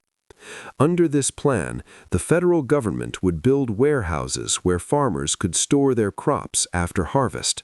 Rather than selling immediately at low prices, farmers could wait for more favorable market conditions. In the meantime, they would receive treasury notes worth up to 80% of the stored crop's value, issued as low-interest loans. This proposal was designed to bypass commercial banks, which many farmers believed profited unfairly from their dependence on credit. In populist rhetoric, these institutions were often described as parasitic bankers, growing rich while those who fed the nation struggled to survive. The sub-treasury plan offered a way to stabilize farm incomes and restore a sense of control over economic life. Another central demand was the free and unlimited coinage of silver at a fixed ratio of 16 ounces of silver to 1 ounce of gold. This policy, known simply as free silver, aimed to expand the money supply. By increasing the amount of currency in circulation, populists hoped to raise crop prices and make it easier for debtors to repay loans. The idea resonated strongly in Western states where silver mining was economically important and where deflation felt especially punishing. Yet free silver also revealed deep divisions within the nation. Eastern financiers and business leaders fiercely opposed the idea, arguing that money needed to be backed by gold to maintain what they called its intrinsic value. To them, inflation threatened savings, stability, and international confidence. What emerged was not just a technical debate about currency, but a broader argument over whose economic security mattered most. Although the Populist Party never succeeded in winning the presidency and declined after the election of 1896, its influence did not disappear. Many of its ideas endured, quietly shaping the reforms of the early 20th century. Calls for a graduated income tax designed to distribute wealth more equitably eventually found expression in the 16th Amendment, ratified in 1913.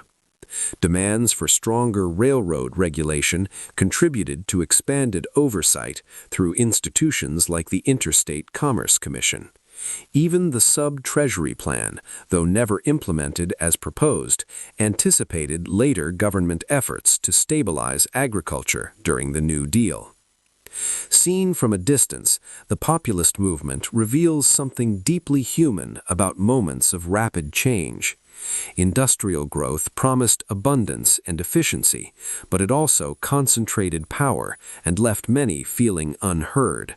Farmers and workers did not reject progress itself. Instead, they asked whether growth could be balanced with fairness and whether an economy could serve the many rather than the few. As the day draws to a close and the pace of thought begins to slow, this chapter invites quiet reflection.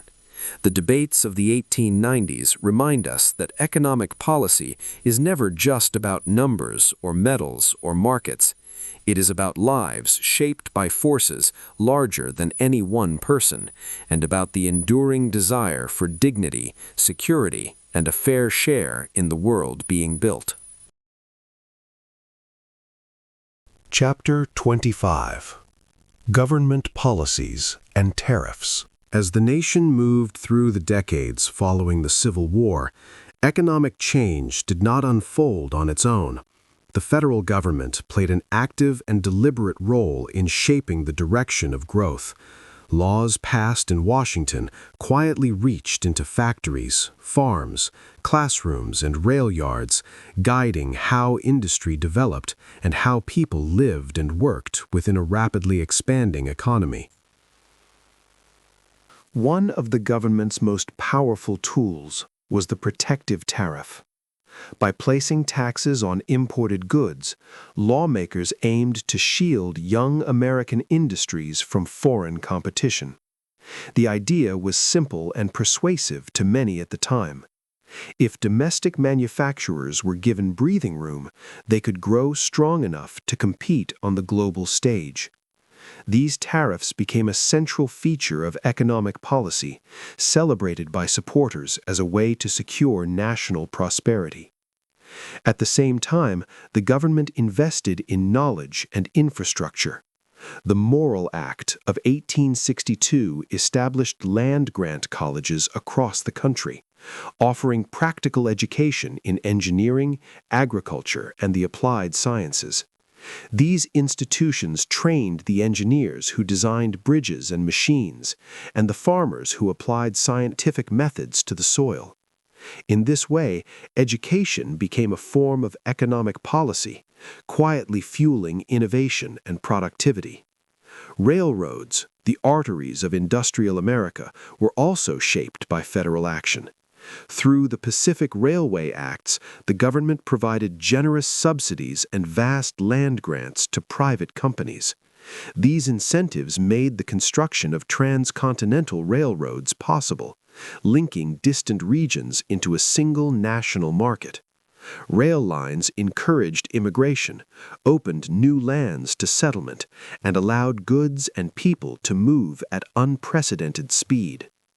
Monetary policy added another layer of complexity. Politicians debated fiercely over whether the nation's currency should be tied strictly to gold or expanded through the coinage of silver. At times, policy leaned toward inflation, aiming to ease debt burdens. At other moments, it swung toward deflation in the name of financial stability. These oscillations reflected deeper disagreements about who the economy should serve and how risks and rewards should be distributed. Nowhere were these tensions more visible than in the debate over tariffs at the end of the 19th century. The McKinley Tariff Act of 1890 marked the high point of American protectionism.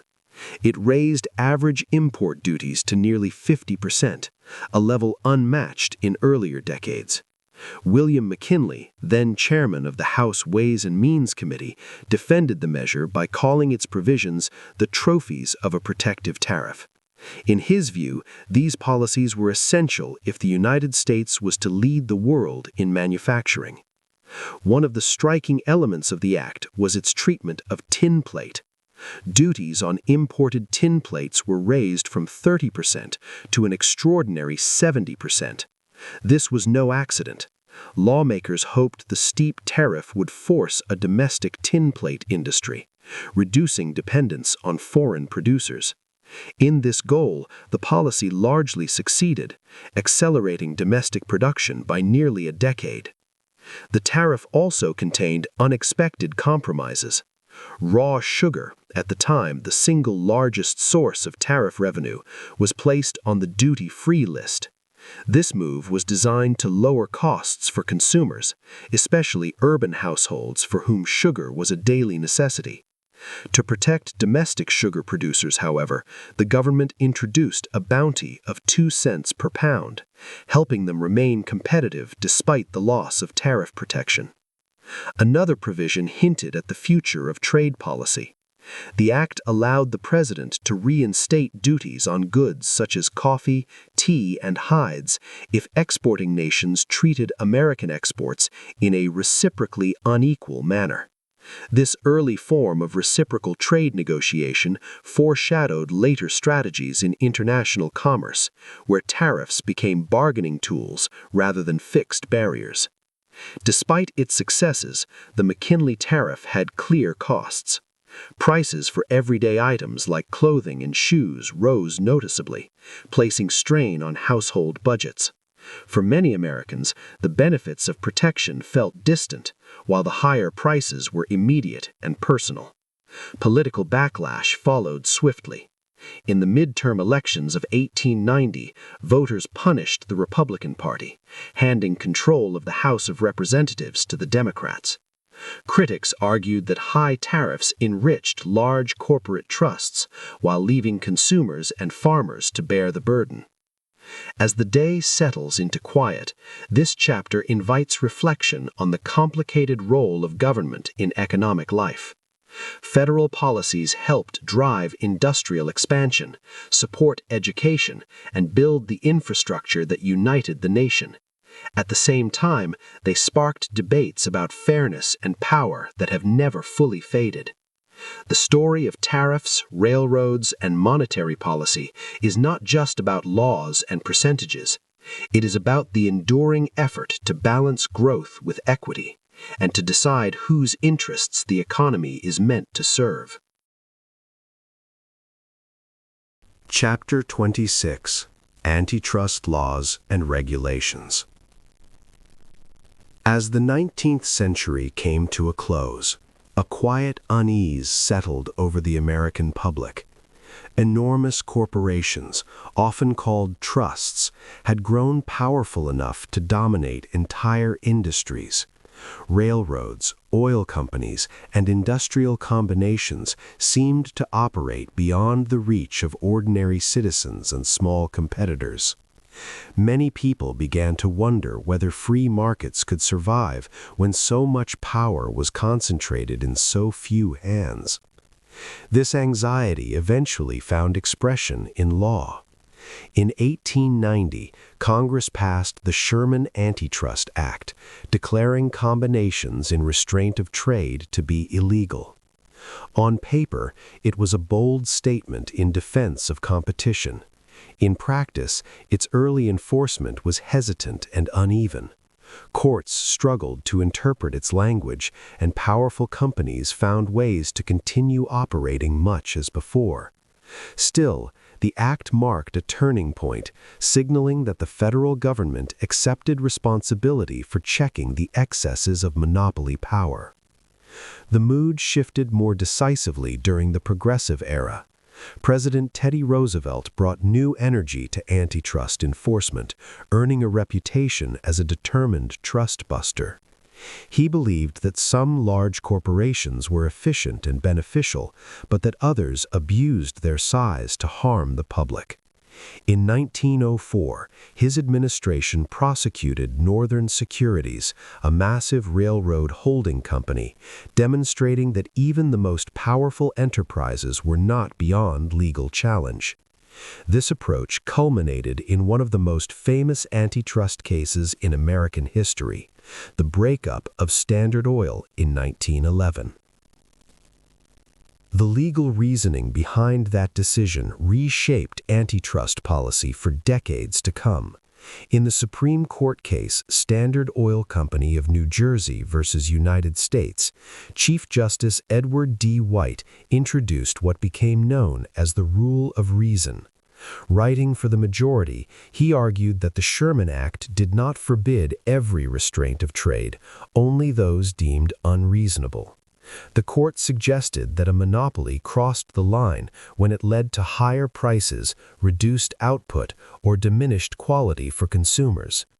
Under this reasoning, Standard Oil was found guilty not simply because it was large, but because its dominance resulted from what the court described as new means of combination designed to exclude competitors rather than from normal industrial growth. The company's practices were seen as deliberately unfair, harming the competitive process itself. As a result, the court ordered Standard Oil to dissolve into 33 or 34 separate companies divided largely along geographic lines.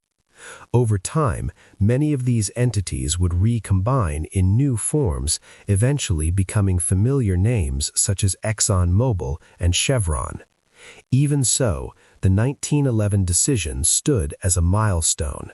It confirmed the government's authority to regulate monopolies and set limits on corporate behavior. At the same time, it placed significant interpretive power in the hands of judges, who now had to weigh a company's right to conduct business against the potential harm to the public. This balance proved difficult to maintain. Business leaders argued that laissez-faire policies allowed firms to achieve the economies of scale needed to compete in global markets. They warned that excessive regulation could stifle innovation and efficiency.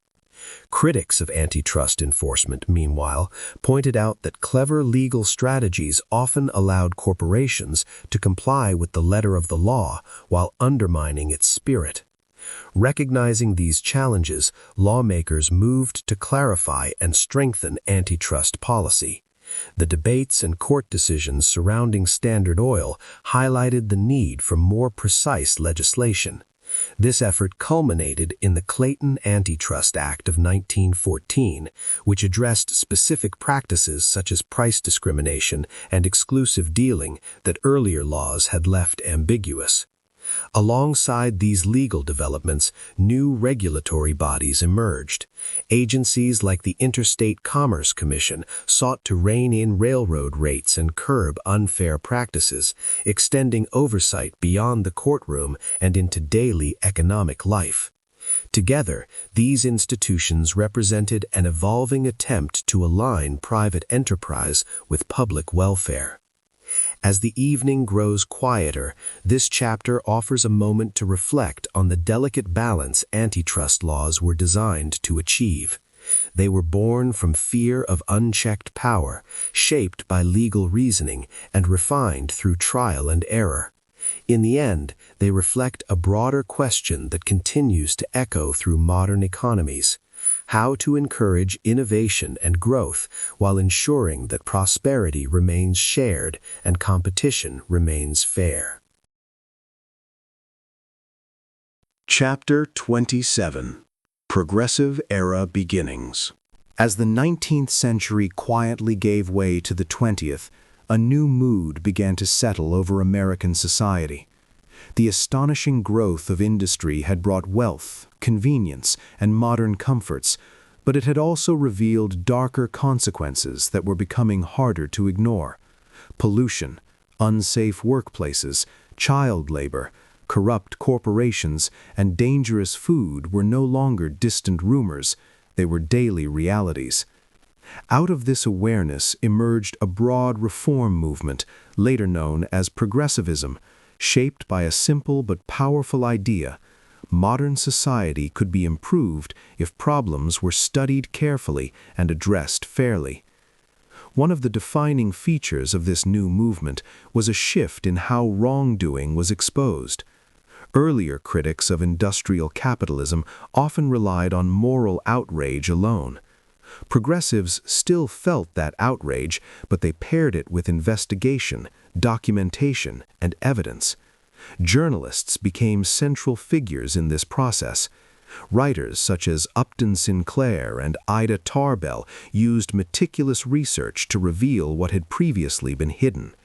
Sinclair's reporting on unsanitary meatpacking plants shocked readers, while Tarbell's detailed work uncovered the inner workings of corrupt corporate trusts. Their writing did not merely accuse, it demonstrated, step by step, how systems were failing ordinary people. At the same time, reform was taking shape in neighborhoods and communities. Middle-class women played a particularly important role. Many joined settlement houses, where they lived among the urban poor and worked to improve education, sanitation, and health care. Others organized temperance leagues, arguing that alcohol abuse deepened poverty and domestic violence. Still others joined suffrage societies, drawing clear connections between political rights and social justice. To them, the vote was not just a symbol of equality, but a practical tool for reforming society. This growing desire for fairness found a political expression during the presidency of Teddy Roosevelt. His vision, known as the Square Deal, captured the progressive belief that government should give every citizen an honest chance.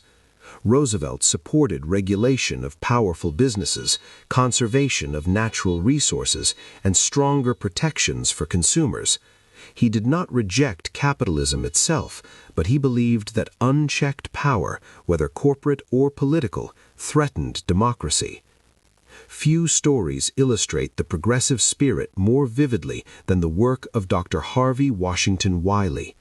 At the turn of the century, Wiley was a chemist at the Department of Agriculture who became deeply concerned about the safety of the nation's food supply. At the time, food manufacturers faced few restrictions. Preservatives were widely used, labels were unreliable, and consumers had little way of knowing what they were eating. Beginning in 1902, Wiley launched a series of experiments that would become known as the Poison Squad. He recruited young male volunteers, many from within the Department of Agriculture, and asked them to eat meals containing common food preservatives. These included borax, salicylic acid, and even formaldehyde. Borax, in particular, was frequently used to tighten decomposing meat and make old butter appear fresh. The volunteers agreed to participate knowing the risks and were required to sign away their right to sue the government. The results were unsettling. Members of the poison squad suffered nausea, headaches, and stomach bleeding. Newspapers followed their progress closely, turning the experiments into a national sensation. Wiley himself became a public figure, earning the nickname Old Borax as he tirelessly warned Americans about what was being added to their food. His findings revealed a disturbing truth. Manufacturers, he argued, had been given almost free rein to systematically poison the public in the name of profit. As Wiley investigated further, the scope of the problem became impossible to ignore. He found lead in candy, formaldehyde in milk, and ground coconut shells mixed into spices to increase bulk. Each discovery chipped away at the idea that the market alone could protect consumers. Industry groups fought back fiercely, lobbying to discredit Wiley and block reform. Yet public concern continued to grow, fueled not only by scientific evidence, but also by the emotional impact of Upton Sinclair's The Jungle. Together, these pressures led to a landmark moment in 1906 with the passage of the Pure Food and Drug Act. This law fundamentally changed the relationship between government, industry, and the public. It shifted the burden of proof onto manufacturers, making it illegal to lie on labels and establishing the federal government as the ultimate guardian of public health in an industrialized food system. For the first time, safety was not left to trust or assumption, but enforced through law. Progressivism extended beyond food safety. Reformers pushed for restrictions on child labor, safer working conditions, and protections for consumers across many industries. Though the movement included people with different priorities and beliefs, they were united by a conviction that modern problems required modern solutions, grounded in evidence and guided by fairness. As the day gently fades into night, this chapter invites reflection on the origins of that conviction. Progressivism was not a single law or leader, but a shared awakening. It was the moment when society began to ask not only whether growth was possible, but whether it was just. And in asking that question, reformers laid the foundations for many of the protections that continue to shape everyday life today. Chapter 28: Social Darwinism and Ideologies. As factories multiplied and cities swelled with new workers, industrialization did more than transform economies. It also stirred deep questions about the meaning of progress itself. In an era marked by immense wealth alongside visible hardship, Americans searched for ideas that could explain why society looked the way it did.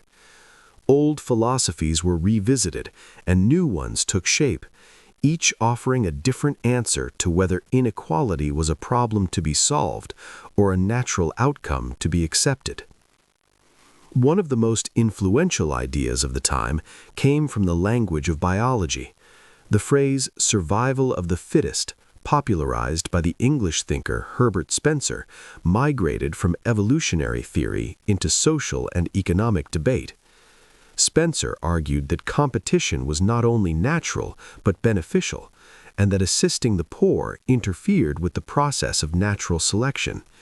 In this view, economic inequality was not a failure of society, but a sign that progress was unfolding as it should. In the United States, this way of thinking found its most articulate defender in William Graham Sumner. Originally an Episcopal minister, Sumner later became a prominent academic sociologist.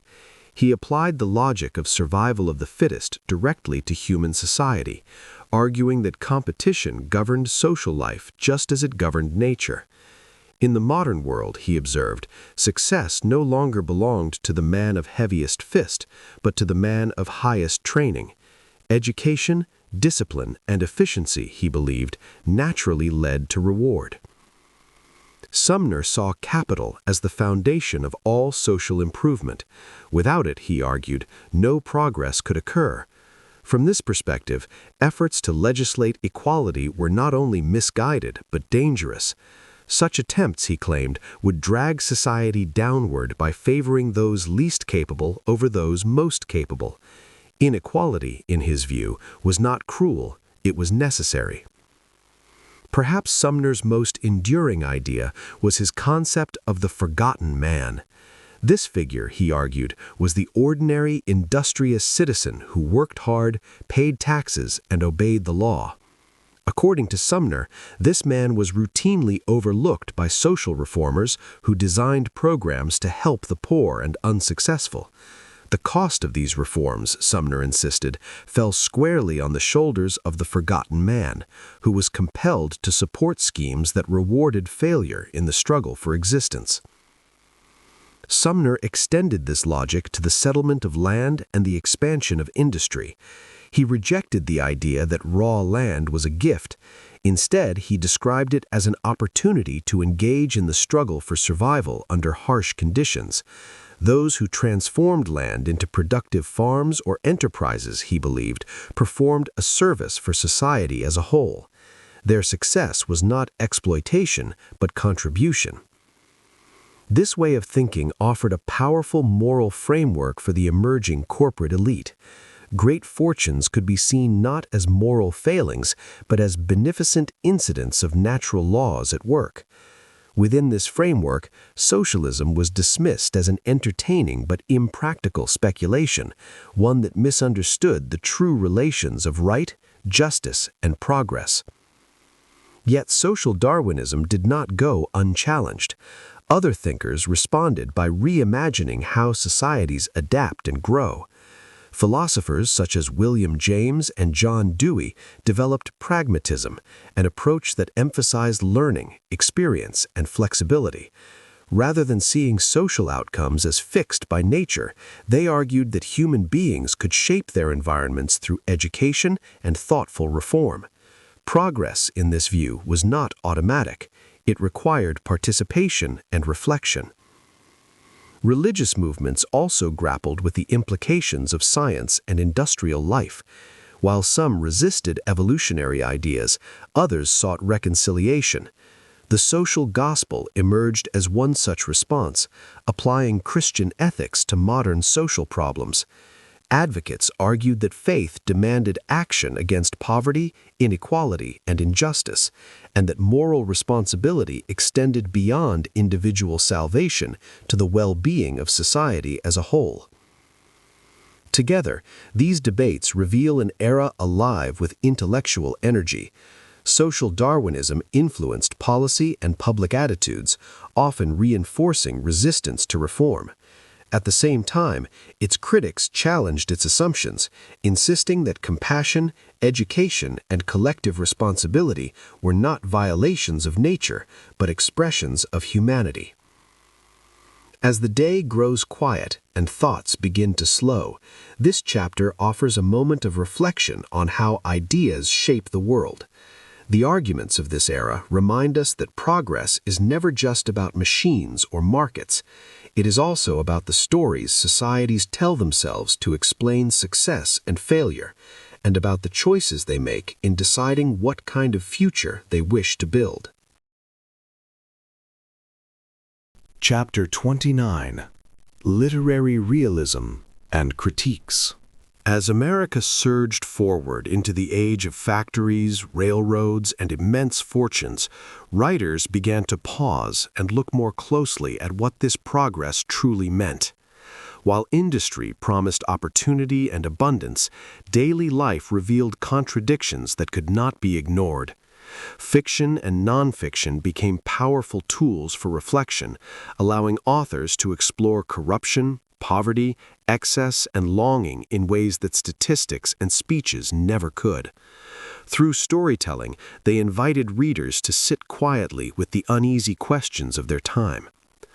One of the most influential critiques appeared in 1873 with The Gilded Age, written by Mark Twain and Charles Dudley Warner. The title itself carried a quiet irony. Gilding suggests a thin layer of gold covering something less valuable beneath. In this satirical novel, Twain and Warner exposed political corruption, reckless speculation, and the hollow pursuit of wealth. Their humor entertained readers, but it also revealed how easily public virtue could be buried beneath material ambition. The phrase "Gilded Age" endured, becoming a lasting shorthand for an era glittering on the surface, yet deeply troubled underneath. Other writers turned their attention to lives rarely celebrated. In Maggie, A Girl of the Streets, published in 1893, Stephen Crane offered a stark portrayal of urban poverty. Set in the crowded tenements of New York City, the novel followed a young woman shaped by violence, deprivation, and social neglect. Crane's realism was unsparing. He refused to romanticize hardship, instead showing how environment and circumstance could quietly crush hope. His work gave voice to those left behind by industrial success and forced readers to confront the human cost of urban growth. While some writers focused on exposing the present, others imagined alternatives to it. Edward Bellamy's Looking Backward, published in 1888, became one of the most influential novels of the period. It served as a direct literary challenge to social Darwinism, which argued that competition and inequality were natural and beneficial. Bellamy offered a different vision. His protagonist, Julian West, falls asleep in 19th-century Boston and awakens in the year 2000, where competition has been replaced by what Bellamy called united action. In this imagined future, all industry is nationalized and organized for the common good.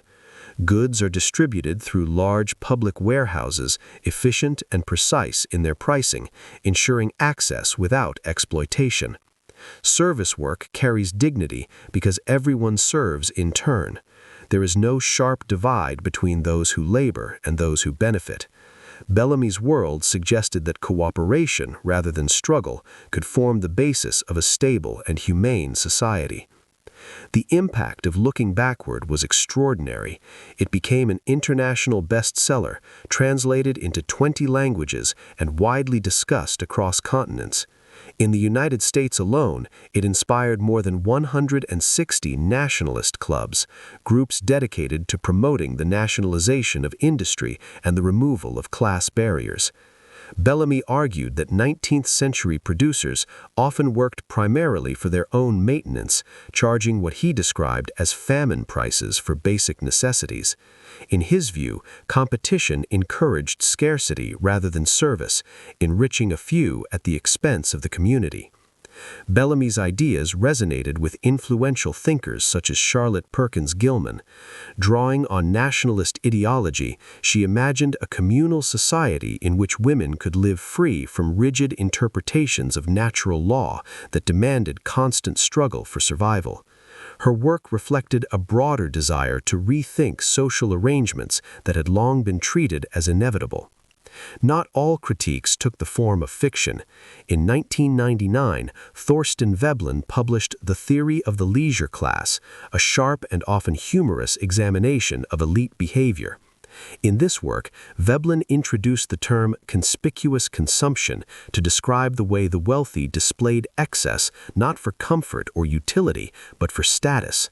His analysis mocked the rituals of luxury and exposed how consumption itself had become a form of social competition. Around the same time, writers like Upton Sinclair continued this tradition of literary realism by exposing dangerous working conditions and economic exploitation. The Jungle revealed the hazards of meatpacking and the harsh realities of industrial labor, adding urgency to calls for reform and regulation. Together, these works formed a rich landscape of critique, blending narrative power with social observation. As the day winds down, this chapter invites a quiet moment of reflection. Literature during America's industrial ascent did more than entertain.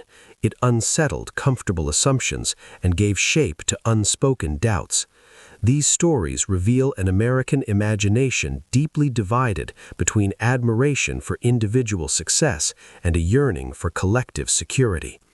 In their pages, readers found mirrors of their own hopes and fears. Through satire, realism, and utopian vision, writers asked whether progress measured only in wealth and production could ever be enough. And in doing so, they ensured that even in an age defined by machines and markets, the human story remained at the center of the conversation. Chapter 30. Education and Literacy Expansion.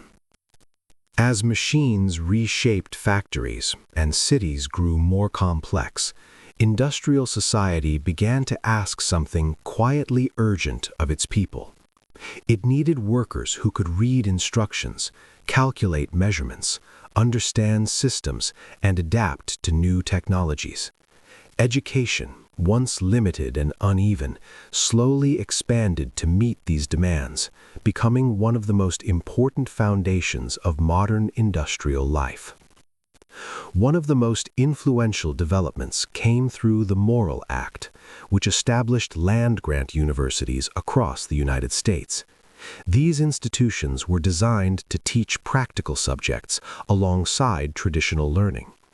They trained engineers who could design bridges and machines, teachers who would staff growing school systems, and scientists who would work in laboratories tied to industry and agriculture. Education was no longer reserved solely for classical study. It became a tool for building and maintaining an industrial nation. At the same time, public schooling expanded dramatically. Elementary and secondary schools became more common, and literacy rates rose steadily among the general population. Adults who had never attended school began to learn basic reading and writing skills, often through evening programs. Still, access remained unequal. Many immigrant communities struggled with language barriers, and African Americans faced persistent discrimination that limited educational opportunities. Progress existed alongside clear boundaries shaped by race, class, and geography. Higher education for women also began to take more defined shape. Colleges such as Vassar and Wellesley opened their doors to women from middle-class backgrounds, offering rigorous academic training at a time when higher education had long been dominated by men. These institutions did not erase inequality, but they expanded the idea of who could participate in intellectual life and professional work. Beyond formal schools, access to knowledge spread through philanthropy. Wealthy industrialists such as John D. Rockefeller and Andrew Carnegie funded libraries in towns and cities across the country. These libraries brought books to people who might never have owned them, quietly turning reading into a shared civic resource. For many communities, the local library became a place of self-education, aspiration, and quiet possibility. Industrialization also changed how education itself was structured. New forms of schooling emerged to meet practical needs. Manual training schools appeared, with the goal of creating what reformers called a cultured mind and a skillful hand. This approach emphasized learning by doing, blending intellectual understanding with physical skill. Its inspiration came in part from the Russian exhibition at the 1876 International Fair, which showcased methods for teaching tool skills through the construction of precise scientific models. In 1880, C.M. Woodward founded the St. Louis Manual Training School, the first institution of its kind in the United States. There, boys learned to work with wood and metal, not simply to become craftsmen, but to better understand scientific principles through hands-on experience. The school represented a new philosophy of education, one that treated technical skill as compatible with intellectual growth. Not everyone welcomed this shift. Critics warned that technical education threatened the intellect, dismissing it as a deceptive farce that reduced learning to mere utility. Yet Woodward's success gradually changed public opinion. Over time, public high schools began to assume responsibility for manual training, integrating it into broader educational programs. At the primary level, schooling also became more standardized. In 1881, Alexander Wade pioneered a graded course of study that organized students by age and achievement. This manual-based system established clear benchmarks for advancement and introduced required subjects such as United States history, bookkeeping, and hygiene. By 1896, this approach had spread nearly everywhere, creating a common structure for education across states and districts. Standardization allowed state superintendents to regulate teacher certification and training more effectively. It also made compulsory attendance possible, ensuring that children spent a defined portion of their lives in school. This uniformity was not accidental. It was essential for preparing a workforce capable of managing the modern division of labor and the growing complexity of industrial bureaucracy. As the pace of the day slows and thoughts begin to settle, this chapter invites reflection on education as both a response to change and a force that shaped it. Schools, universities, and libraries helped people adapt to industrial life, offering tools for participation and advancement. At the same time, unequal access revealed deeper social hierarchies that progress did not erase. Education expanded quietly, classroom by classroom, book by book. It opened doors for many, even as it left others standing outside. In that tension between opportunity and limitation, the modern educational system took shape, carrying with it both the promise of mobility and the imprint of the society that created it. Chapter 31: Entertainment and Leisure Evolutions. As industrial life slowly settled into a steadier rhythm, something subtle but meaningful began to change in everyday experience. Incomes in many sectors rose, and although work remained demanding, hours gradually shortened. For the first time, large numbers of Americans found themselves with moments to spare. Out of these moments grew new forms of leisure, offering rest, excitement, and shared experience in a rapidly changing world. One of the earliest and most enduring symbols of this shift was professional baseball. With the founding of the National League in 1876, the sport began to organize itself into a national spectacle. Baseball games offered more than competition. They provided routine, loyalty, and a sense of belonging. Fans gathered to cheer for familiar teams, finding in the game a rhythm that mirrored the industrial calendar itself, marked by seasons, scores, and standings. Urban audiences also flocked to vaudeville theaters. These venues offered variety shows filled with music, comedy, dance, and novelty acts. Performances changed quickly, keeping audiences engaged and entertained without requiring deep attention or long commitments. Vaudeville reflected the diversity of city life, blending high and low culture, immigrant humor, and popular music into a shared public experience. Perhaps nowhere was the new culture of leisure more vividly expressed than at Coney Island. Located just outside New York City, it became the most famous amusement destination of the era. As factories crowded urban neighborhoods and daily life grew more intense, Coney Island offered an escape, a place where ordinary rules seemed suspended in favor of sensation and spectacle. Leisure at Coney Island was shaped by fierce rivalry among its major amusement parks, Steeplechase, Luna Park, and Dreamland. Each sought to outdo the others in scale, excitement, and visual wonder. Luna Park, which opened in 1903, dazzled visitors with fantastical architecture and an astonishing display of 250,000 electric lights. Its design drew inspiration from exoticized visions of distant cultures, creating an atmosphere of chaos, color, and motion that overwhelmed the senses. Dreamland opened a year later, in 1904, at a cost of $3.5 million, offered a contrasting vision. Designed as a refined alternative, it echoed the style of the White City made famous at the Chicago World's Fair.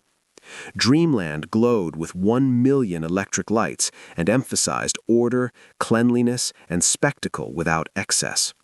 It featured a private beach and attractions unlike anything visitors had seen before, including a miniature village populated by little people and a dramatic performance called Fighting the Flames, in which hundreds of firemen staged heroic rescues from a burning building. These parks were not simply places of fun. They reflected deeper cultural tensions, offering different visions of pleasure, morality, and social order. Together, they turned Coney Island into the beating heart of mass entertainment, drawing visitors from across the region. At the same time, a quieter revolution in leisure was taking place in storefronts across urban neighborhoods. The Nickelodeon, named for its 5-cent admission price, became the first truly affordable mass entertainment for the urban poor and working-class immigrants.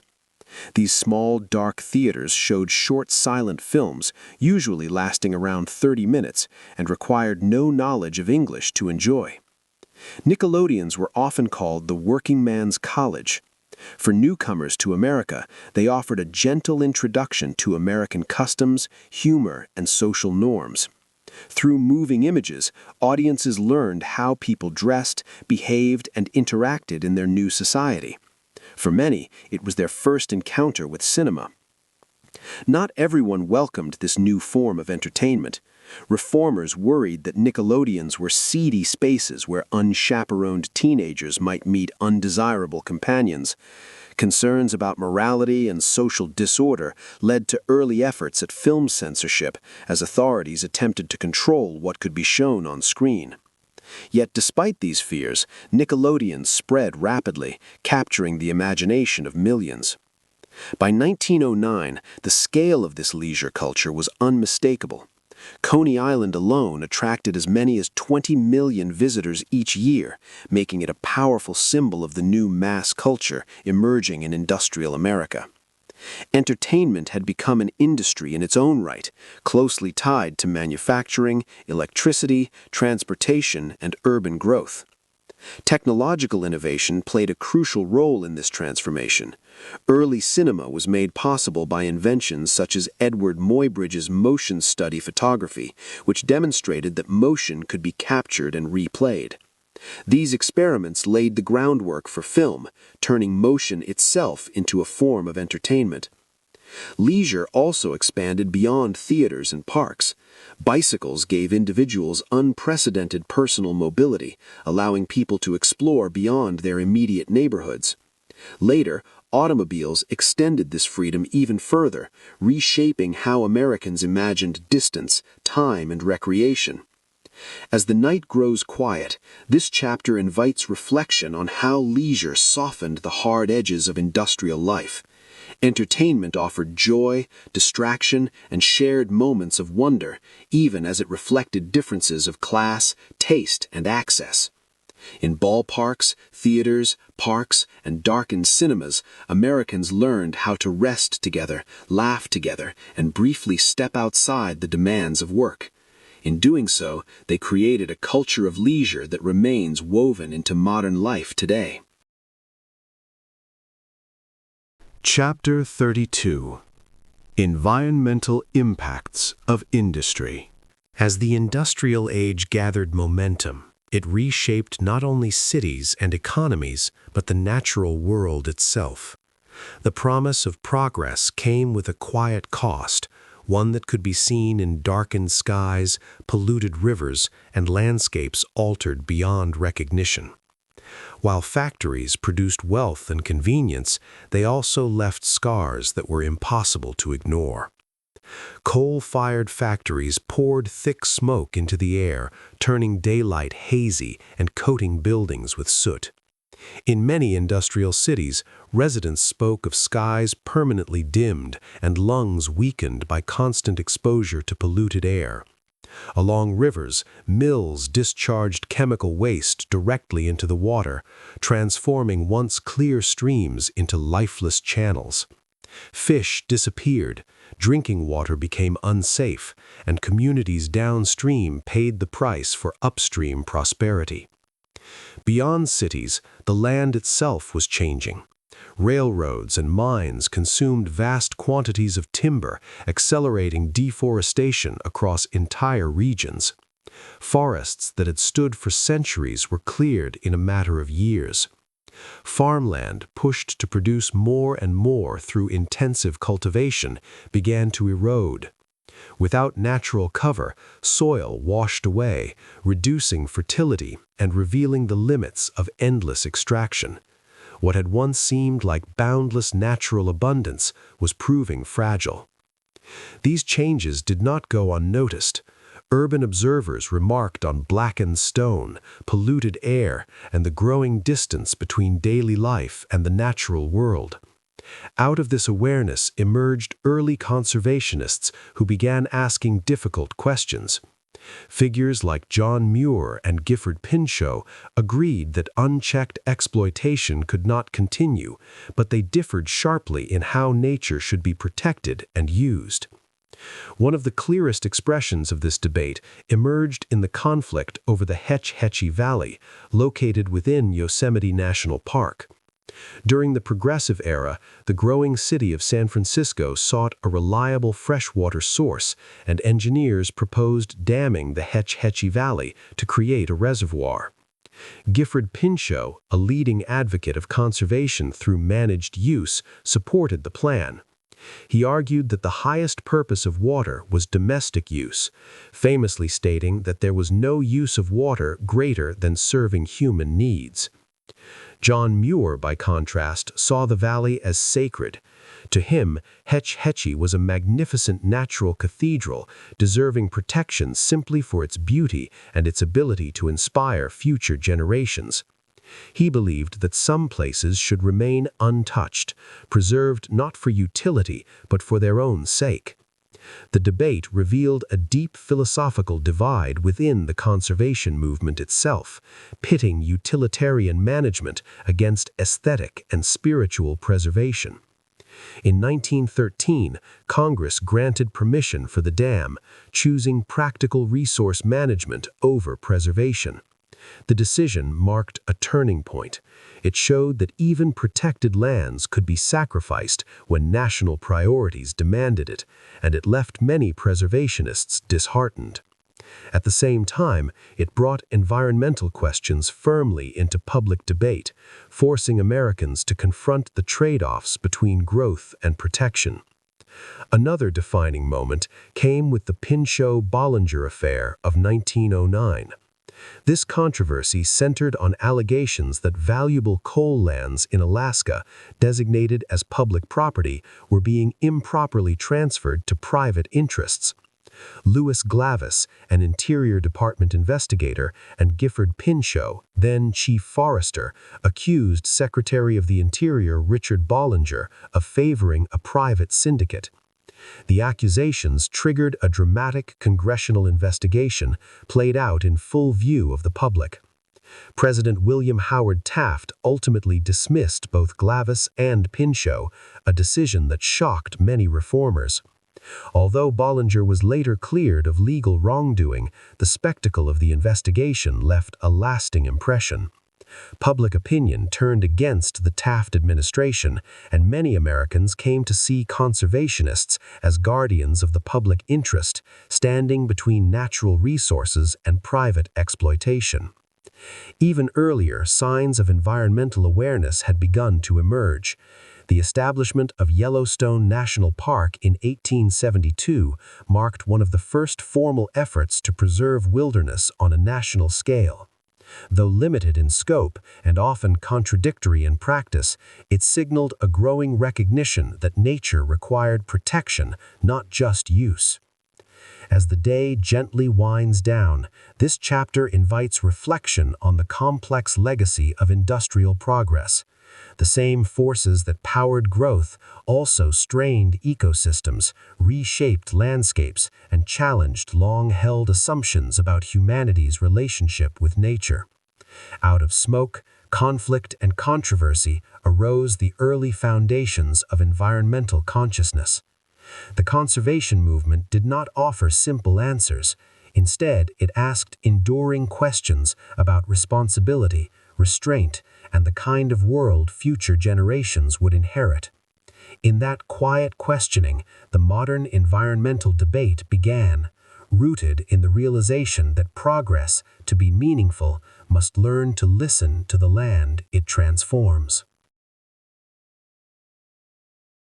Chapter 33: Native American Displacement. As factories multiplied and railroads stretched ever farther across the continent, industrial expansion did not remain confined to cities and workshops. It moved steadily westward, pressing into lands that had long been home to indigenous peoples. What was celebrated by many as national growth and progress was experienced by native communities as disruption, loss, and profound injustice. Railroad companies pushed tracks across tribal territories, opening the way for miners, settlers, and speculators. Land that had sustained communities for generations was suddenly treated as a resource to be claimed, divided, and sold. Government policy reinforced this transformation. The Dawes Act of 1887 sought to break up communal landholdings by dividing them into individual private plots. On paper, this was presented as a way to encourage self-sufficiency and assimilation. In practice, it undermined traditional lifeways rooted in shared land, kinship, and collective responsibility. Large portions of surplus land were sold to non-native buyers, accelerating dispossession. Reservations, often established as a supposed solution to conflict, were frequently located on marginal land with poor soil and limited resources. Life there was shaped by scarcity and strict federal oversight. At the same time, indigenous cultures were increasingly targeted by policies designed to erase language, tradition, and identity. Among the most damaging of these efforts were forced boarding school programs, which removed children from their families in the name of education and reform. The most influential of these institutions was the Carlisle Indian Industrial School, founded in 1779 by Richard Henry Pratt, a former Civil War officer. Pratt believed that Native Americans could be reformed into white American society through strict discipline and cultural conformity. His ideas were shaped by his experiences with Cheyenne and Kiowa prisoners, whom he viewed through a military lens.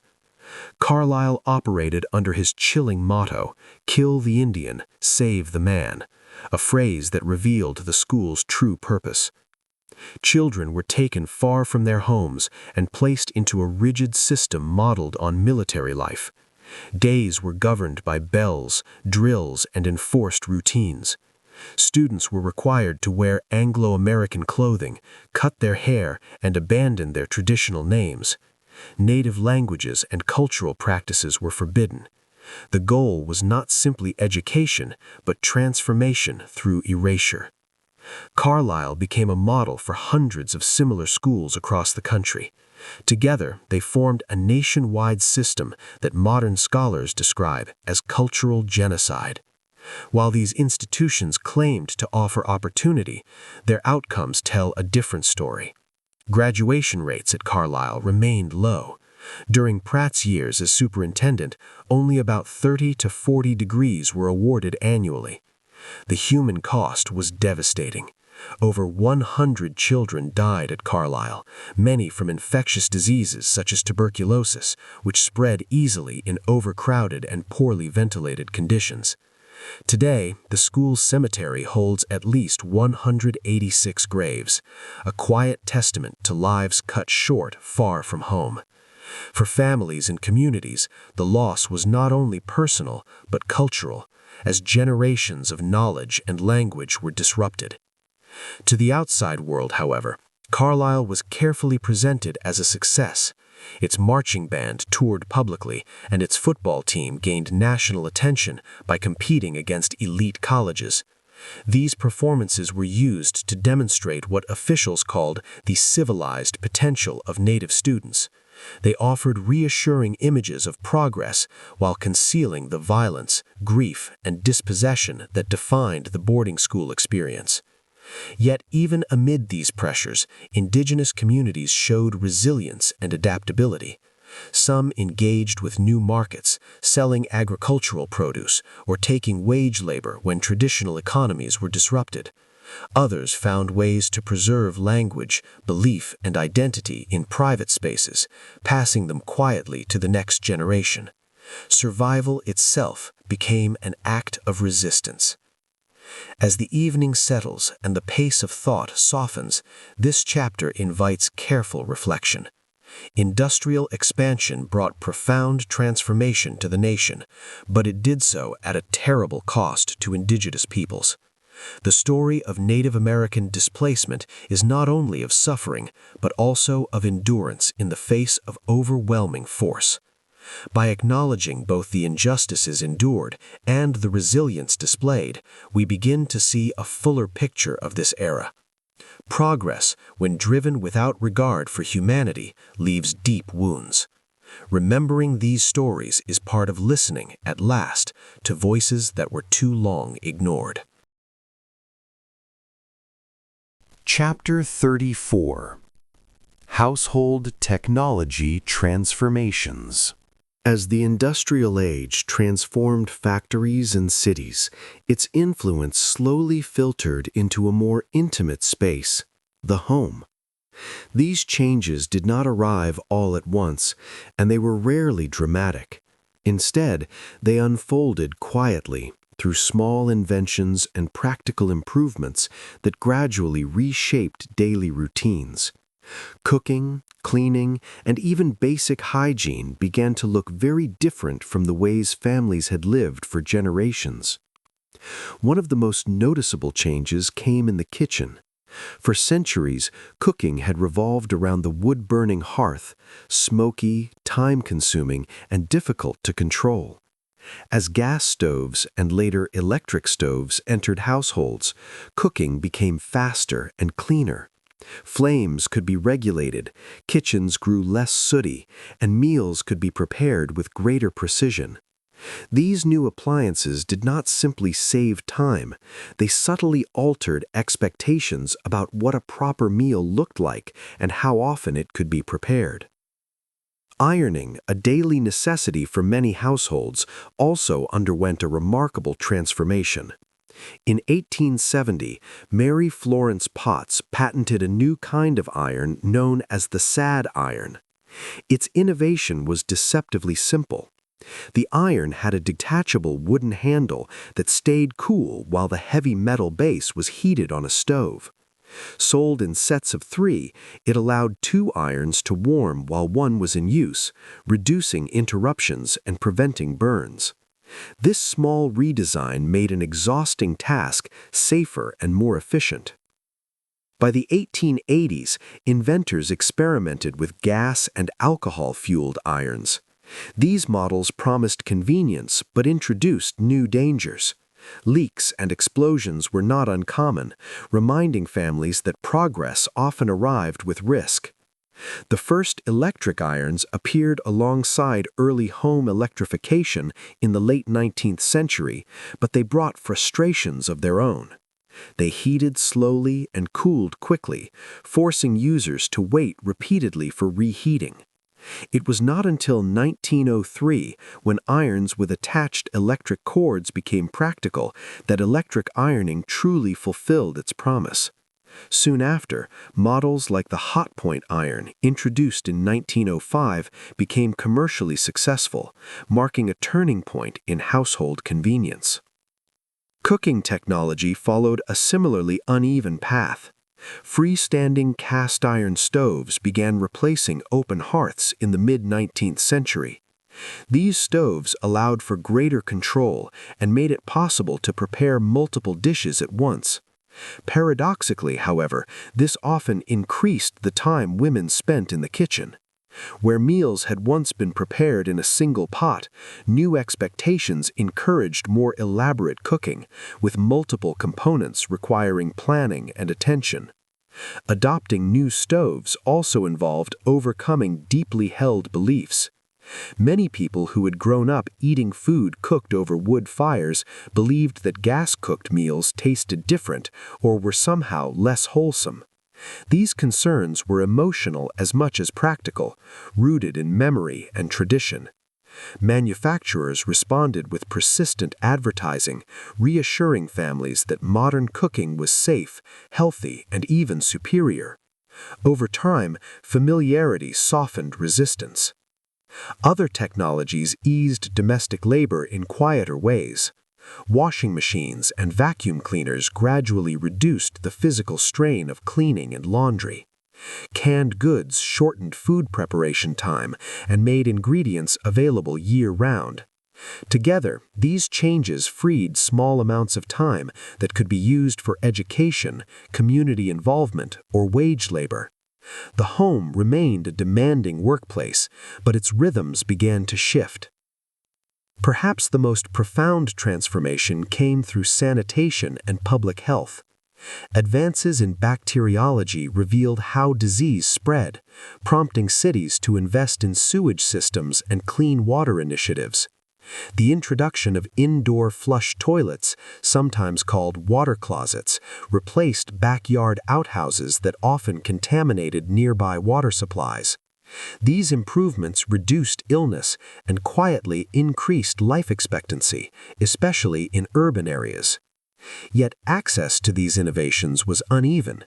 Middle-class families adopted new appliances earlier, while poorer households and rural communities often waited decades.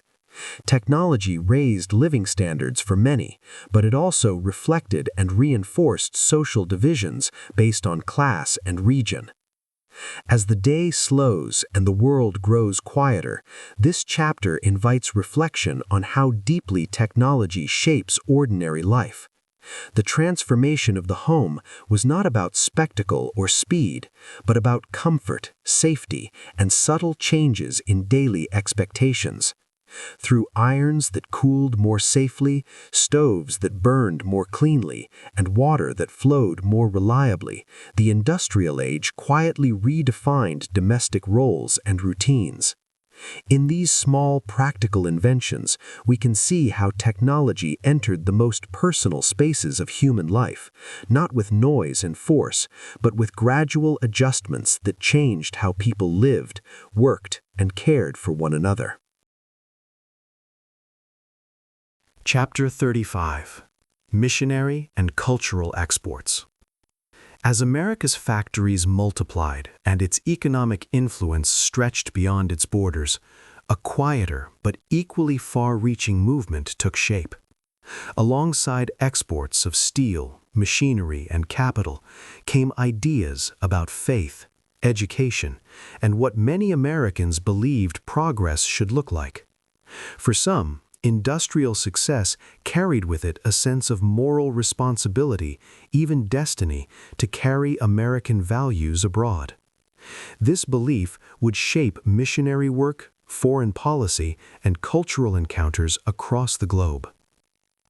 Protestant missionaries became some of the most visible figures in this outward movement.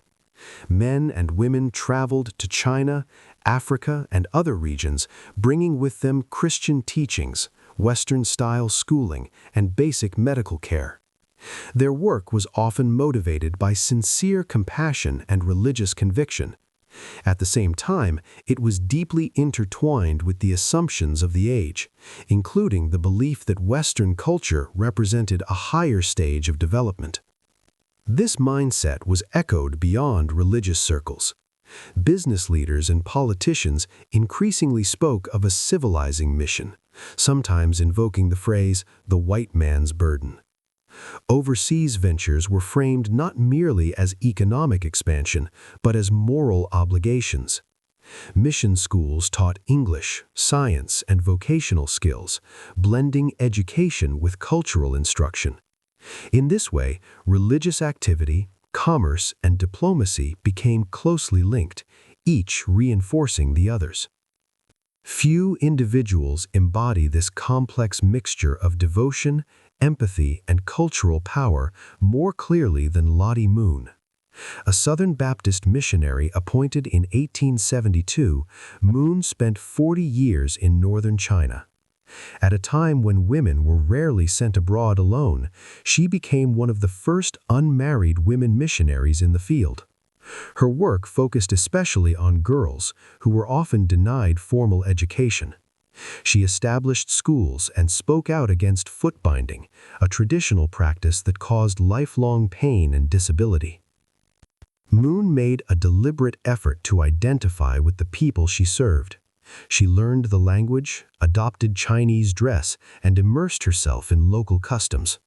This approach helped her build trust and relationships in communities that were often wary of foreigners. She became affectionately known as the Cookie Lady because she baked tea cakes to attract children and, through them, their mothers. These small gestures reflected her belief that cultural understanding mattered as much as preaching. Through frequent letters home, Moon became a powerful voice within the Southern Baptist community. Her writing moved American women to action. In 1888, they organized the first annual Christmas offering for foreign missions. What began as a modest collection of $3,000 grew steadily over the decades, eventually surpassing $82 million by the late 20th century. Moon's influence extended far beyond the villages where she worked, shaping missionary policy and funding for generations. She was also a determined advocate for reform within the missionary system itself. Moon argued that newly appointed missionaries should engage directly in local work rather than waiting passively for assignments. She insisted that female missionaries deserved equal status and responsibility, challenging deeply ingrained gender hierarchies within religious institutions. Her commitment came at a terrible personal cost. During a famine in 1911, Moon gave away all of her food and money to help starving Chinese families. When colleagues discovered the extent of her sacrifice, she was severely malnourished, weighing only 50 pounds. She died shortly after being placed aboard a ship bound for home.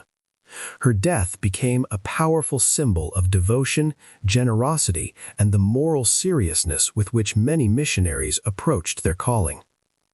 Yet Moon's story, like the broader missionary movement, exists within a larger historical tension. While missionaries often provided education, medical care, and advocacy for women and children, their work also participated in cultural imperialism. By promoting Western values as universal, mission efforts sometimes undermined local traditions and reinforced unequal power relationships between nations and peoples.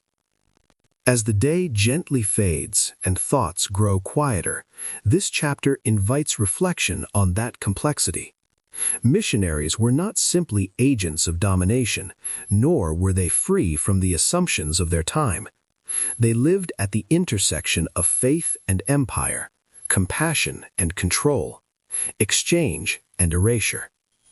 The story of America's missionary and cultural exports reminds us that industrial power reshapes not only economies, but beliefs about responsibility and identity. In these encounters across oceans and cultures, we see both genuine human connection and the lasting consequences of unequal influence, woven together in the shared, uneasy history of a rapidly globalizing world. Chapter 36. Imperial Ambitions Awaken. As the 19th century drew toward its close, the engines of American industry were producing more than the nation itself could consume.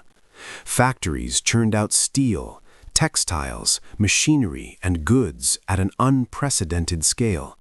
Railroads stitched together distant markets at home, but by the 1990s, domestic demand no longer felt sufficient. Business leaders and politicians began to look outward toward oceans and distant shores, searching for new markets, raw materials, and opportunities for expansion. This outward gaze did not appear suddenly. It had been forming for decades.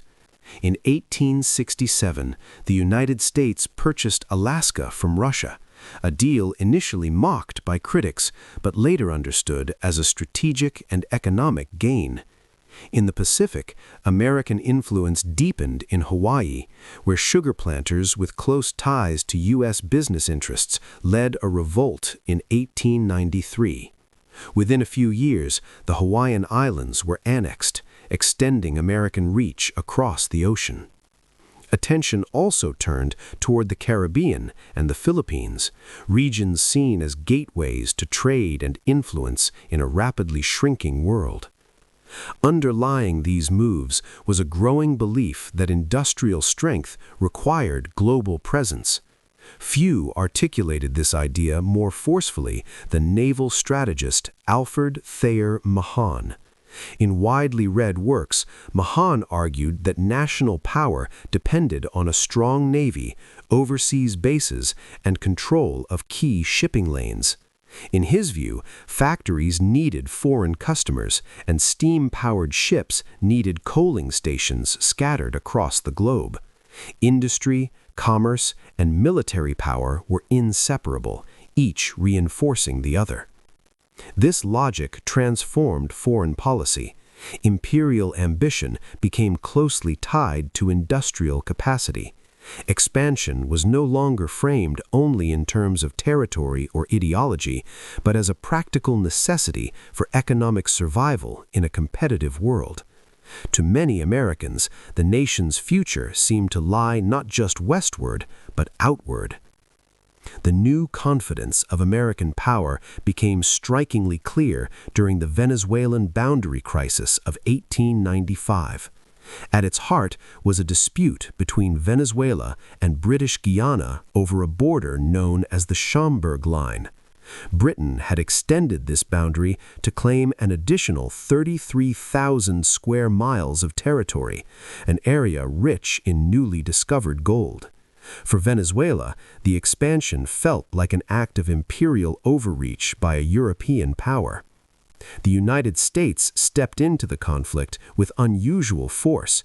Secretary of State Richard Olney invoked the Monroe Doctrine, asserting that the United States was effectively sovereign in the Western Hemisphere. In a blunt declaration, he claimed that America's authority on the continent made its decisions binding. When British Prime Minister Lord Salisbury dismissed the Monroe Doctrine as having no standing in international law, tensions escalated rapidly. President Grover Cleveland responded by asking Congress to authorize enforcement of a U.S. Boundary Commission's findings by every means. The language was unmistakable. War between the United States and Great Britain suddenly seemed possible. For many Americans, the crisis revealed how far the nation had moved from its earlier caution in foreign affairs. Under pressure from other imperial concerns, including conflict with the Boers in South Africa, Britain ultimately chose to back down. It agreed to arbitration, effectively accepting the American role as an arbiter in Western Hemisphere disputes. This decision marked a quiet but significant shift. Without a formal treaty, Britain acknowledged the United States as a regional power with the right to intervene. This moment signaled the arrival of what many called a new diplomacy. The Monroe Doctrine, once a defensive warning against European colonization, was reinvigorated in the public imagination as a justification for active intervention. By siding with a Latin American nation against a European empire, Cleveland improved relations with America's southern neighbors. At the same time, he sent a clear message to the world that the United States was prepared to enter the global struggle for markets and resources. As night settles and the story softens into reflection, this chapter reveals how closely industrial growth and imperial ambition were linked. America's turn outward was not driven by abstract desire alone, but by the material realities of factories, ships, and trade networks. Economic abundance demanded expansion, and expansion reshaped foreign policy. The imperial awakening of the late 19th century marked a turning point. The United States was no longer content to remain a continental power.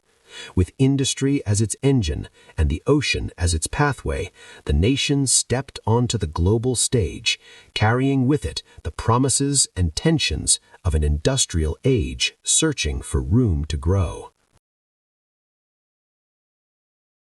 Chapter 37. The Spanish-American War. As the 19th century neared its end, America's outward-looking ambitions finally converged in a brief but deeply consequential conflict.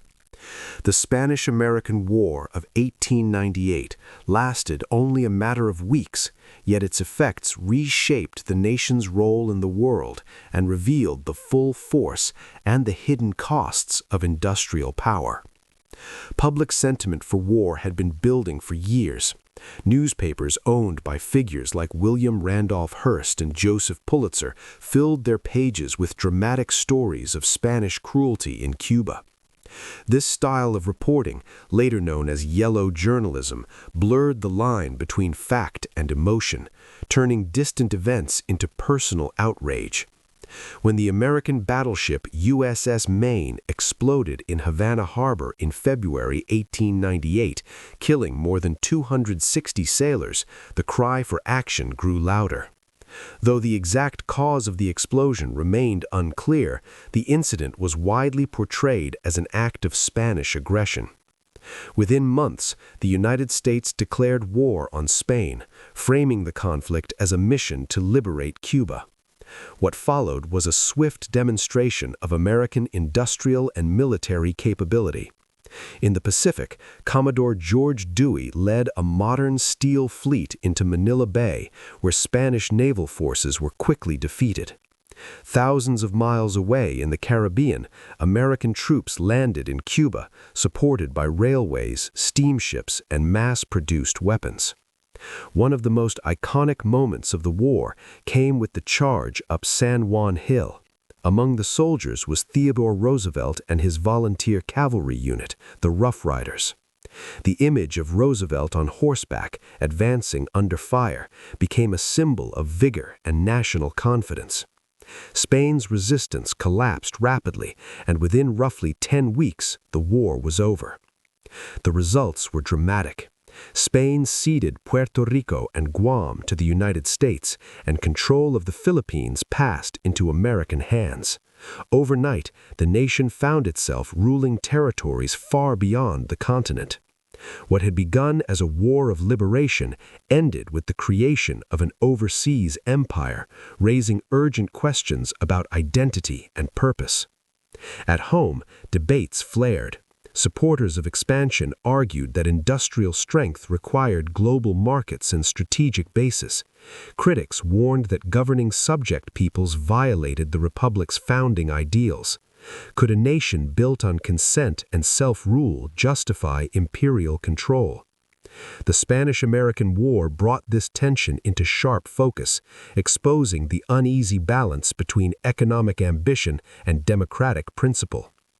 The conflict also served as a revealing test of America's industrial systems, not only in weapons and ships, but in logistics.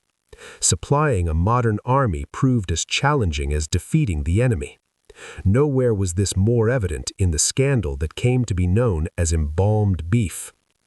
Army officers reported that meat supplied to troops in Cuba was often inedible. Refrigerated beef was allegedly treated with secret chemical preservatives, while canned beef was described as little more than fibrous waste. Major suppliers, including Armor and Swift, were accused of using substances such as boric acid to preserve meat, raising the question of whether this practice was an acceptable extension of traditional curing methods or a dangerous shortcut taken for profit. The consequences were serious. Soldiers fell ill not from enemy fire, but from the food meant to sustain them. Theodore Roosevelt himself experienced these conditions firsthand during the campaign. The memory stayed with him. Years later, as president, those experiences would help drive his support for federal oversight of food production. The investigation into the beef scandal became part of a broader reckoning with industrial practices. It revealed that the same efficiency that allowed factories to supply armies quickly could also undermine safety when regulation was absent. The episode played a direct role in the passage of the Meat Inspection Act of 1906, a landmark reform that reshaped food safety in the United States. In this way, the Spanish-American War linked distant battlefields with domestic reform. It demonstrated how industrial power could project force across oceans, yet how profit-driven systems could fail those who depended on them. For some observers, the controversy sparked nostalgia for an earlier, simpler way of life, symbolized in ironic defenses of traditional foods like salted codfish, reminders of a time before mass processing and chemical preservation. As the night grows quieter, this chapter invites reflection on a war that was short in duration but long in consequence. The Spanish-American War confirmed the United States as a modern military power, capable of rapid mobilization and global reach. At the same time, it exposed the moral and practical contradictions of an industrial republic stepping into empire. In the space between victory and doubt, America confronted a new reality. Its factories, fleets, and newspapers had carried it onto the world stage. What remained unresolved was how to reconcile that power with the ideals it claimed to defend, a question that would echo well beyond 1898. Chapter 38. Overseas Territories and Challenges.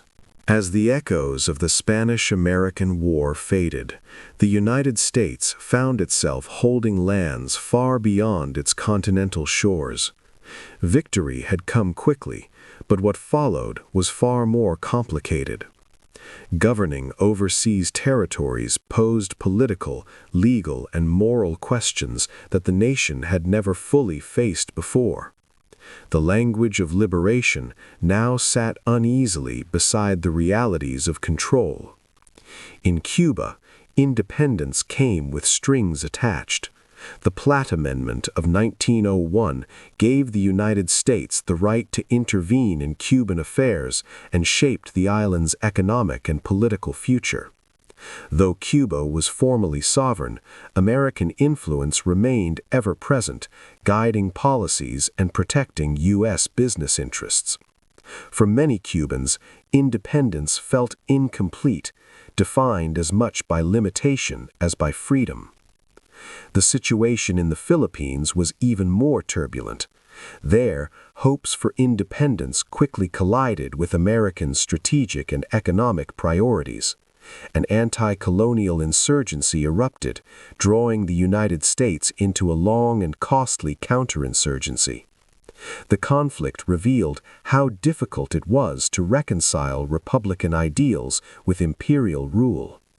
American officials spoke of uplift and guidance, yet often framed Filipinos in deeply paternalistic terms. William Howard Taft famously referred to them as little brown brothers, language that captured the era's racial assumptions and justified prolonged control.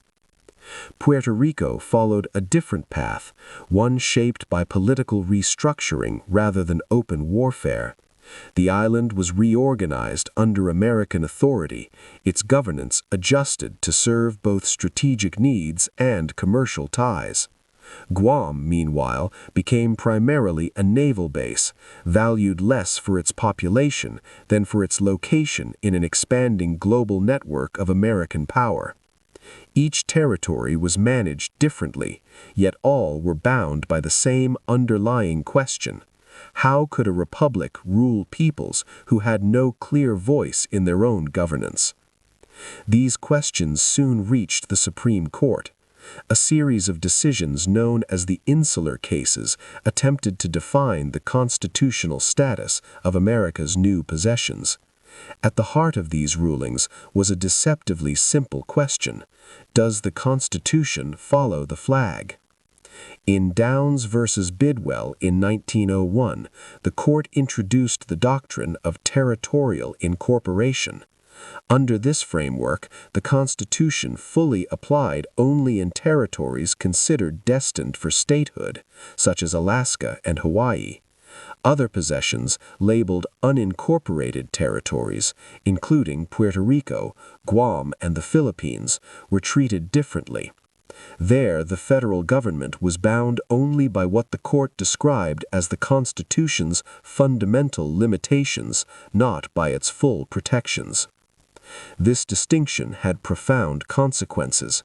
It allowed Congress to impose tariffs on Puerto Rican goods, even though the Constitution's uniformity clause forbade such practices within the United States. The court justified this by arguing that Puerto Rico belongs to but is not part of the United States. With those words, a new and lasting category was created, neither fully foreign nor fully domestic. The language used in the Insular Cases reflected the assumptions of the era. The court referred to the inhabitants of these territories as alien races, revealing how racial stereotypes shaped constitutional interpretation. These rulings gave the federal government the power to govern territories indefinitely without offering a clear path to statehood. This marked a sharp departure from earlier American expansion, which had generally treated territories as temporary steps toward full incorporation. For the people living under this system, the consequences were deeply felt. Laws could be applied unevenly. Political rights remained limited. Decisions about trade, governance, and identity were made far away. At the same time, colonized peoples were not passive. In the Philippines, resistance continued in various forms. In Puerto Rico and Cuba, political movements emerged that sought autonomy, reform, or full independence within changing constraints. Industrial interests loomed behind many of these policies. Overseas territories provided markets for American goods, sources of raw materials, and strategic footholds for trade and military power. Economic logic often guided decisions that were presented as benevolent or necessary. The machinery of industry, which had driven expansion outward, now shaped the rules of empire. As the night deepens and the pace of reflection slows, this chapter invites a careful pause. America's overseas territories exposed a contradiction at the heart of the nation's identity. A country founded on self-rule now governed millions who lacked full constitutional protection. The legal frameworks built to manage this reality did not resolve the tension, they preserved it. In the quiet space between ideals and practice, the story of these territories reminds us that power brings responsibility, and that the language used to justify control can echo for generations. The challenges of overseas rule were not only about distance or administration, they were about defining what the nation stood for and whose voices were allowed to shape its future. Chapter 39: Legacy of Industrial Growth. By the year 1910, the United States stood transformed. In the span of just a few decades, the nation had achieved a level of economic power unmatched anywhere else in the world. Average income per person had roughly doubled since 1870, and American factories were producing close to half of the world's manufactured goods. Steel-framed skyscrapers reshaped city skylines, railroads and telegraph lines stitched together a vast continent, and consumer goods flowed steadily into homes that had once relied on scarcity and repair. To many observers, this era looked like a triumph. Industry had delivered abundance. Everyday life was filled with objects that promised comfort and convenience. Cities pulsed with energy, innovation, and ambition. The United States had become unmistakably an industrial giant. Yet beneath this impressive surface, the legacy of industrial growth was more complicated. Prosperity was never evenly shared. Labor unrest persisted as workers struggled for fair wages, reasonable hours, and safer conditions. Immigrants and African Americans continued to face entrenched discrimination, excluded from many of the benefits that growth made possible. Environmental damage, once dismissed as the price of progress, became increasingly visible in polluted rivers, scarred landscapes, and unhealthy urban air. These tensions raised difficult questions. Were monopolies and massive corporations necessary engines of efficiency, or were they threats to democracy itself? Could economic growth continue without deepening inequality and instability? Reformers, entrepreneurs, and policymakers debated these issues intensely, searching for ways to preserve prosperity while softening its harshest effects. The fragility beneath industrial success was dramatically revealed during the Panic of 1907. This crisis became the first worldwide financial shock of the 20th century and served as a warning that rapid growth carried systemic risks. The panic began with a speculative attempt by F. Augustus Hines and Charles W. Morse to corner the stock of the United Copper Company. When the scheme collapsed, it triggered a loss of confidence in the trust companies that had financed it. Trust companies were particularly vulnerable. Unlike national banks, which were required to hold cash reserves of around 25%, trusts typically held only about 5%. As fear spread, depositors rushed to withdraw their money.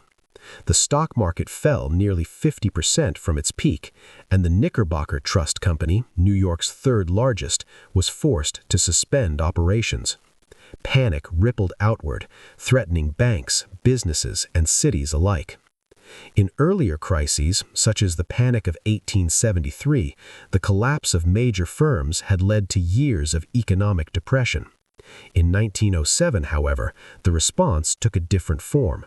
With no central bank to coordinate relief, the task fell to a single individual. Financier J.P. Morgan stepped in, pledging large sums of his own money to stabilize the system. In a now famous moment, he gathered the presidents of major trust companies in his library and refused to let them leave until they agreed to cooperate in halting the panic. Morgan's intervention quietly prevented New York City from sliding into bankruptcy and helped restore confidence. Yet this episode also revealed something deeply unsettling. The nation's financial stability had depended on the judgment and resources of one private citizen. For many Americans, this was proof that the industrial economy had grown too powerful and too interconnected to be left without public oversight. The aftermath of the panic reignited a national debate over financial reform. Lawmakers recognized the need for a system that could provide an elastic money supply and respond to crises without relying on private rescues. This debate led first to the Aldrich-Vreeland Act and eventually to the creation of the Federal Reserve System in 1913. The goal was clear: to prevent future panics and ensure that no single individual could wield such enormous influence over the nation's economy. Taken together, these developments captured the true legacy of industrial growth. The era delivered extraordinary achievements, but it also exposed deep vulnerabilities. Progress created wealth, yet it also magnified inequality. It fueled innovation, but it strained social cohesion and natural systems. Each advance seemed to bring with it a new challenge. Out of this tension emerged the progressive movement, driven by empathy for workers, immigrants, and other marginalized groups.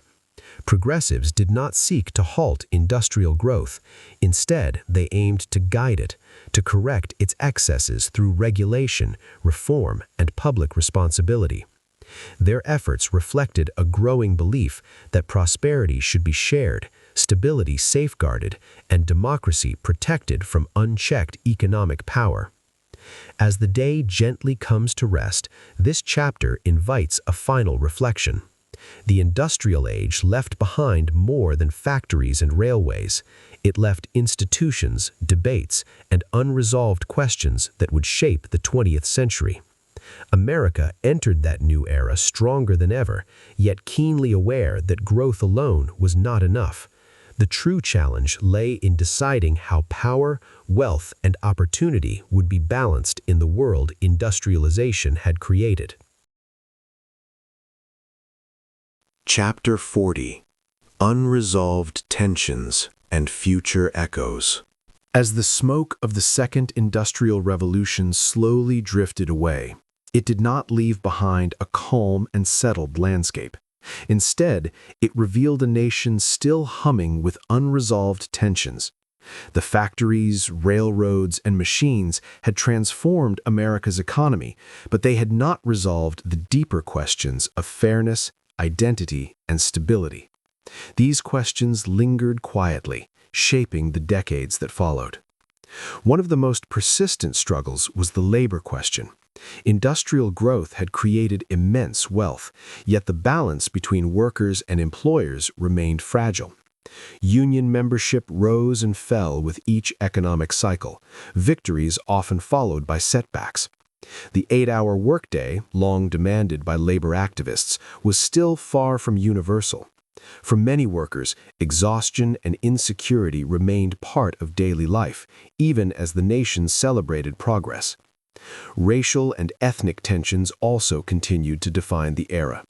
In the South, Jim Crow laws enforced segregation and systematically denied African Americans political and economic rights. In northern cities, waves of immigration brought new energy and diversity, but also sparked fear and resentment. Anti-immigrant riots and exclusionary policies reflected anxiety about cultural change in an industrial society that was growing faster than its capacity for inclusion. The natural environment, too, bore the scars of rapid development. Polluted rivers, stripped forests, and smoke-filled skies forced Americans to reconsider the true cost of progress. For some, technology promised solutions and a better future. For others, it provoked unease, a sense that life was accelerating beyond human control. Hope and anxiety existed side by side, woven into the fabric of everyday experience. Beyond its borders, the United States faced another set of challenges. Governing newly acquired overseas territories raised ethical and political dilemmas that had no easy answers. At the same time, other industrialized nations were rising, competing for markets, resources, and influence. The world was becoming more interconnected and more volatile. When global war finally arrived, it would both test and magnify America's industrial capacity, drawing the nation fully into international conflict. These unresolved tensions erupted dramatically in the early hours of October 1, 1910, in an event that came to be known as the crime of the century. At 1:07 a.m., a powerful explosion ripped through the building of the Los Angeles Times, followed by a fire that killed 21 workers. The destruction shocked the nation, not only for its violence, but for what it symbolized. The newspaper owner, General Harrison Gray Otis, was a fierce opponent of organized labor. Almost immediately, he blamed what he called anarchist scum, framing the bombing as an attack on radical unions on American society itself. The accusation fit neatly into a broader narrative of fear and hostility between capital and labor that had been building for decades. The investigation eventually led to the McNamara brothers, leaders of the Structural Iron Workers Union, who later confessed to planting the bomb. Their actions stunned even sympathetic observers and deeply divided the labor movement. Some leaders, including Debs, questioned whether Otis's own negligence, such as leaking gas, might have played a role. Otis, for his part, vowed to annihilate Union labor, declaring that it would be wiped from the Pacific coast. The tragedy did not occur in isolation. It unfolded amid a bitter regional struggle. Employers in Los Angeles were determined to keep the city non-union so they could compete with higher-wage unionized shops in San Francisco. Workers, facing shrinking opportunities and rising pressure, saw the fight as one of survival. In this climate, rhetoric hardened, compromise vanished, and violence became imaginable. The tragedy revealed something deeply unsettling. After 40 years of extraordinary industrial achievement, the relationship between labor and capital still resembled a kind of class war. Fear, resentment, and suspicion lingered on both sides. The promise that prosperity would naturally bring harmony had not been fulfilled. As the day gently fades and the mind grows quieter, this final chapter invites reflection rather than resolution. The industrial age delivered unprecedented growth, innovation, and power. Yet it also left behind unresolved trade-offs. Growth came without equity for many. Innovation arrived faster than stability. Progress advanced, but often at the expense of trust and cohesion. These tensions did not end with the closing of factories or the passing of reform laws. They echoed forward into the 20th century, shaping debates about work, race, environment, technology, and global responsibility. The industrial age had changed America forever, but its deepest questions remained unanswered.